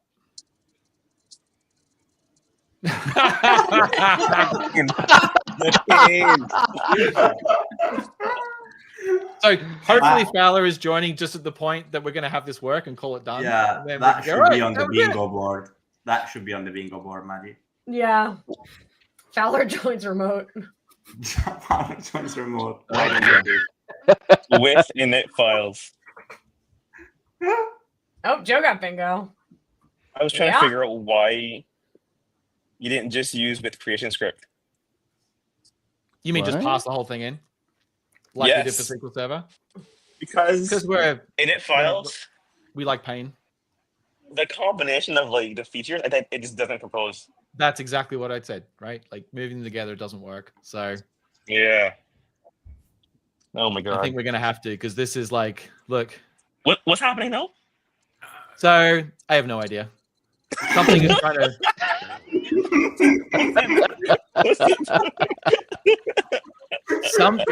Something is trying to connect. It could be the health check. It could be something, and the password's wrong. Do you not have any traces to see what's trying to connect? Depends on what's trying to connect. If it's something that's ASP.NET Core, it'll be instrumented. If it's anything else, then no, it won't be instrumented. It took me forever to join this stream. Oh, you've been trying for a while. Is Oh it my because we didn't set the Where's database citation, user David? that database? It's trying to connect to whatever the default is. No, I did set the database there, right? Oh, you did set it there. Yeah. So I changed it so the default is DB. Are we sure that that's the right environment variable? Well, let's look at pgadmin. Have a look. What? Yeah. What, David? What? No, I just said that's No, not you. Not sorry, Fowler, David. I should Oh, never use look. his first name. It's pgadmin that's trying to connect. Oh. Is this a state problem? Because pgadmin Did you state guys gets break? out of. Is that what it is for Fowler? It's trying to connect to Postgres. It's What Yeah, did we trying to change? connect to track. But the password's wrong. So But we. it's- Is Yeah. the password stored in a volume or something? right deleted click the on volume. Oh, you have to You can nuke see It's all admin. messed up. I didn't. click Yeah, on it, it's pgadmin's what the wrong. connection So is. let me just. Nuke it all again. Yeah. Kill it. Check your autoexec.bat file. Yeah, config.sys. All right. So Boys? is there a pgadmin? We don't do a volume. For No, it pgadmin. shouldn't be volume map, but it's probably because it picked up whatever the configuration was from the first run. It didn't destroy the container. pgadmin is persistent, and so Right, the file but system is pgadmin has just, the old like, password. stateful. Sorry, I'm just gonna No, write. the password shouldn't have changed. But the connection string might be wrong. It might be Right. trying to Right. connect to the old Postgres database. Right. Okay, wait. I why have to did- pee. why I have to did pee. that I'll be exit? back. That's interesting. This is like almost good. We're close. Where Yeah, Maddy, yeah, does he drop? she had to check something. She said.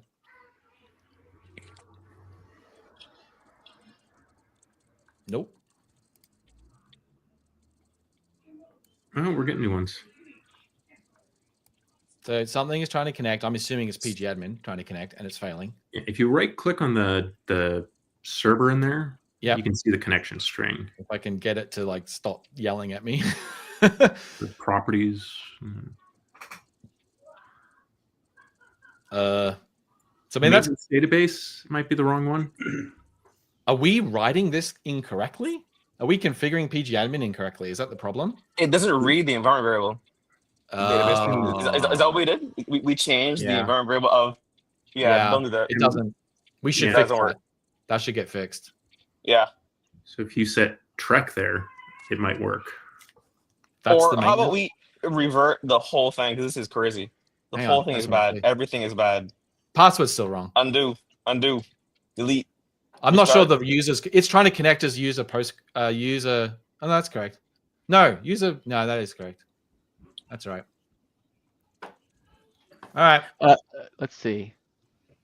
I Let's think we could revert to last good. It's a format C:/Y. Yeah, that was the last good state. Yeah. No, I think we just at this point we just have to declare bankruptcy and do it the same way. This seems like a victory, not a problem. This What? seems nice. Says the SQL guy. Yeah, exactly. Everything is consistent. I like it. Everything looks the same, feels. That's the wrong everything- passing, man. Huh?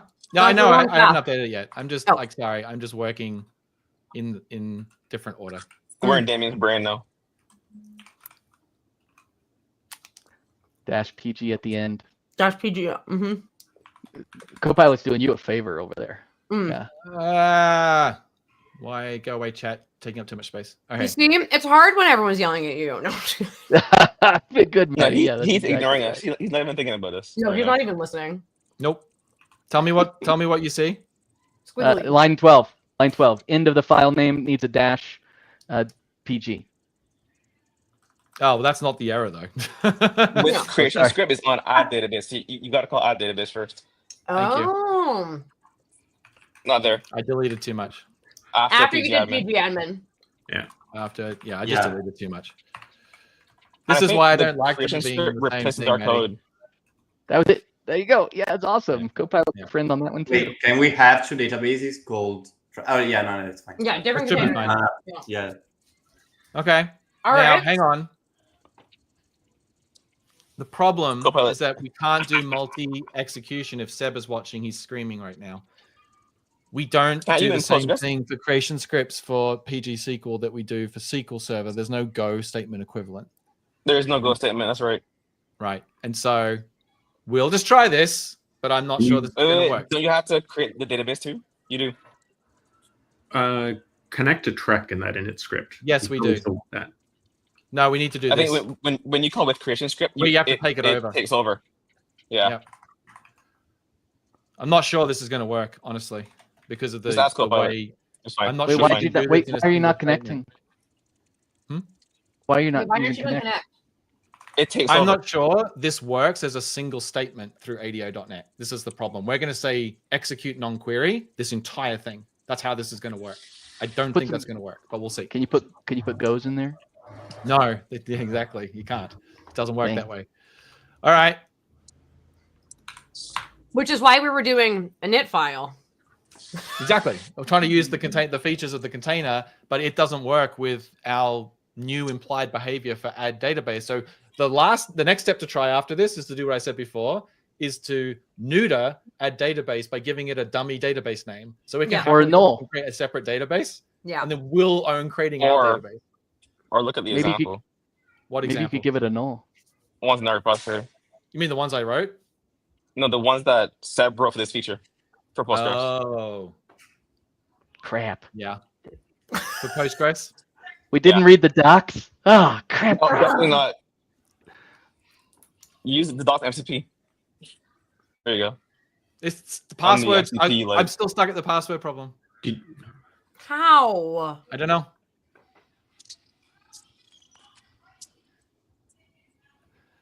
Let me delete everything. I don't think I cleaned up. Okay. Burn the volume. I wonder if it changed the auth behavior from creating the database, and if that volume's still there. Yeah, I'm just gonna delete it all. This would be the right time for the SQL guy to inject some smack talk, but he's not doing it. Did you notice that? Yeah. We didn't even flinch. We appreciate You're so modest. All right, clean slate. I can't wait for David and Mauri to see the broadcast of this and go like.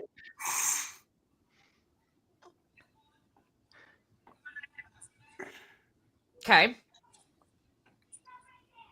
Oh, look. Running our script. Oh, yeah. You can't do them back to back. Yeah, this is what I thought. Can you call that method back to back? Hang on, it's actually just it doesn't like the connect. You can't run a connect inside a execute non-query. So let's see what happens if we just take it out. Check that out.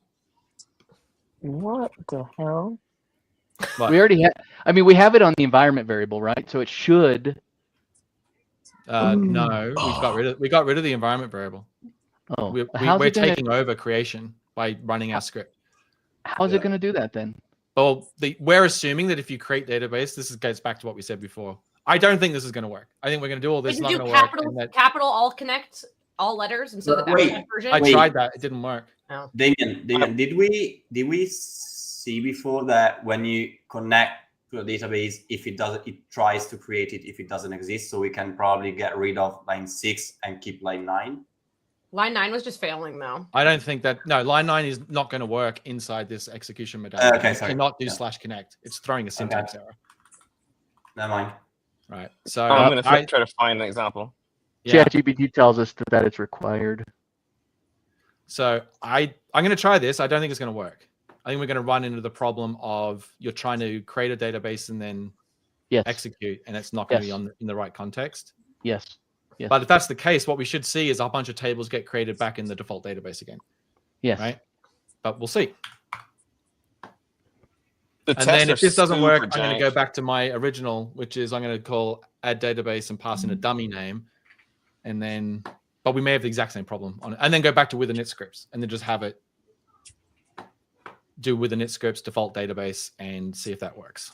I guess with init scripts should come after database, add database. Yeah, that's what I thought too, but I don't think that matters, right? Well, it didn't in SQL. Yeah. All right, so creating database. It says I think our script. We're back to the ordering issue.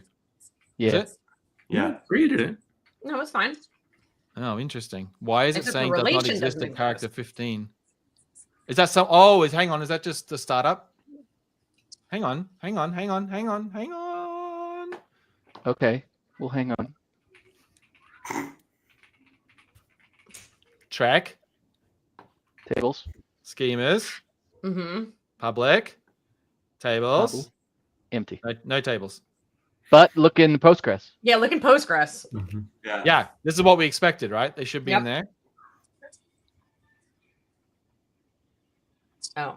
Yeah, so this is what we expected. It's creating them in the wrong place. Okay, good. All right. But I don't think we can fix it with the current setup. Creation script. Because there is no way that I'm aware of that we can change the connection while this is executing. What if we did the... Oh, yeah, because you're creating it. What does What about the environment variable won't matter then, will it? Because these things happen back to back. So the environment variable, we're going to run into the same problem we did before. So we can do both. So how about blah blah blah there? You could add blah blah blah. Let's do the environment variable again. Yeah. Change. I guess hold on. I guess one thing. DB check. Right. So you have to execute. This is going to try and create. We could just go blah blah. It's going to create some other random database, right? Yep. It's actually not because we're using a custom creation script. So we can just ignore, we can actually get rid of this, right? Because we're using this. This is now the default database. And then this is going to run. Is the connection string going to be wrong then? Yes, that's why we have to do this, right? Yeah. Yep. So this, tell me this isn't, we haven't tried this combination yet. That's true. That's true. That's true. So I think actually, okay, we have a better than 50% chance this is going to work. I'm actually kind of confident now. Yeah. Now developers get to weigh whether or not they get paid by the line or by the hour. Now, obviously by the hour. Yeah. All right. Alex just put EF migrations in the chat, and so now I'm just like extra triggered, but that's fine. Well, we have work to go and build EF migration integration, so the EF would do all of this and not the container and not your script or anything. But that doesn't help you much if you're not using EF to build the database, which we're not here. We're using the examples for Postgres are pretty bad. It's like one line. All right. I've got a good feeling about this. I would really like to have the 70 mg caffeine that Safia was drinking. Yeah, yeah. I really need that. I wonder if this should. Okay. Why is this one? Yeah, I don't know. I wanted to ask the other before, ones but I aren't. was scared to do. What? Okay. That's definitely GPT slop. Yeah. GP slop. That's like Maybe it's a reserved word. Correct. Maybe it's a reserved word. Could be, yeah. And I don't know that, but maybe. Database. Yes. Track. Right. Wait, why is Postgres still there? Did you not blow away the container? That's the That looks master. buggy. You said that's the master. No, if you No. set the debate, no, it's not quite the same. If you set the environment variable, you end up with one database with that name. Oh. Are we sure the environment variable is right? Yeah, exactly. Yeah, I'm not even sure this did anything. Hang on. Did you? It's there. Did I not delete it properly? Hang on. So did I not delete it nuclear properly? Nuclear option. Yeah. Mine. Nuclear You know what? I'm reading PG database, not Postgres_DB. There's Nuclear option feels like one's what need- database gets created, one's what's the default. yeah. That Oh. is terrible naming. Interesting. No underscore, right? Yeah. No. PG database with no underscore behaves the same as the DB name connection parameter. Okay. So this is right. This is the Postgres docs I'm reading. Okay. So this one? Yep. Okay. We'll see. Yeah. So that will result in a default database of that name, which means that when we run this, it should run in the context of that database. And I've just deleted the volume. There is no volume for it. Okay. And we don't have a container because it's not even set to be persistent right now. We got rid of the life cycle, right? So Yeah. You should take away the volume while you're at it. You delete it so many times. I mean, that's Seriously. true. I should just comment it out until it works, I guess.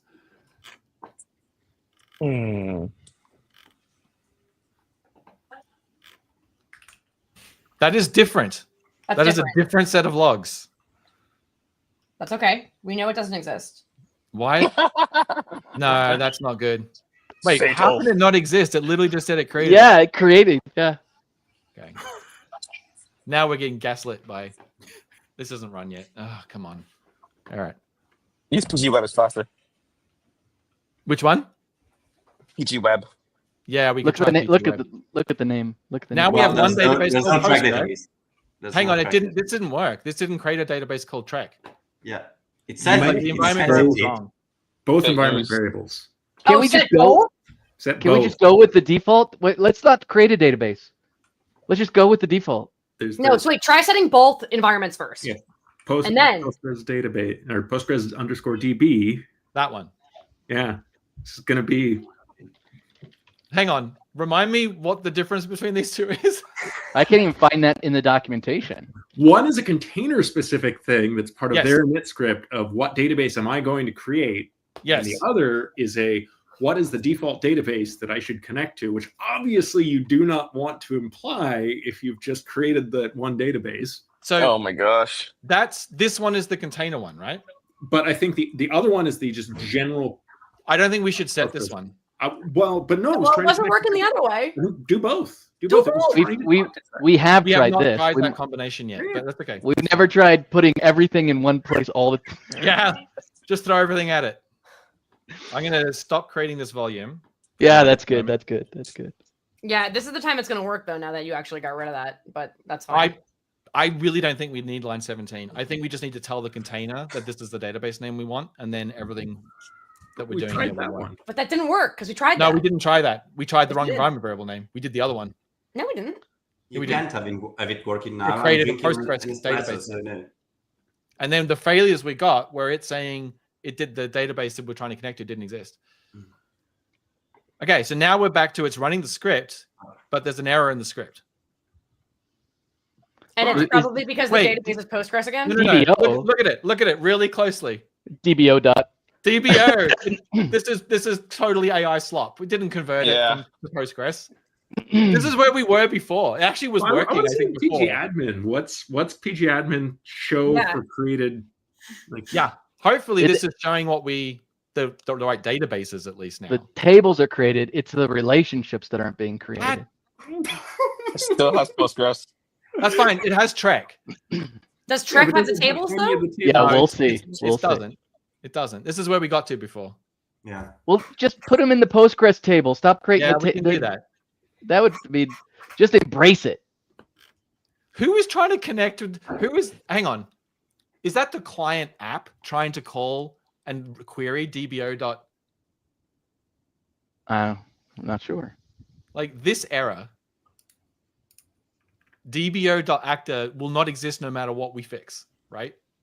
Right. Right. So this is not our scripts. This is some other client connecting to the server and trying to query from DBO.actor, which I posit is this thing, and it is using the wrong SQL. That's what it looks like. Oh, yeah, you're right. I think that's See, That's You just know a- why? Yeah. Are we Yeah. using the same .config JSON?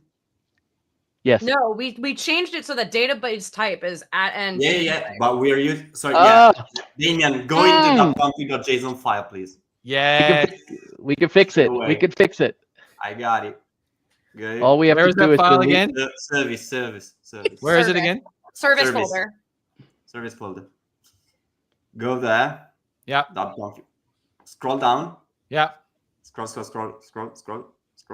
What am I? Okay. Yeah. Yeah, there That it one. is. You see? Object dbo.character. Okay. We can And we can it's fix the this same by function. removing it. We can fix this by removing it. That'll just fix it for everything. It won't break the other one. Yeah, you want to do a regular expression replace? There you go. Oh my Control god, Shift you better L. use A for that. Control Shift You, L. you Control can't run Shift that. L. What? You gotta escape the slashes. You gotta escape the square brackets. So can you explain what it is rather than telling me to drive the keyboard? What are we trying to do? Yes. We're gonna change all of them that say dbo.actor Yep. to just actor with nothing else, just actor. So And why same can't I with just hit this series button and right now? species and because it'll leave the square brackets around actor, which I don't know. I don't know if that's even valid for Postgres. Oh, for post, because this is all using entity name syntax for SQL Server. That's the problem. Yeah, and SQL Server doesn't require DBO, so we don't need to have that there. That's fine. That's I don't fine. know Then I'm about just going to do this. the square brackets. I'm just going to do this. Right? But they're not all called actor. They're How many are there? How many lines are there in this file, though? Sorry. You need to There's change only that for 231. each entity. For every entity. Yeah. Okay. So my idea was like you could do it right there. Just hit regular expression. Yes. No. Go with Control Z. Well, yeah. Never mind. Or you're so close. Who's regex is really good off the top of their head? Me. I could do it right now. Copilot. Slash. Open up Copilot. No. Slash goes at the first of the line. And there. Both of those are correct. Here, can I just say it out loud to you and you just type it for a second? Please do. Just paste it. Okay. Just paste it. All right. Oh yeah. Into what? Into Teams. Okay. Just paste it into something. I just want to put any word character, any number of things, capture it in a group, and then we're going to replay it on the other side. Is that what we're trying to do here? Yeah.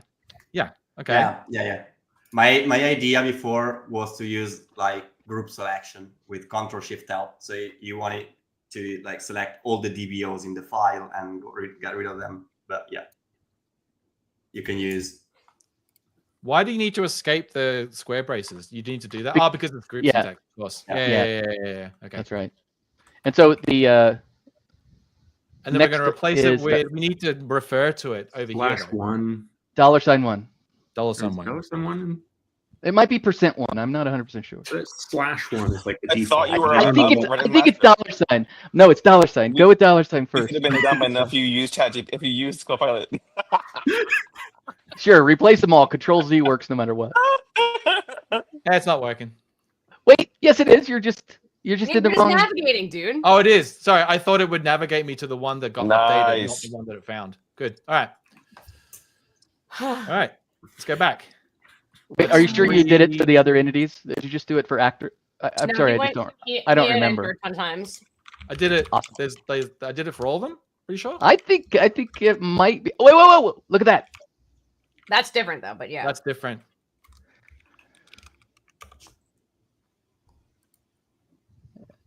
Yeah, just empty. Yeah, that's good. All right. Get rid of all of those. Yes.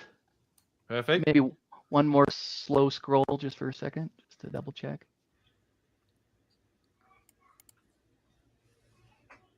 Yep, I know we're bound to hit casing errors next. But yeah. We'll see. All right, that feels like you're close. Okay.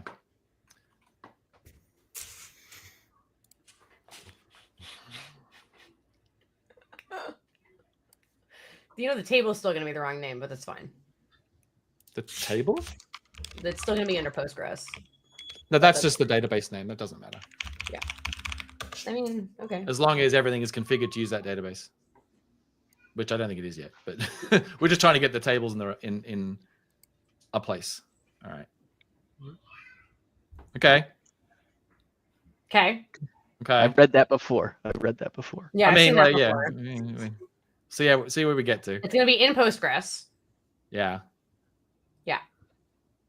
It's not. That's Trek. Whoops, my bad. That's okay. I get it. God, it's so much more fun backseat driving than driving. It's not the truth. Now we need to update the connection string to point to the different database. Correct. Yep. Yeah. So let's close these down. Oh, I don't like that it always asks me in PG admin to like, you sure you want to exit? Yes. All right. So now we get back PG here. Admin is hilarious. So this stuff is all pointless. And just get rid of Trek from the database name. Is it though? Obviously did. And add database, just put Postgres. I don't think you need lower. Lowercase. Yeah, that should just work though. That won't do anything. Yeah. Huh? Lowercase p. Just add database PGDB. I don't think you need to do the. That's true. It'll just name it. No, but then the script won't run in the right context. Right. That's exactly right. You're doing it right, Damian. It will because the connection string we use will be whatever we pass in here. Is that what you're saying, David? the default is Postgres. So you don't have to say Postgres because that's what it's going to do anyway. So this won't create a database named after the resource name by default? Don't think so. Let's take bets, people. Let's take bets. And it won't set DB name equals PGDB in the connection string? No. Oh, it'll set the connection string. It'll set the database name to whatever the database name is. I'm pretty sure that's going to use the name here as the name of the database. Let's look at the connection string when it creates it. I'm curious. Yeah, the default for a database is null. So no, it doesn't make any sense. Not all caps though. Yeah. I think you want to do this. I think you have to do that. If I we think it's want lowercase p. I think Lowercase p. Yep. And then uppercase O. Just kidding.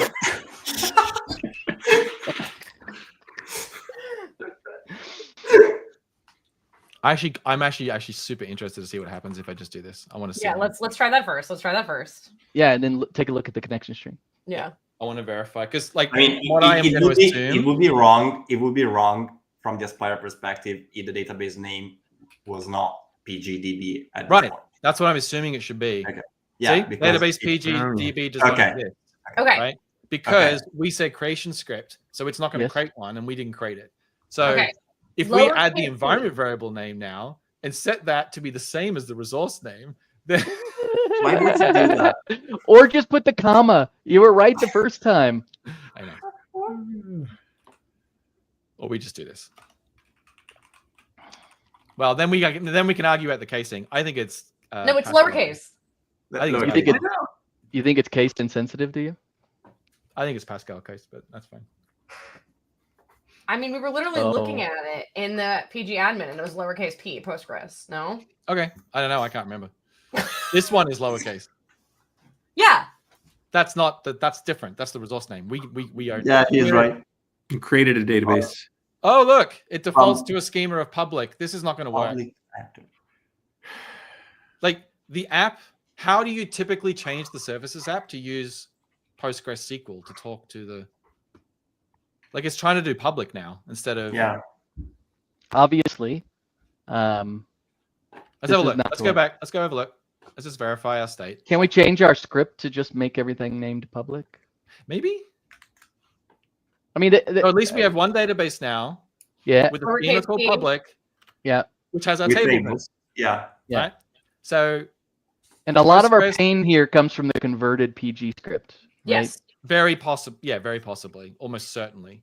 And then if I go back and look at these logs, it's looking for uppercase actor because it passed it with quotes. It is not uppercase. This is case sensitive naming. This is exactly what we're hitting. Yep. So that's good. That's actually good. We're at the point now where we assumed we were going to get to with the converted script. So now I'm curious if we went back and we added, I hate to say this, and we added the square brackets, would it convert it and make it case sensitive again? You know what I mean? I don't think Postgres uses that as the syntax. I think what you do is just remove the quotes. You remove these. Oh, where the hell am I looking?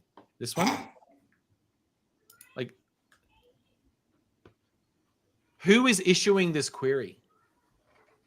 And why is it uppercase here and lowercase there? I guess if you don't put it inside quotes, it just if you don't put it in quotes, Postgres creates it as case insensitive. Well, that's like lowercases it, and then when you query it, it's the same rules. So if you query it and say from with quotes, it goes, oh, that must be the case I'm looking for specifically. So the table, the scheme is always case sensitive, is my understanding. So we need to fix this to, we need to fix this so all the objects have quotes around them. That's compilable, right? That's compilable. Yeah, right. Yeah, you can do that. Compilable.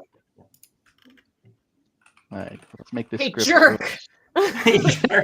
Remember when you screwed last time? This up. Yeah. You know what? Somebody needs to calculate the number of hours that Copilot has cost the world in bad code.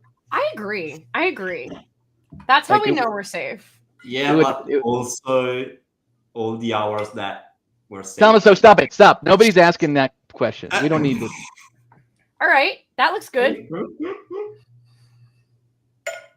This is a PostgreSQL best practice for ensuring case sensitivity and handling special characters. Sure. Listen, whatever. Listen, Copilot, why didn't you, the same goddamn model, do that 3 hours ago. Yeah, Copilot is so smug.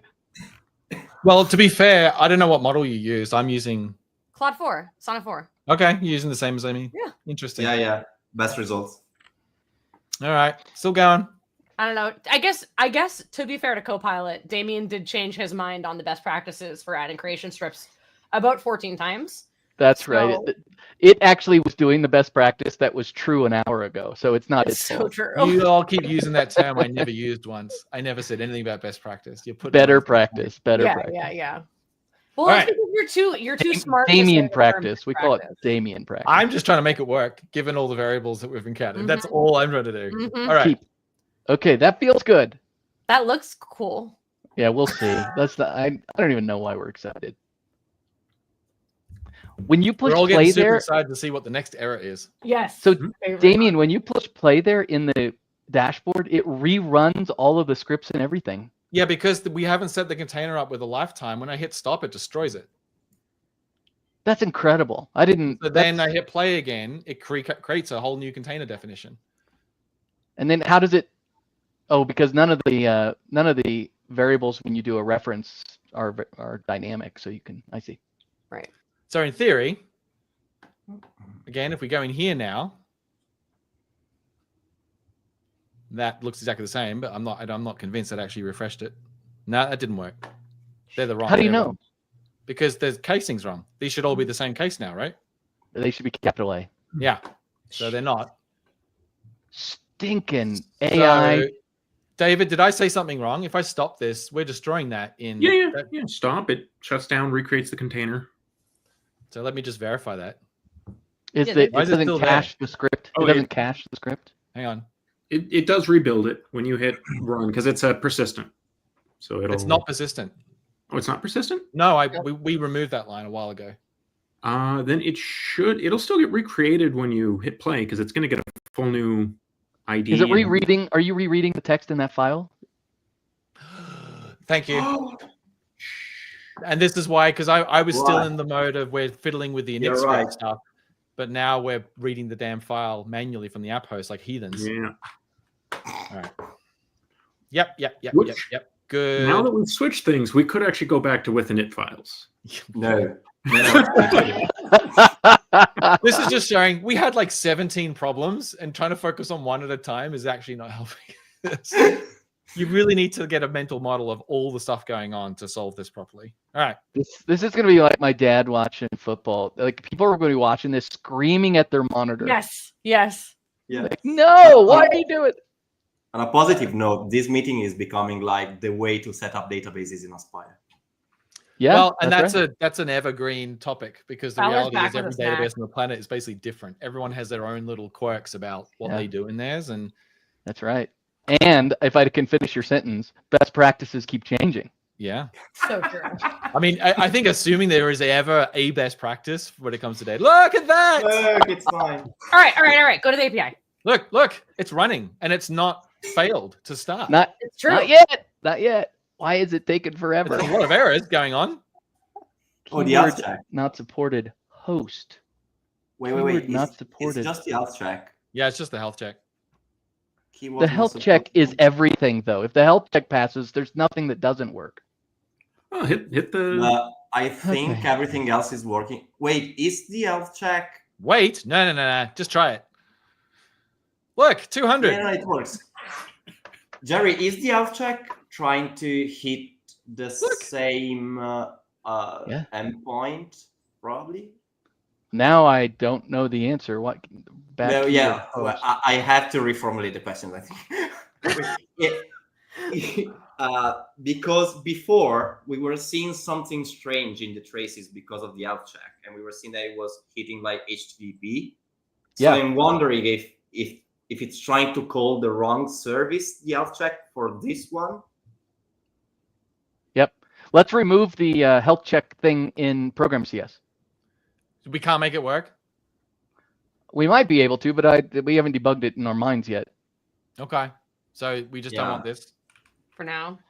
Wait, if you do the root instead, if you do slash instead of slash health, that is a much simpler health check. Well, does it return 200 if you go to the root? Yes. I thought I saw it return 404 before, but okay. Well, try going to it. You still have it running. Oh, no. No, I could have done that. Yes. Let's have a look. It just doesn't execute as many checks. Got it. You want to? Do you want to leave? Yeah. Look. Dun, dun, dun, dun, dun, dun. Click on Swagger. Yeah, I did this already, right? This works. Yeah. No. But like it works and it looks like it works now. Yeah, make us feel good. Captain Kirk. William Shatner, of course, he's number one. And now do the other. Show SQL working. Just The so we SQL can just, also working. Back to back. Try it now.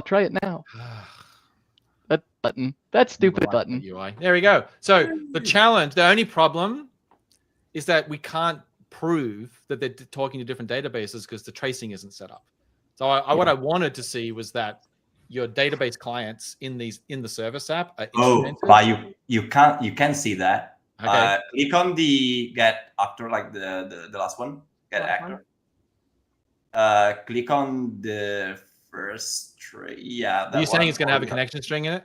It should have the database type that it's eating. Service name, MS SQL. No, that's. Go on the second one. Sorry. The second one's the database query. There, MS SQL. I mean, so this. I mean, I'll take your word for it, but it's like. Click on PG service and make sure that the second one. And that one's their service Postgres, Yep. but that's good. But I would love if we could get the next hop here where it says we're talking to the Aspire resource named PG. Oh yeah. Right. I thought. But that. Why isn't it working? I thought we had that with uninstrumented peers, though. Yeah. Because you said before, it's because that only works if a trace is emitted with a connection string, right? Like, because the way the uninstrumented peers works is that Not the trace, the resource itself needs to have it. What do you mean? No. The span has to include a connection string property so that it can look at it. No. No? No. What then? The span needs like a host name. And then we look up the resource URLs and the connection strings from that host name. I know, but it's not URL. It's connection. It has no host name. So we look at a hard-coded set of span names to do uninstrumented peer resolution, right? Mm-hmm. And we assume defaults like if you're doing ADO.NET instrumentation, there will be a property that has this name, right? We look for the standard hotel names for databases. Okay. But this is not a database operation. This is a query operation, an OData, whatever this. I don't know what this abstraction is, right? What is this? Right. It's not a raw query operation. And I think, and Tommaso made Doesn't the the point query happen before that somewhere, they though? turn off the other stuff. Oh, is it off? Like I would assume, I would thought we would have wanted the ADO.NET instrumentation on here. Yeah. So that you would see the next span. You should see more calls then. But it's just not on. So this is HTTP. It's not. What is this? Yeah. Yeah, we had to disable. We had to It's disable ADO wrapper. It's an ADO wrapper. Oh, it's your custom code. So this is custom. You just have to change your code. Is all. Super easy. So if you change your code to include a span name that matches the OTel standard for what database you're resolving, like the name, the host, we will pick it up, and then we will be able to discover that you're talking to a different thing. I mean, in that property we put the database. We can put anything there. Yeah. You can put other standard. There's standard ones. Yeah, but the advantage of enabling it at the ADO.NET level is then I could see the actual SQL being executed, because that is a standard thing that gets logged as part of ADO.NET's instrumentation, is that when the actual query is made, it would be a separate span here as a child of this one. You would be able to look in the properties here and like see the actual SQL. Yeah, that's cool. Consider that on our backlog. Very nice. You know, Tommaso implemented our OTel initially, to his credit. We've added to it a lot, but he was the one that got us on the right train. There you go. All right. I'm looking at it right now. I see it. Query string, user role, API type. There. Yep.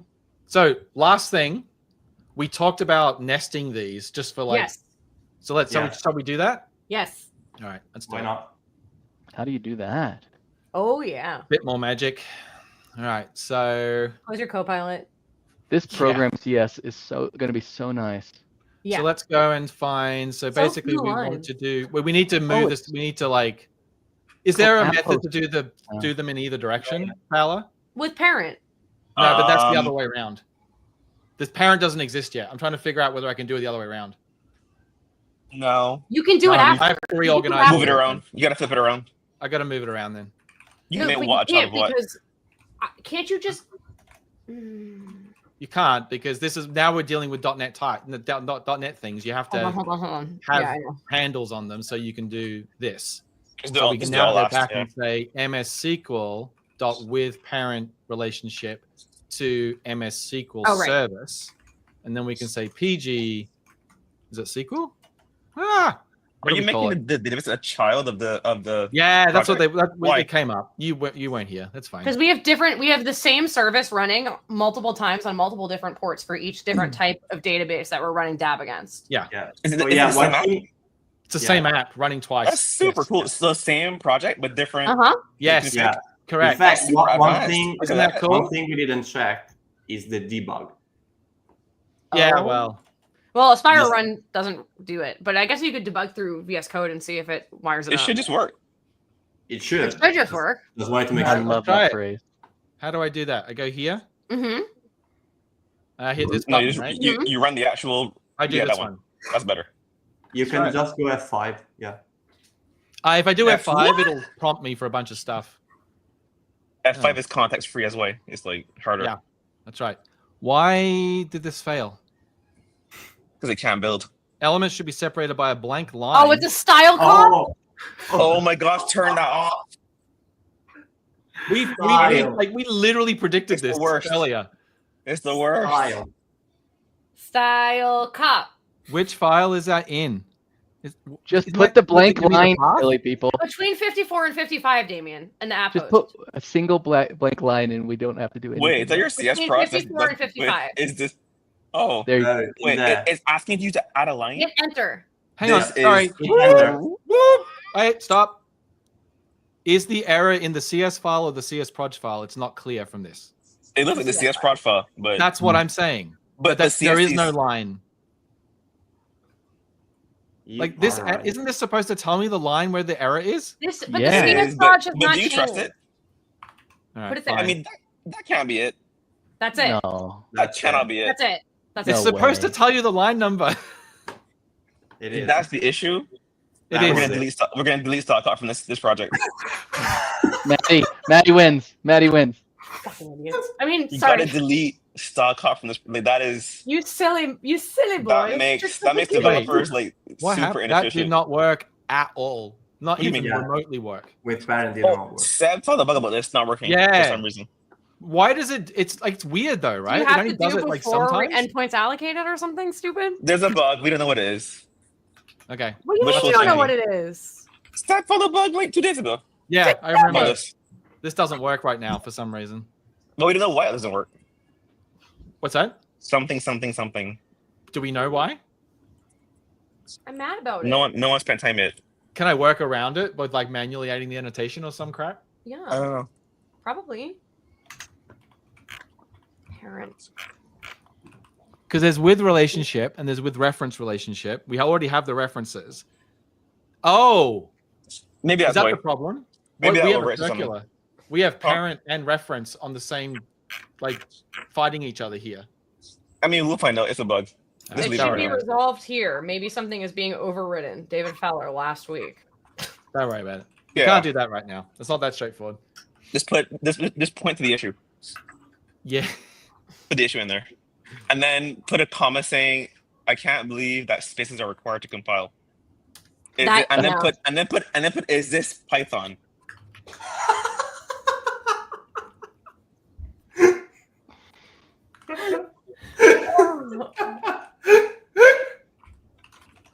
People.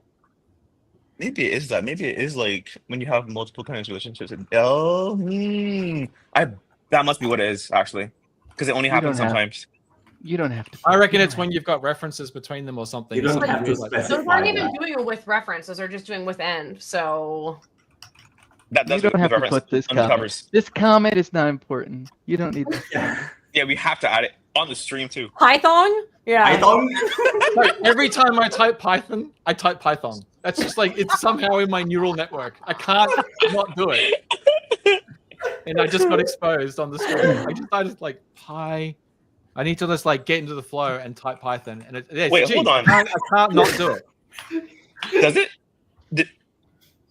Pretty Does soon, that- Copilot's going to learn and just do that Yeah, for I you know. every time.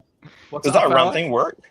The net 8 thing. Did we confirm that works? Which part? Yeah, Sorry. When did you we check F5? the debug? The debug. Oh, when you F5. Yeah, Good question. Oh, C sharp. Yeah, that works. If you click C sharp. Yeah.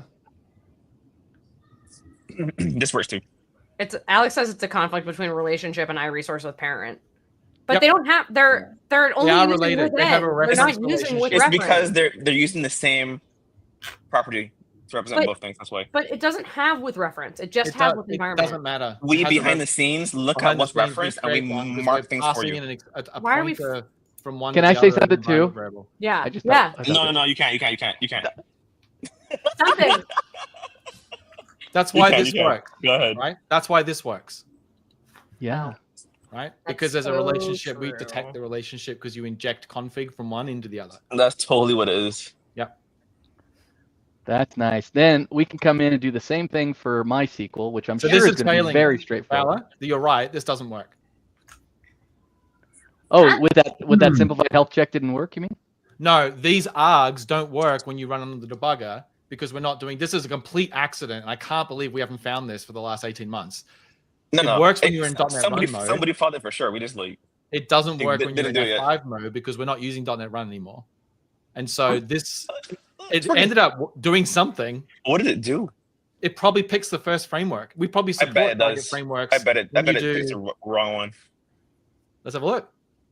Just change the order and see if it pick a random one. Fix. What? Sorry, what are you saying? Change the order TFMs in the project file and see if it chooses a random one. How do you even? You can't even see what TFM it's running as. Like, there's no way to can't. really see that. No, we don't have a thing for that. That's just not a thing. But even in .NET, it's not like you have to call an API to get that information. Like there's. I guess I could look at the assembly that got built.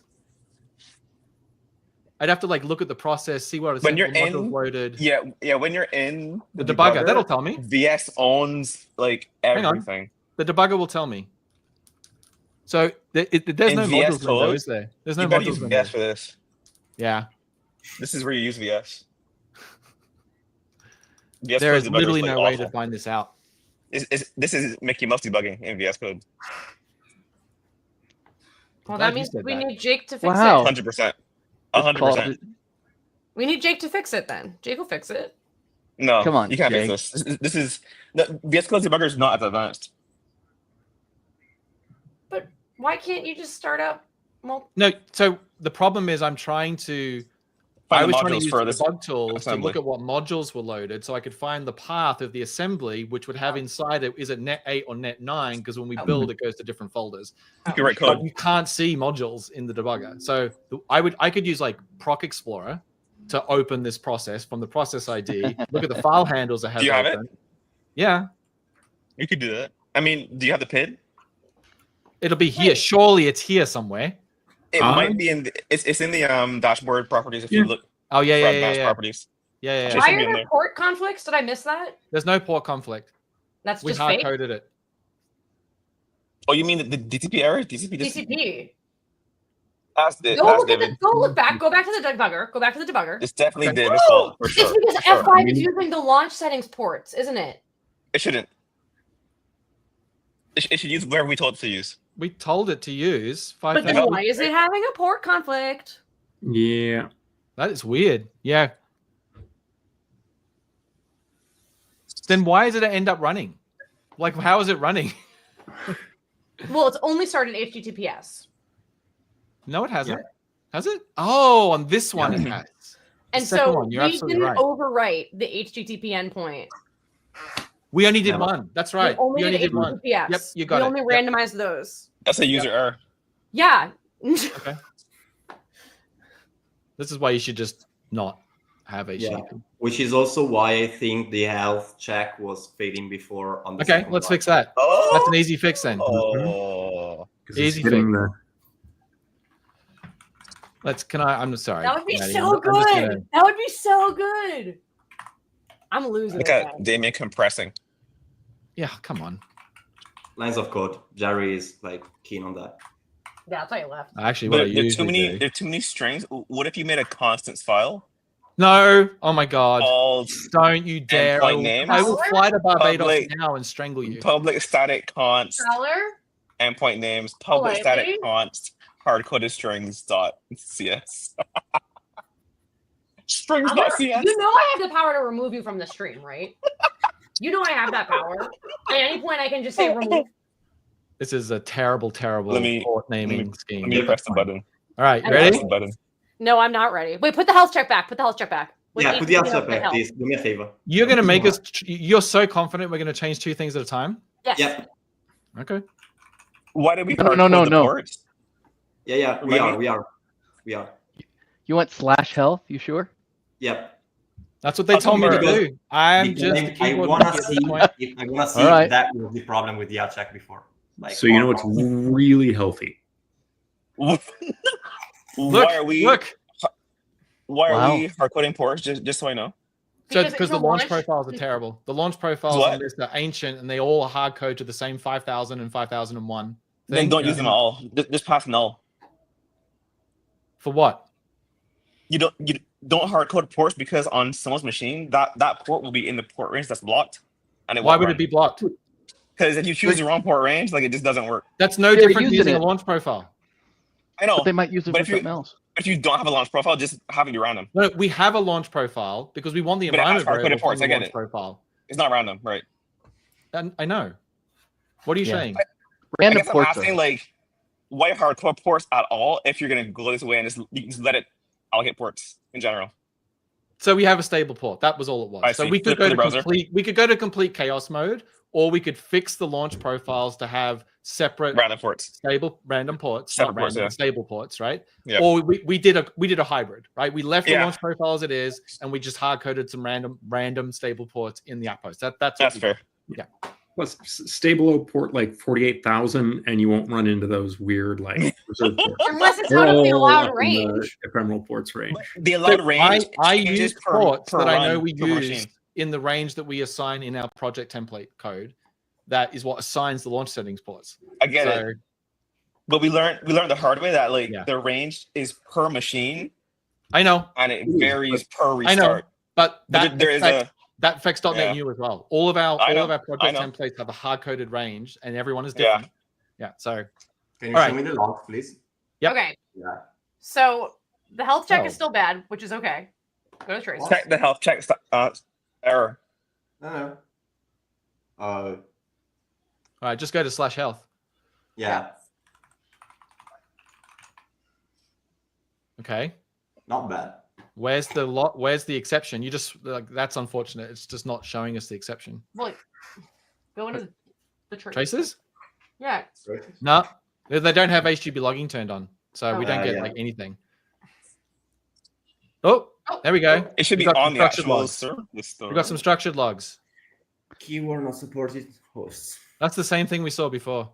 Oh, Yeah, it is. We're not supporting host. yeah. It's Error something in to- catching unless- health check request. you know what? Let's do is it because it's twice? There's 2 running? That doesn't make sense because they're isolated in containers. And they're each going to have their They're own. not in containers, Jerry. What's that? They're not in containers. It's running twice. Then- They're just 2 processes. They're just on different ports. Yeah. Different processes. We don't run the .NET projects in containers. Oh, well, maybe that's it. It's looking for it something. I don't know. I think so. It's We don't caching. have a very common use case of running it twice on the same machine like this, Yeah. Okay. but that's an interesting problem to solve. But It should still work though, right? yeah, What is it? I've run what's the 2 issue? API projects with run Just both. simplify it to slash. Yeah. Yeah. No, but why is it failing? Like, do we know why? Yeah. don't So know. if you look at, is it this one? No. Which is No. one? It's the. Well, we don't even. The see it first happening. get, whichever get you see right now should be fine. Well, that's the other service though. Pick one. Yeah. Yeah. So Oh, the yeah, other yeah. service. This is its health check running. Yeah. Maybe Um, because it's SQL Server, it works fine. and it duplicates everything. See how some of these are mapping and some aren't? So they're running custom code to ask Kestrel, what are my endpoints? And then they make requests back to themselves, which is why we can't resolve. What? Yeah, like it's kind of super complicated. Hold on. What? Yep. You mean the bound endpoints, the internal ones? The internal ones. Yes. So when we hit their /health,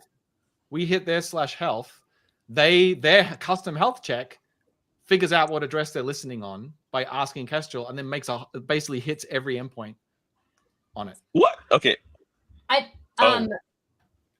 It looks maybe like in health check helper. Whoa. You're trying to set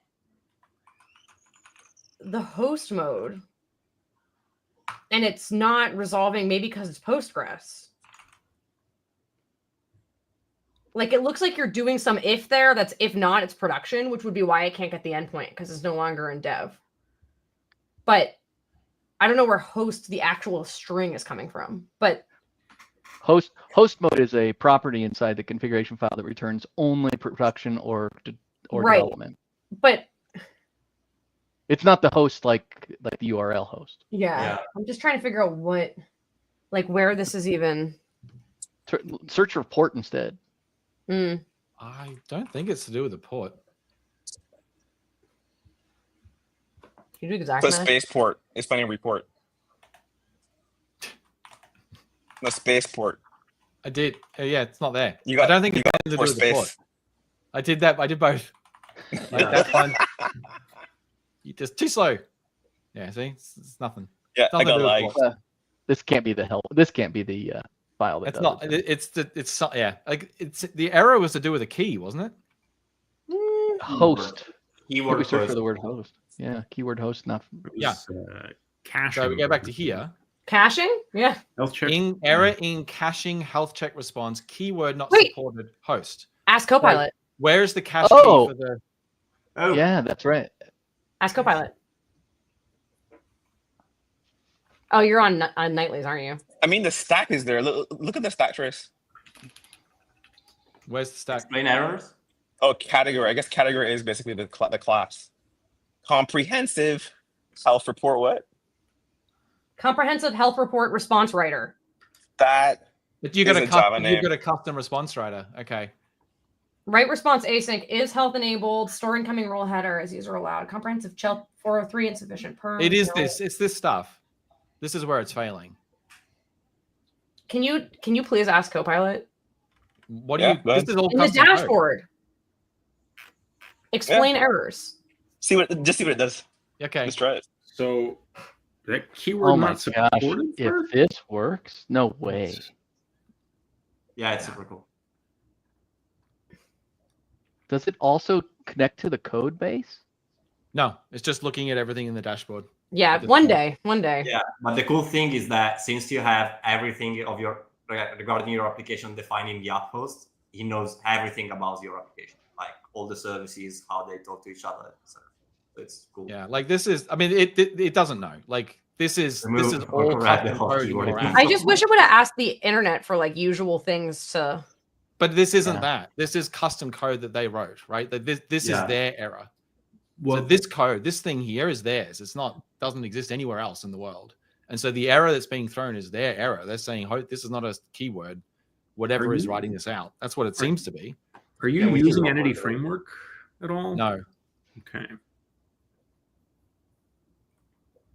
So like a stack trace on the actual error would be amazing, but I'm not seeing one.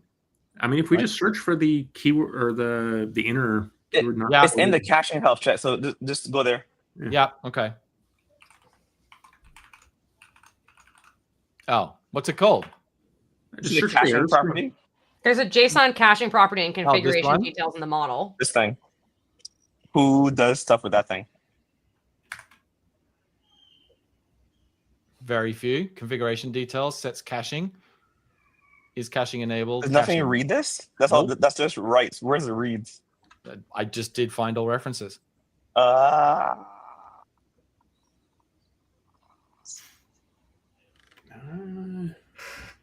So the runtime config reads values from the .config.json file. So everything, so like the host variable is actually defined in the okay. file. So in which file? Sorry, .config.json. Yeah, the dab config. I guess there's no toss out because this thing is like swallowing the exception and probably reporting unhealthy. Yeah. No. Dab. Oh. Dab config. Dab config. Oh, that one. Yeah, that guy. Yeah. Sorry. So yeah, like right there, you got the on top mode. Up. Mode. Line 28 or no, in cache. Yeah, host, course, mode. Host. So that's the host keyword that we're talking about. Right. Okay. So these get parsed into our runtime config object that holds all those values. Okay. And it says keyword not supported host. Whatever. This got passed in for some reason. Yep. Okay. Which I don't know why. Okay. My guess would be that we are running the same. Yeah, like we're running dub twice on the same machine. Like. Okay. Well, let's test that theory. Let's stop one and just start one at a time.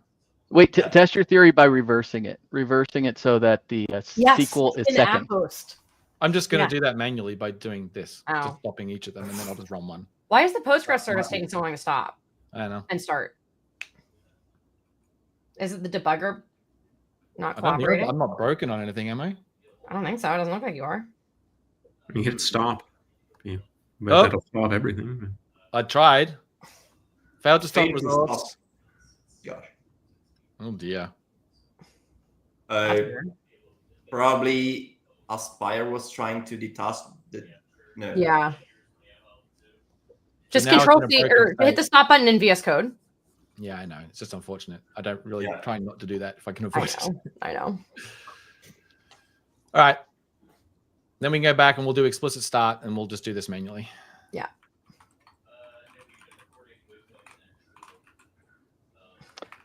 That's cool. I've never used that before. Yeah. 9.2? 9.2? 9.3? 9.2? 9.1? Really? Might have been earlier than 9.3. That was like an eternity ago. Eternity? What is it? Like 3 months? All right. Yeah. So I'll start Postgres first. Okay. Yeah. Still says unhealthy. Hold on.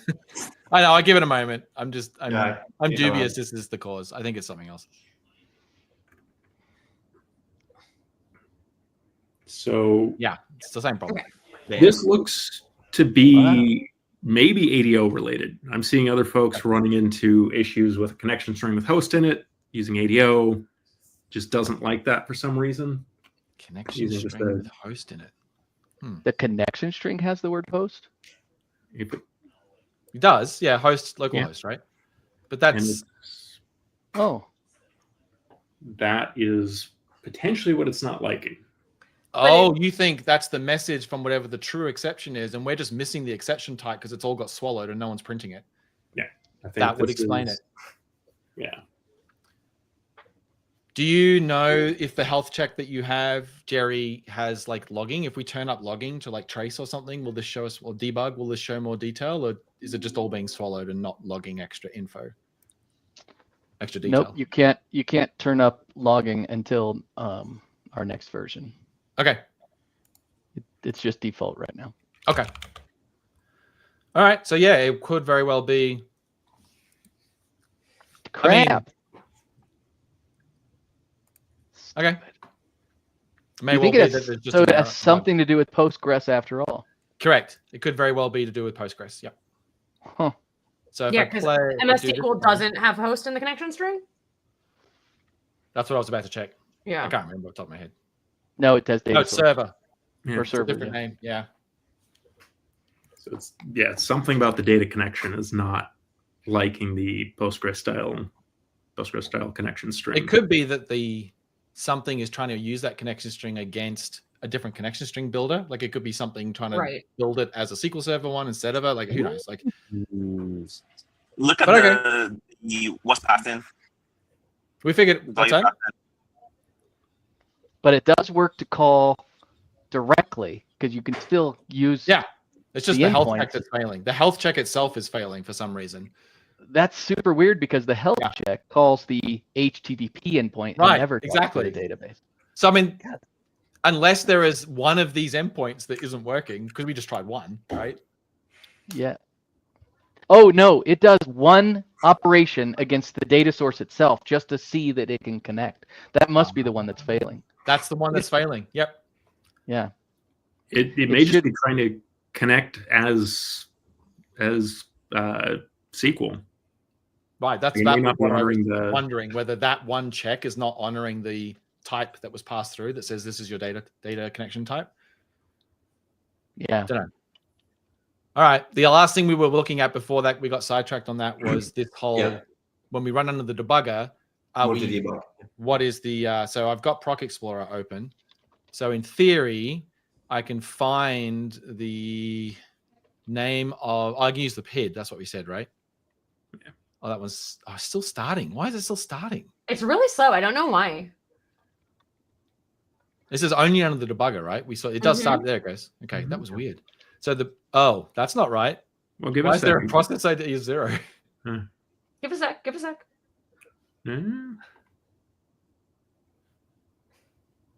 When you run under the debugger, David, do you end up with a app host, like a custom exe name, or is this going to be .NET as the host name?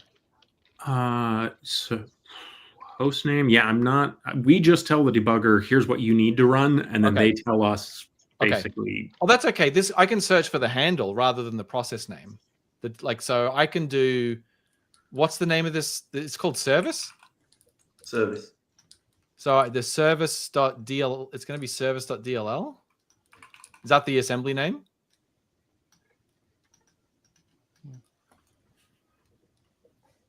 None of those ones look like they're the one I want.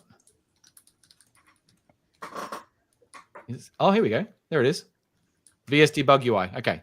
Oh. So it found it. It's in net 8. So it's running net 8. So I think it's probably just picking the first one. I think this is a complete red herring, and the bug is just picking the first one when you do multi-targeting. And the bug is the .NET run mode of Aspire run, basically the non-debug launch mode. If for multi-targeted projects, we don't auto-select the first framework, whereas under the debugger, it does. That looks like to be the issue, which should be a fairly simple fix. Like we just have to, before we call .NET run, we have to look at the project. We have to do an evaluation call to say, hey, do you have target frameworks instead of target framework? And if you do, extract them, pick the first one, and then pass that as an argument. Okay, that answers that. Yep. So, oh, I found it. Did I actually find it? There's no way I actually found it. If you go to HTTP utilities, the class. Yeah. Like where? Sorry, services, health check, HTTP utilities. HTTP utilities. Yep. And then you go to, where did it go? Line number. Just Control F SQL. SQL command. Oh. This is all hard coded to SQL Server. That's it. That's why the health check's failing. What we suspected. I see. Yep. Cool. Good. You should do mental debugging. You should do if Postgres, not. Yeah, this has to just be refactored to do what everything else is doing, I'm assuming, which is to call through your abstraction to figure out what database to use. Yeah. That's 3 lines of code. This is just like a leading one, right? Yeah. You do this first before you do anything else, it looks like, in the health check.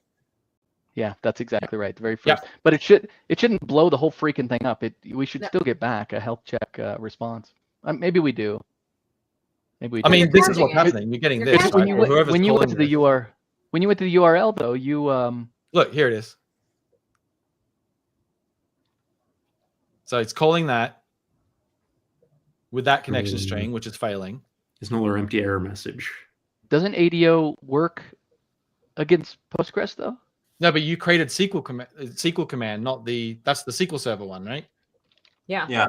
Not DB command. That's the generic. Yeah, that's right. Just change it. No, yeah. I'm not opening that can of worms now. Change it, see if it works. It's just a health check. Change it, see if it works. No. It's just a health check. Change it, see if it works. Oh my God! Look, peer pressure. So I'd have to change this. I need a DB connection factory. Do you have one? Yes. Where is it, Tommaso? Where is it? Crap. Like this is like winding the clock back 20 years and paging back in all the ADO.NET DB common provider BS.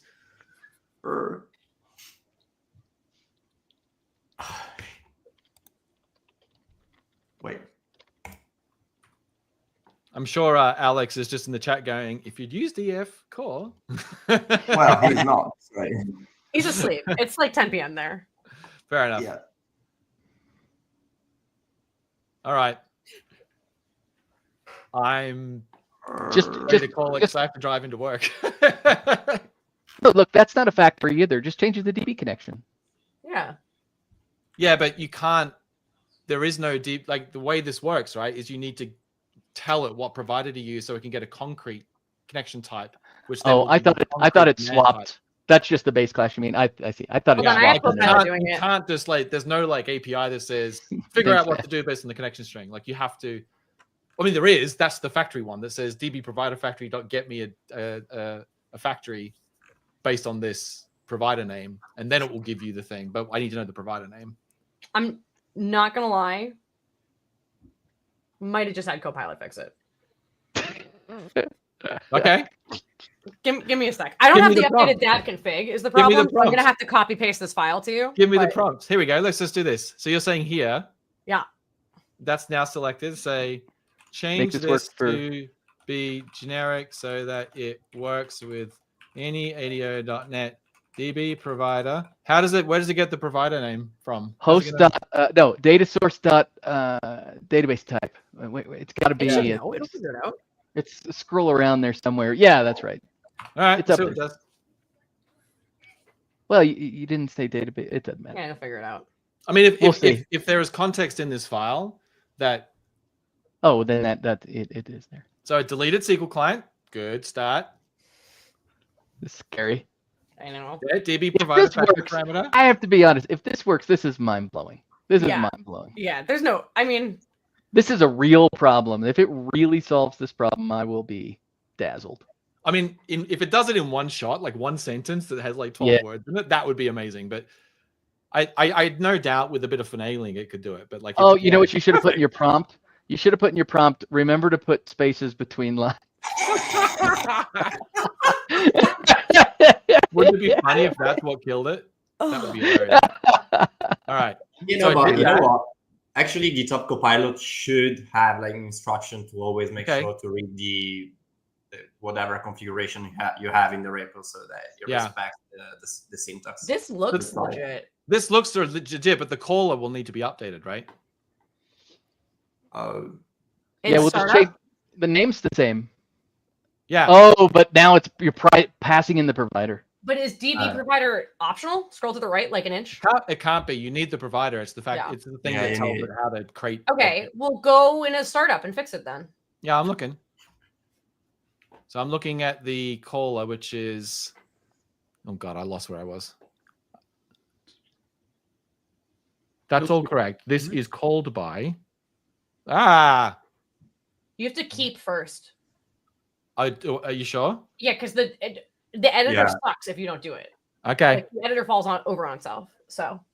Wait, is this just showing me the same line? It's showing me the same line. Yep. It's in the help check helper. If you hit it again on the top.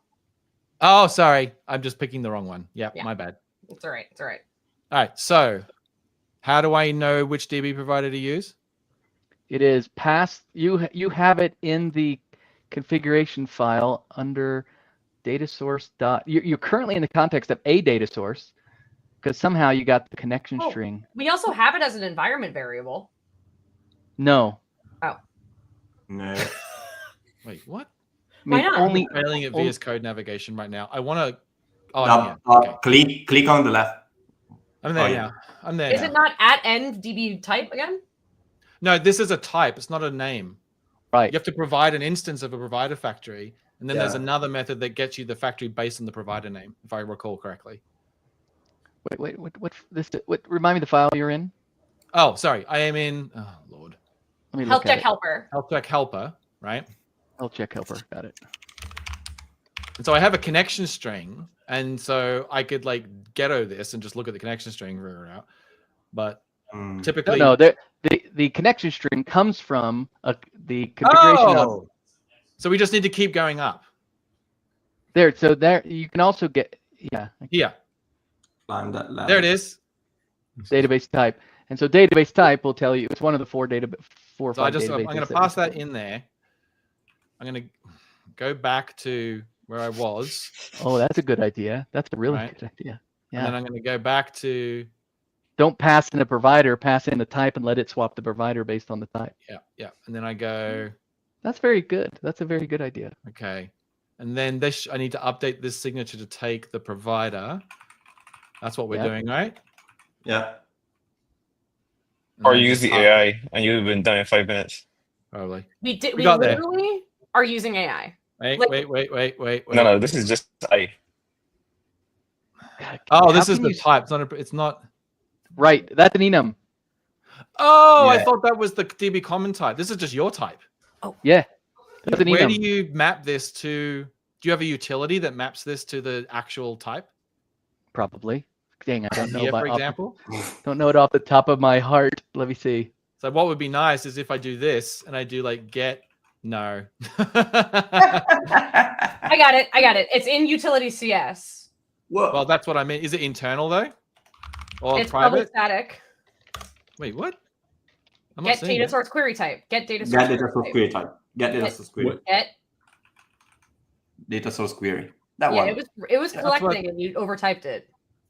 Awesome. Delete like 4 characters. Keep going. Just keep going until it shows up. There. That one. That. That Yeah. gets a query. That returns a No, string. it doesn't get a query. It doesn't. Oh, yeah. No, it does. Oh, it returns select one. Oh. Yeah. It returns to that one. Database We type need- dot cosmos db underscore postgres. So where does that come in? Hang on. This is all you have wrapped everything. That's the problem. Like everything is wrapped. It's not exposed. So It's in the config object model.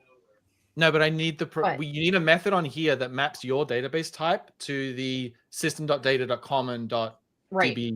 That like I think I need to add a method here. Yeah, right there as a peer to that. You need to add a method Yes. as a peer to that. Yeah. Let's code that.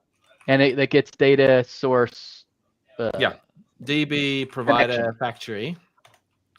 And well, the problem with this, It needs to return DB connection, right? no, you need the factory so you can create commands and things. It's not just about the. I mean, you're assuming I can just use connection.command, like the strongly typed connection. Is that what you're thinking? That's what I thought, but maybe not. I thought you could. This Yeah. rabbit hole's getting a lot deeper. I mean, this is literally Yeah. like time travel. This is going back 20 years, like to .NET 2. And like, Do it. Do it. Do it. Do it. Keep it with the provider. Then take the name of that method and give it to Copilot and Actually, say sorry, implement. isn't it just the, I can't remember. Is it the factory? No, this is right. This is what I want.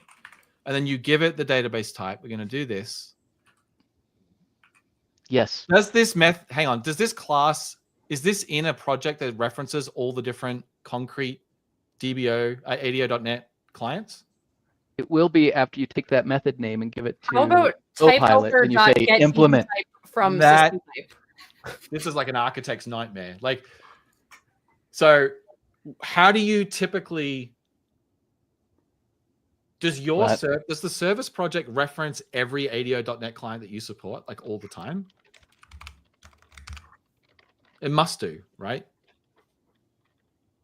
Yeah. It there's a place to do it. Yeah, Hang like on. that. Exactly, like this. Perhaps Yeah. it could be in source core services type helper CS get DB type from system type. What's the Yeah. system? Oh, get DB connection. What file is this in? So we only want these two for the moment, Well, but look, done. All right, and throw your NSE. all right. So then we go back to, Put the other ones back. huh? Put the other ones back. I don't trust it. Oh. Okay, I Look, mean, my do you SQL, support you all can- of those? I don't know what Yeah. you support. Yeah. Yes, Those are the yes, and four. yes. Okay. No. Sorry. Well, the six No, or not that seven. one. That one doesn't work. That one doesn't work. Do you need the That one. Cosmos package? Is that why? Yeah, probably. Just take that away. Yeah, take away the cosmos. Just comment them. Yeah, comment them with the What is delete this key. one? That's fine. Data warehouse. Data warehouse. Same SQL client data then? warehouse. What's that? Yeah. Okay. Same client. Yeah, same client. Yeah, you can do that. All right. So then I need to call this method from wherever the other file is that has the error, which is this one. So now I go back over here and I call utilities dot that one. Wow. And this do is something that. else.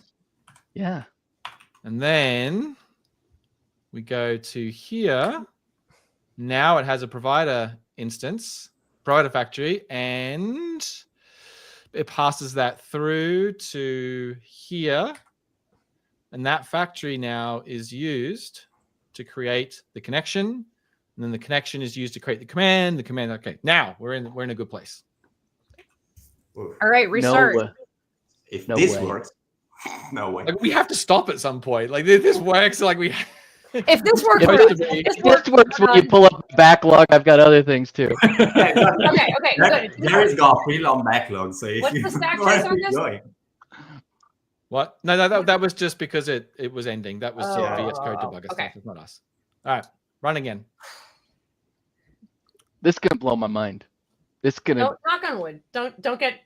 It's okay. Oh, we also need. Oh no. Yes. Oh, but no. Wait, no. That's how you add 2 years of tech debt.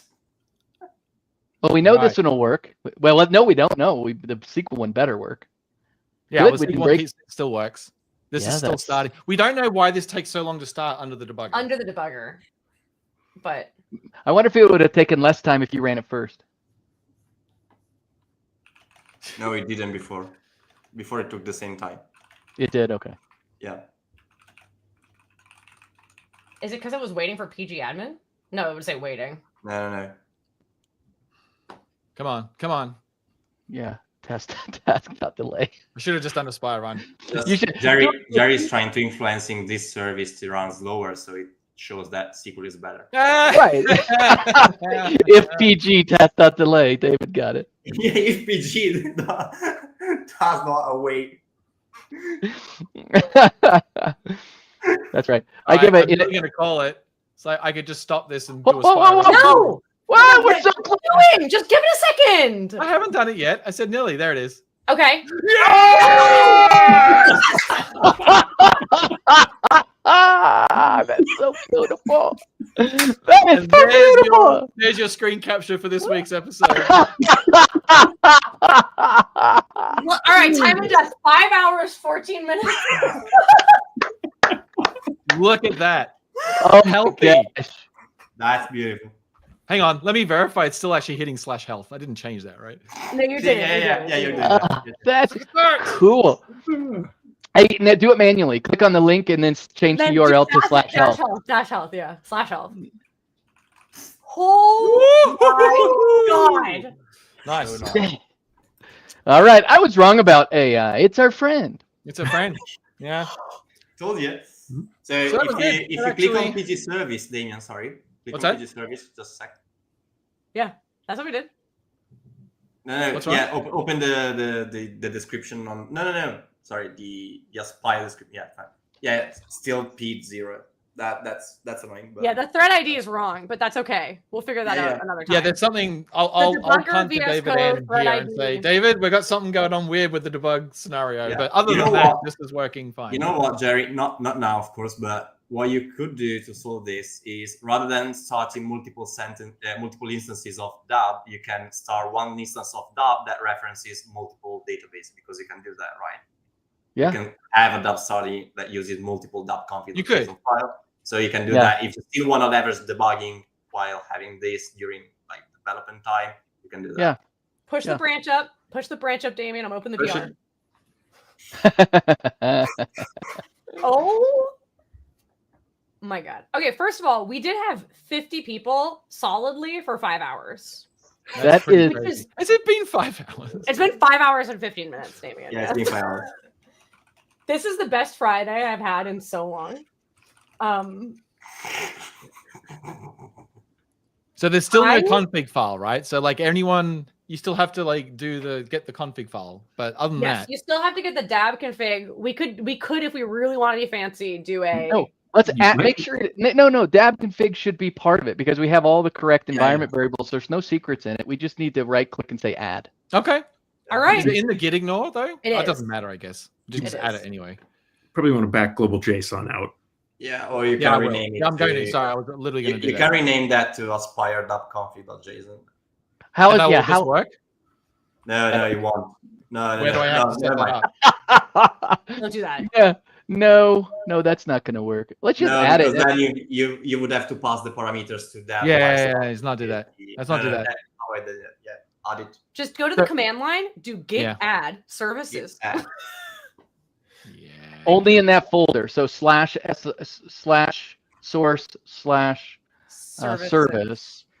And then, it does make sense to make this aspire.config, to be honest, because our developers are going to have tons of dab configs for testing stuff.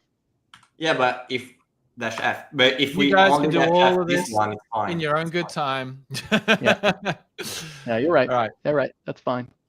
We got our SQL file. Yes, that's what we did. Yes, we did that one. Yes, that's the one we just did. I'll leave the global out. All right. And then I need to sync that for you, Maddy. Mm-hmm. Where's the sync UI in this silly thing? At the bottom. That one. Mm-hmm. Yeah. Oh, I don't have permission to push to your fork, Maddy. Shall we create a fork of a fork? No. Give me 2 seconds. Okay. Security! Don't tell Derek. Repos, dab, collaborators. Wow, that's automated all. That is super beautiful. That's crazy. Remember, Jerry, when you said yesterday, so why would we add Aspire? Yeah. I still, listen, I just wanted to challenge you. I get it. All right, invite collaborator Damian. Add Damian.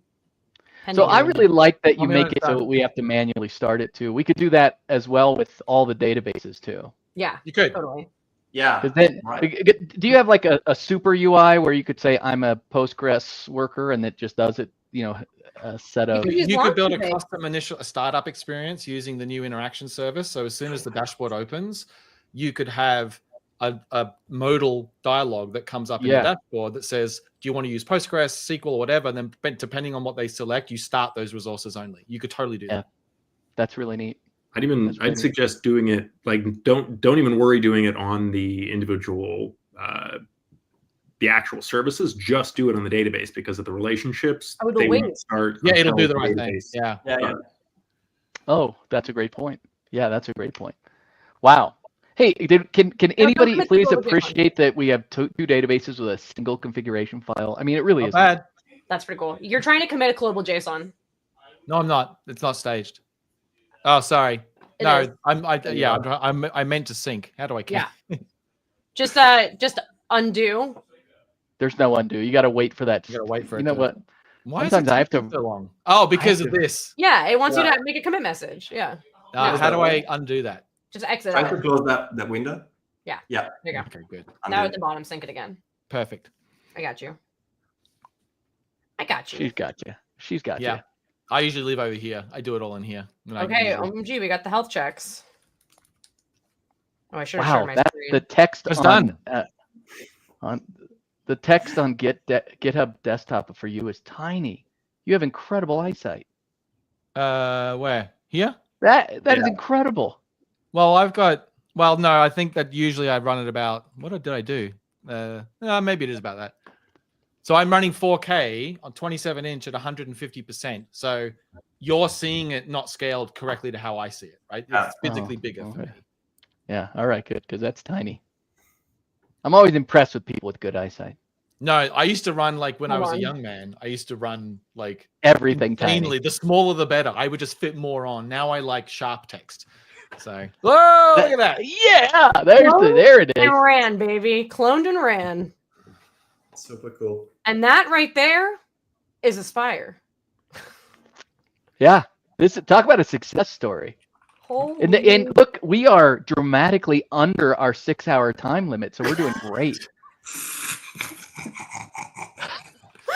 Oh, Glenn's like, where are Damian and Maddy? They usually I know. come I'm talk just to me talking this to time. Glenn, and I'm like, sorry. Yeah, what is going on here?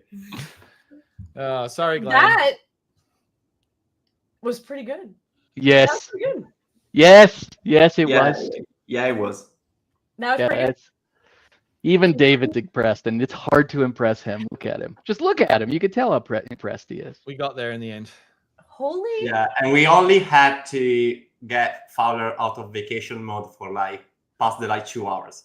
Not for the. He was excited. He was itching for it. Yeah, he saw how cool this was. That's for sure. I don't think he needs an excuse to try to join. No, he doesn't. All right, I'm opening the PR. All right, we gotta fix health checks so it works for all the other databases too. But that's nice. That's a nice setup for us. Cosmos will be totally different, right? It doesn't use the same base type, does it? I don't actually know. I don't think Cosmos has an ADO.NET common provider, does it? I have no idea. They have an EF provider, so again, if you use the EF core, another layer of abstraction would solve it, but you might have to solve this especially and specialize for Cosmos. Yeah. Unfortunately, that's going to be viral. So what I did is just not going to work. The core caller is going to have to differentiate. So, right? Yeah, you're right. That's sad. Well, don't worry. We can abstract it ourselves. We love. You can just add your own layer of indirection, and then it's all good. Thanks, team. Well, this is great. Nice. When's the next one, Maddy? I don't know. I need a vacation. I don't even think we have the next one scheduled. I'm gonna have to go book it. So join the Discord, everybody. Let me know if you want to join an AspiriFriday. AspiriFriday. Well, awesome. Oh my God, this is exhilarating. I haven't done one thing for 5.5 hours in so long. I can't kept my attention. I know. I think you just cured my ADD. Just like that, just cured. I should have been checking the Discord. I didn't even notice the memes were in real time. Oh, I didn't check the Discord either. There are some damning pictures of me that I need another monitor. I don't have enough monitors to put Discord on as well. Oh, yeah, that's right. I'll just put it on this one next time, and we can just scroll behind me while we're doing it. Yeah. All right. Well, it has been my distinct pleasure. Tommaso, thank you for setting this up. Jerry, thanks for just jumping in full send. David, thank you for the support. We were distinctly lacking David on this stream because Pine and Fowler were out. I don't know why we didn't ask you to join from the top, but I'm backup David. Yeah, it was very helpful. Next Your David knowledge of Linux file permissions really did come in clutch, so I hope you feel really good about that. It's one of those things of like the downside of knowing that is then people know that you know that. Yeah. And then it's just a Friday, you're hanging out, and all of a sudden, 4 hours. Yeah. Well, nice. We're back. Thank you, Tommaso. Good job. Thank you. Thank you, guys. I will see you Maddy. later, and let me know what you need to merge my PR. Yeah, that's gonna be great. Yeah. All right, everybody. Happy That's Aspire right, Friday. everyone. Enjoy your weekends. Adios. Bye. Bye.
Wow.